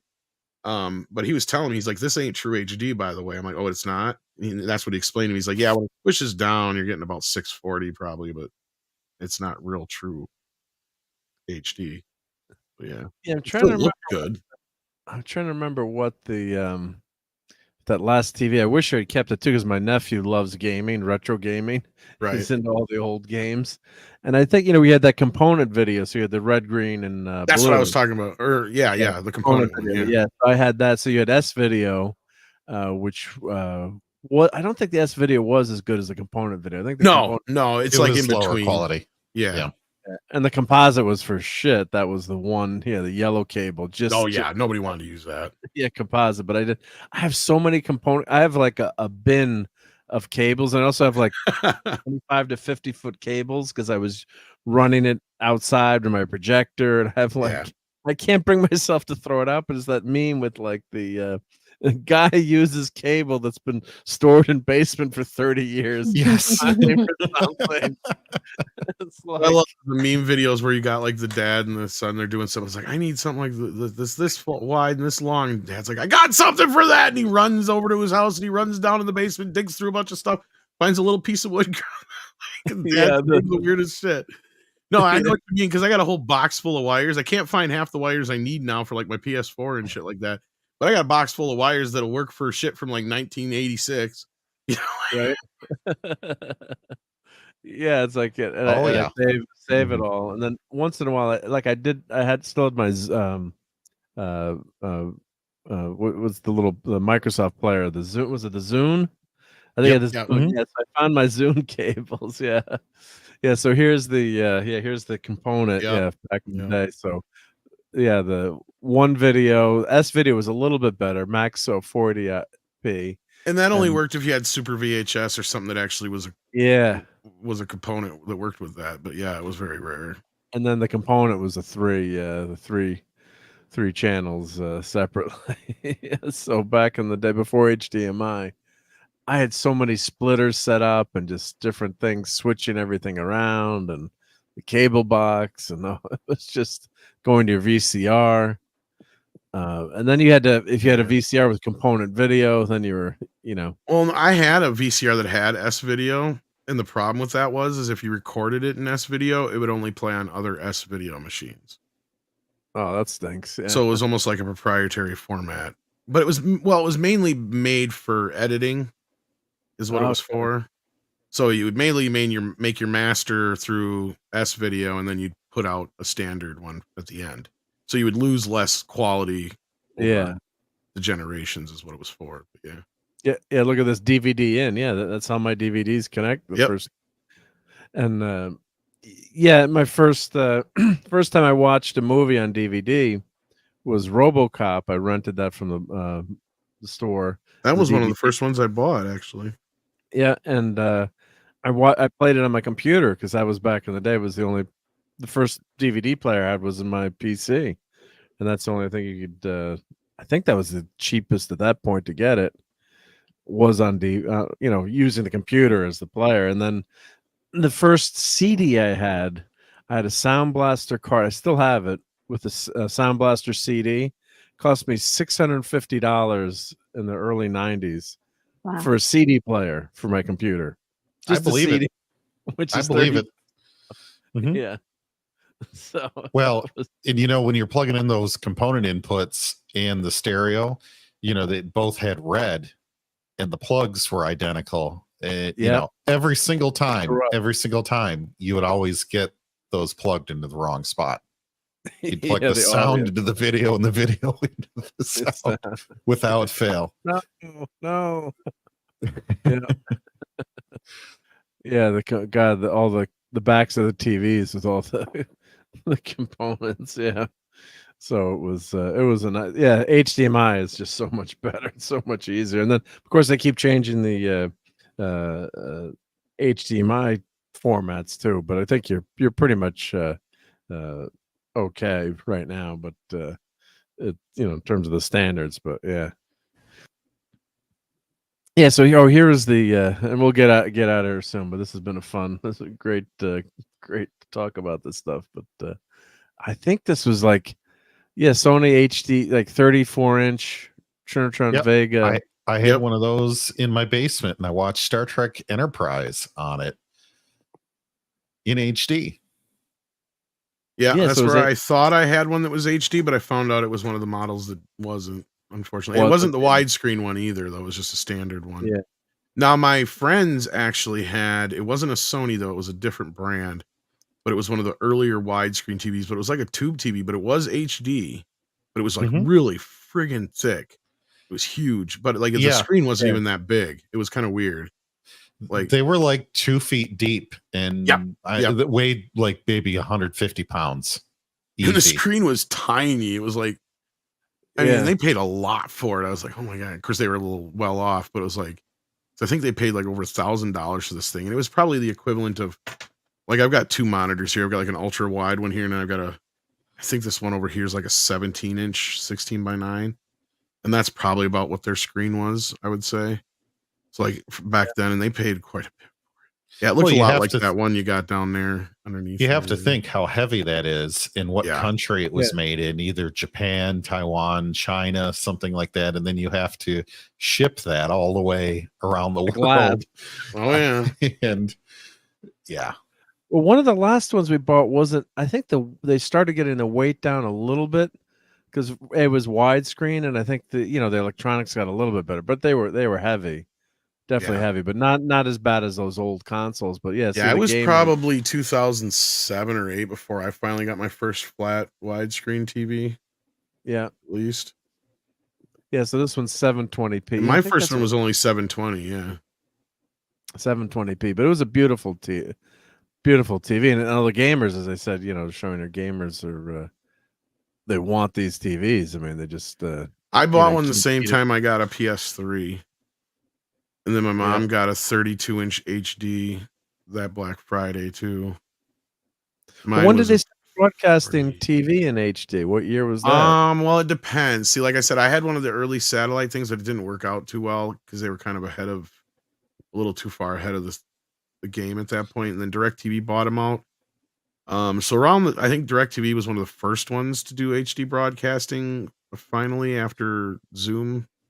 Otherwise, unless you were like in certain big metropolitan areas, you could pull in certain channels. But like a lot of the cable companies took a lot longer to switch over. I'm sure like the bigger ones did it sooner, but yeah. Yeah, I remember they had different channel numbers at the low number in our cable. Like higher numbers were HD and lower numbers were regular. All I know is they kept pushing off the date because they were originally supposed to switch over by like whatever was 2000. What was it, 4 or 5 or 6? I can't remember which. And then that date went past, and that was like 2009. And then I think finally they shut down all analog broadcasts in what was it, 2010 or 2012, somewhere in that region. My first HD was actually over antenna. Like, I mean, if you were close enough, you could get a decent picture. Yeah. Well, actually, I still have my antenna hooked up, my HD antenna to my TV, and it's actually a better picture. Well, now I have Google TV or YouTube TV, so the 4K looks pretty good. But a lot of times I'd switch to the analog, or not, should say analog, but the antenna.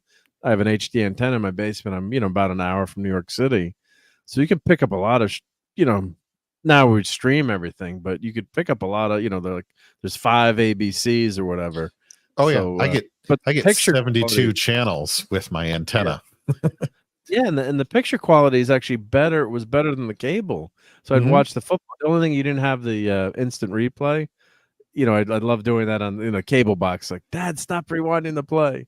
But yeah, you could get a beautiful picture on the and my friends would be like, "How come your picture looks so good?" I'm like, "It's actually a free antenna over the you buy the antenna, of course, but it looks HD looks great over there." A lot of your cable providers will compress the stream, so that's why the over the air will look more crisp, and it'll probably be further ahead of the cable broadcast too, if you have to be that 5-second difference. Yeah, and I don't know how it is now, but I remember my dad, before they switched back over to satellite, he got the digital cable, and the problem we ran into was if I was ever on the internet or somebody was on the internet and I started doing something that was using a lot of the internet, all of a sudden his picture would get all digitized. Oh, no.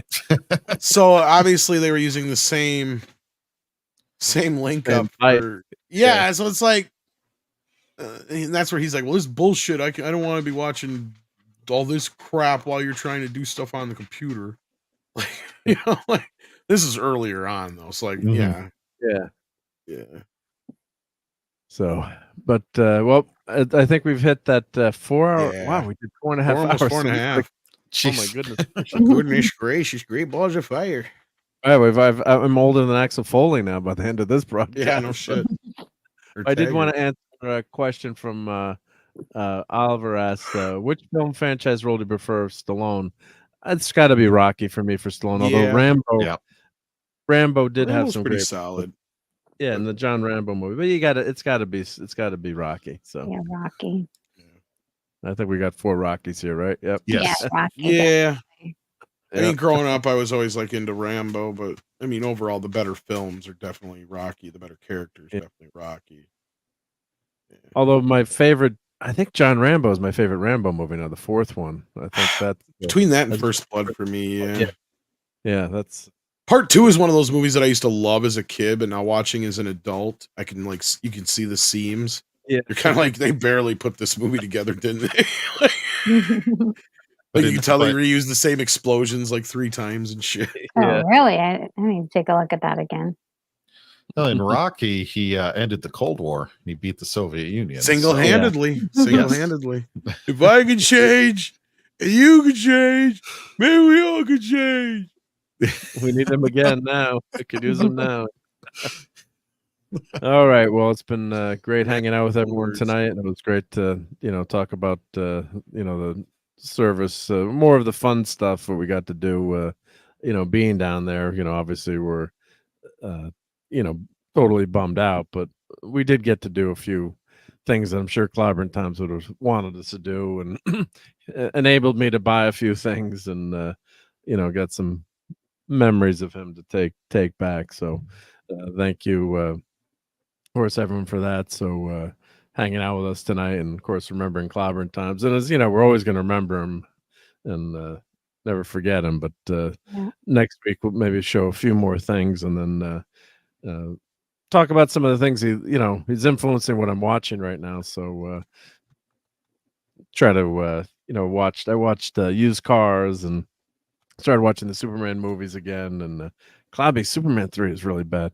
But anyway, it's been we're always going to remember him, always have a spot in our hearts, hanging out wherever we are on the internet. It's just hard to believe that he's gone. Just expect him to pop in, with the "Hey buddy, how's it going?" Just expecting that. So but appreciate everyone hanging out here, and we'll keep this Sunday Night Geekery show going for a long time. And down the road, I'll probably add a couple more shows during the week. But right now, just catching up with everything. But no, it's been a big blessing to have so many friends and be able to hang out with everyone. So of course, want to thank Pat S was here earlier, and Dad. There was Dad. Well, I think Dadman was here too in the beginning. I can't remember. It was 4.5 hours ago. So Dadman was hanging out with us for a little bit. And of course, thank you to JT Kirk for being here, Retro Nerd Girl, and Tom Connors from Midnight's Edge. And let's go around the horn. We'll get up. We won't get up to 5 hours, but what everyone's got going on. But Retro Nerd Girl, what's your watch party this week, and what do you have on tap on your great channel? Oh, great. Well, my last party was Fire and Ice, which I had a really great time watching that animated movie. And next week I'm doing Indiana Jones and the Raiders of the Lost Ark, and it's like one of my favorite movies, simply because I think it's close to being a perfect movie. It's like the closest thing. It's like one of the greatest movies ever made, in my opinion. So yeah, I'm excited about that. If you're not familiar with my channel, do check me out. I'm here on YouTube, and I review a lot of older movies. Hopefully you will find them, and it is definitely a treat for me because a lot of them are my favorite movies. Yeah, you always have some great content, and always so much fun watching your stuff. And sometimes, like I said, I'm lurking sometimes too, but Oh, great. just Yeah. watching it at work, or I'll pop in at the end, like lurking at work. Yeah, but I'm there. Yeah. Or you can always do this, the stealth search. Put the @ and then the names. Who's watching right now? Or would you, if you're not in the chat? I guess would you still show up if you're not in I active? think you can. I've been able to locate some people that were lurking sometimes.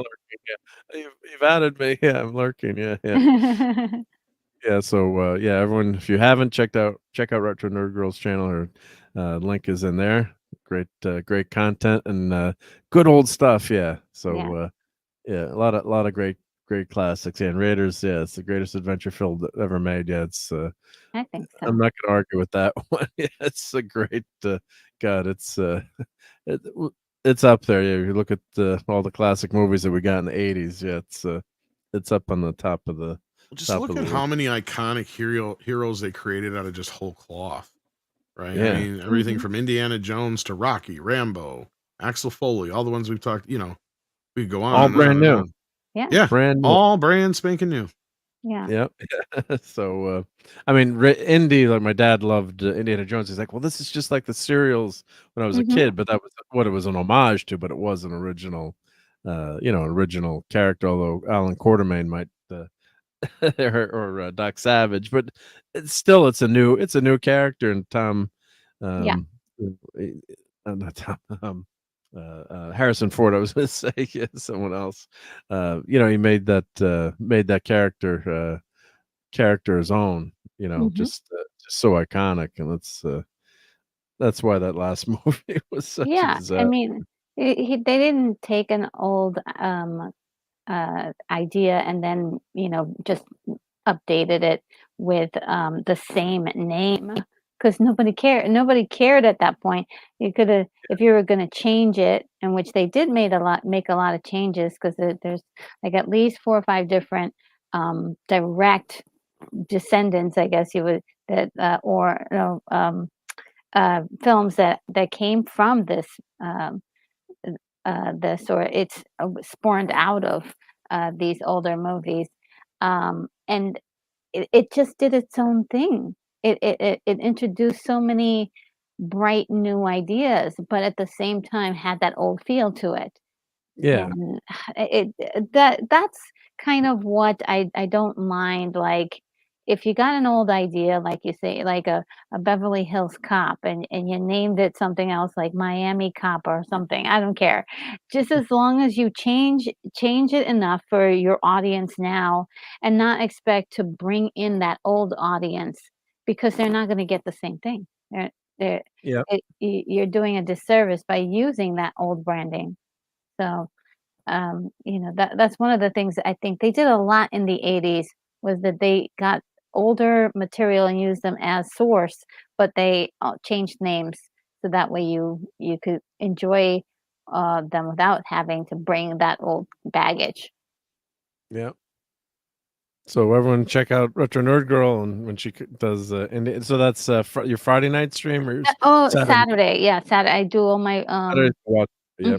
my watch parties on It Saturdays. belongs in a museum. Yes, and then I head over after that. Head over to Lorena Creole's channel, and Yeah. I do a watch party with her later on that night. So it's just a whole lot of fun.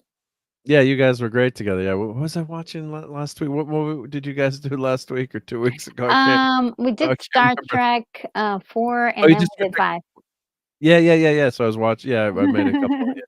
I hope there were no colorful metaphors this episode. Yeah. Yeah. Really great. Yeah, that's so great stuff. Yep. And Tom, what you have Midnight's Edge in the morning coming up? Yeah, I got the morning show coming up in the morning. Probably Toxic Femme tomorrow night. Who knows what else? I pop up somewhere here and there, wherever. Thanks for having me as always. I enjoy getting to geek out a little bit on Sunday nights with you guys. So much fun having you here. Much appreciated. So I'm sure everyone here is subbed to Tom, but just in case you're not, there's Midnight's Edge After Dark, and always check out. Once in a while, you can find Tom on the interwebs here and there, right? Yep. In a few places, yep. But yeah, always great to have you here and hang out and hear your opinions on everything. And I had there was some Gremlin stuff I had to show. I had to show you too. It was some of the stuff that I found. I think in some of the books, or before you got here, there were a few Gremlin. Oh, I missed that. You missed it, yeah. So I'll have to. Was it the Hardy's books or? Some of it was a couple of toys, I think, and some of the comics or some of the books, or it was just in the going through the comic book shop. So yeah. Oh, okay, not ones you had, but okay. Not ones I have, but yeah, just yeah. I just wonder if they're ones I have. Yeah, maybe we'll see. Yeah. So and then JT Kirk, it's been great having you on first time on the panel here. You survived. Oh yeah, it was a pleasure. It was a pleasure. So hopefully I'll be back for late night Fortnite. I'm actually headed away next weekend for summer camp, so I got to see if I make it to. We haven't done a Fortnite in a while, but you can find JT Kirk on Dadman's channel a lot, right? And oh yes, yep. I'm not sure if we're doing Wednesday and Friday this week or just Friday, but recurring guest over there as well as your Fortnite. So. And some other things in the works that I'm not really at liberty to share at the moment, but I'll be around. So, oh, you'll be around. Oh, good. That's excellent. Yep. I do have the one reaction figure that I see on screen right here. The one with the. Oh yeah, that was the Gremlins. Yeah, from Second and Charles. Yep. If you need get in contact with Claude. He can get it too. Yep. No, I think I have all those. The only one have. I do. I think the only one in that figure set for some reason I kept getting. I think Billy is the only one that I kept getting, and the card was broke off it. Otherwise, I think I've got them all carded. You got them all, yeah. I think so. I have to double check. I hope so. Kate was the only one they never produced. Like they did a mock-up of her, and she's on like this thing, but they never. I guess they couldn't get the rights to. Phoebe Cates wouldn't let them do it. Or something. Oh wow. Yeah. Yep. Well, that happens sometimes. Yeah, you can't get the rights to the characters, or that's a classic you see in the manual. You know, like. But wait a minute. Why is there a picture there? It's just the prototype, like you said, and they never come out with a figure. So that happens a lot too. Yep. But yeah, I have quite a few gizmos and stripes and other ones from that retro action or whatever you call them line. Reaction, I guess. Reaction. Reaction, yeah, that's what it is. Reaction. Yep. All right. Well, let me thank Stark of Ironbrook for becoming a new member, and for super chats tonight we had Joe's Atmosphere, RT and Z. Wes Cagle stopped by for some hot butter toast member chat, and RT and Z again another super chat. So thank you very much, everyone, for that. And yeah, I won't be actually. There won't be a Sunday Night Geekery next week because I'm going to be at Scout Camp. So I'm sorry to disappoint, but yeah, I can't stream from the camp. Right? That wouldn't work so well. So yeah, but we'll be back in 2 weeks. So I'll be back from summer camp for the next week. So we're headed into the wilds of Rhode Island for lots of merit badges and lots of fun with the summer camp. So I'll be away for that next week. But are you ready for the summer? Yeah, I am ready for the summer. Yeah. I should play meatballs for the Scouts, right? Yeah. Yeah. Just doesn't matter. Just doesn't matter.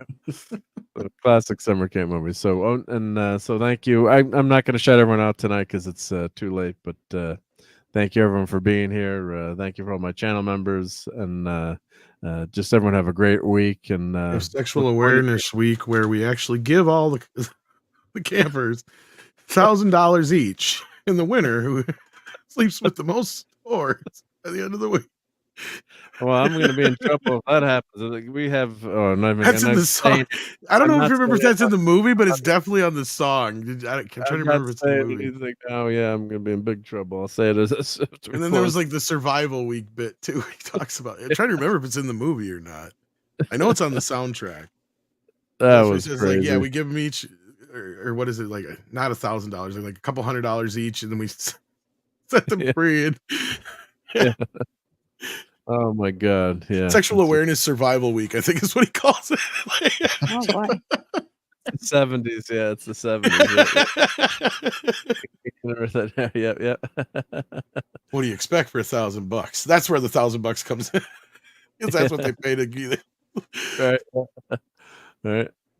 All right, everyone. So have a great week, and thank you everyone again for hanging out with us on your Sunday night and geeking out with us. So much appreciated. And I'm going to put our overlay that Clobberin Times did for me for Sunday Night Geekery. Let's put that back. Oh, I gotta switch to the right one there.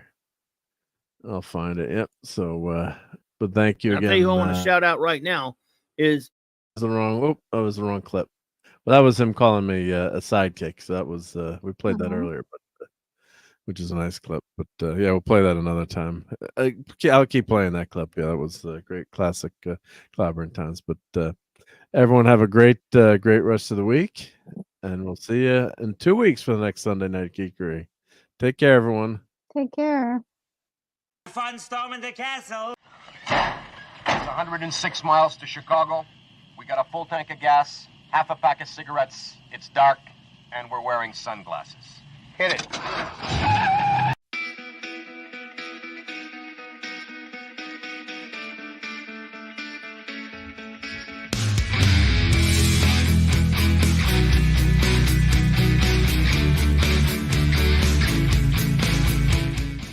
You're still here? It's over. Go home.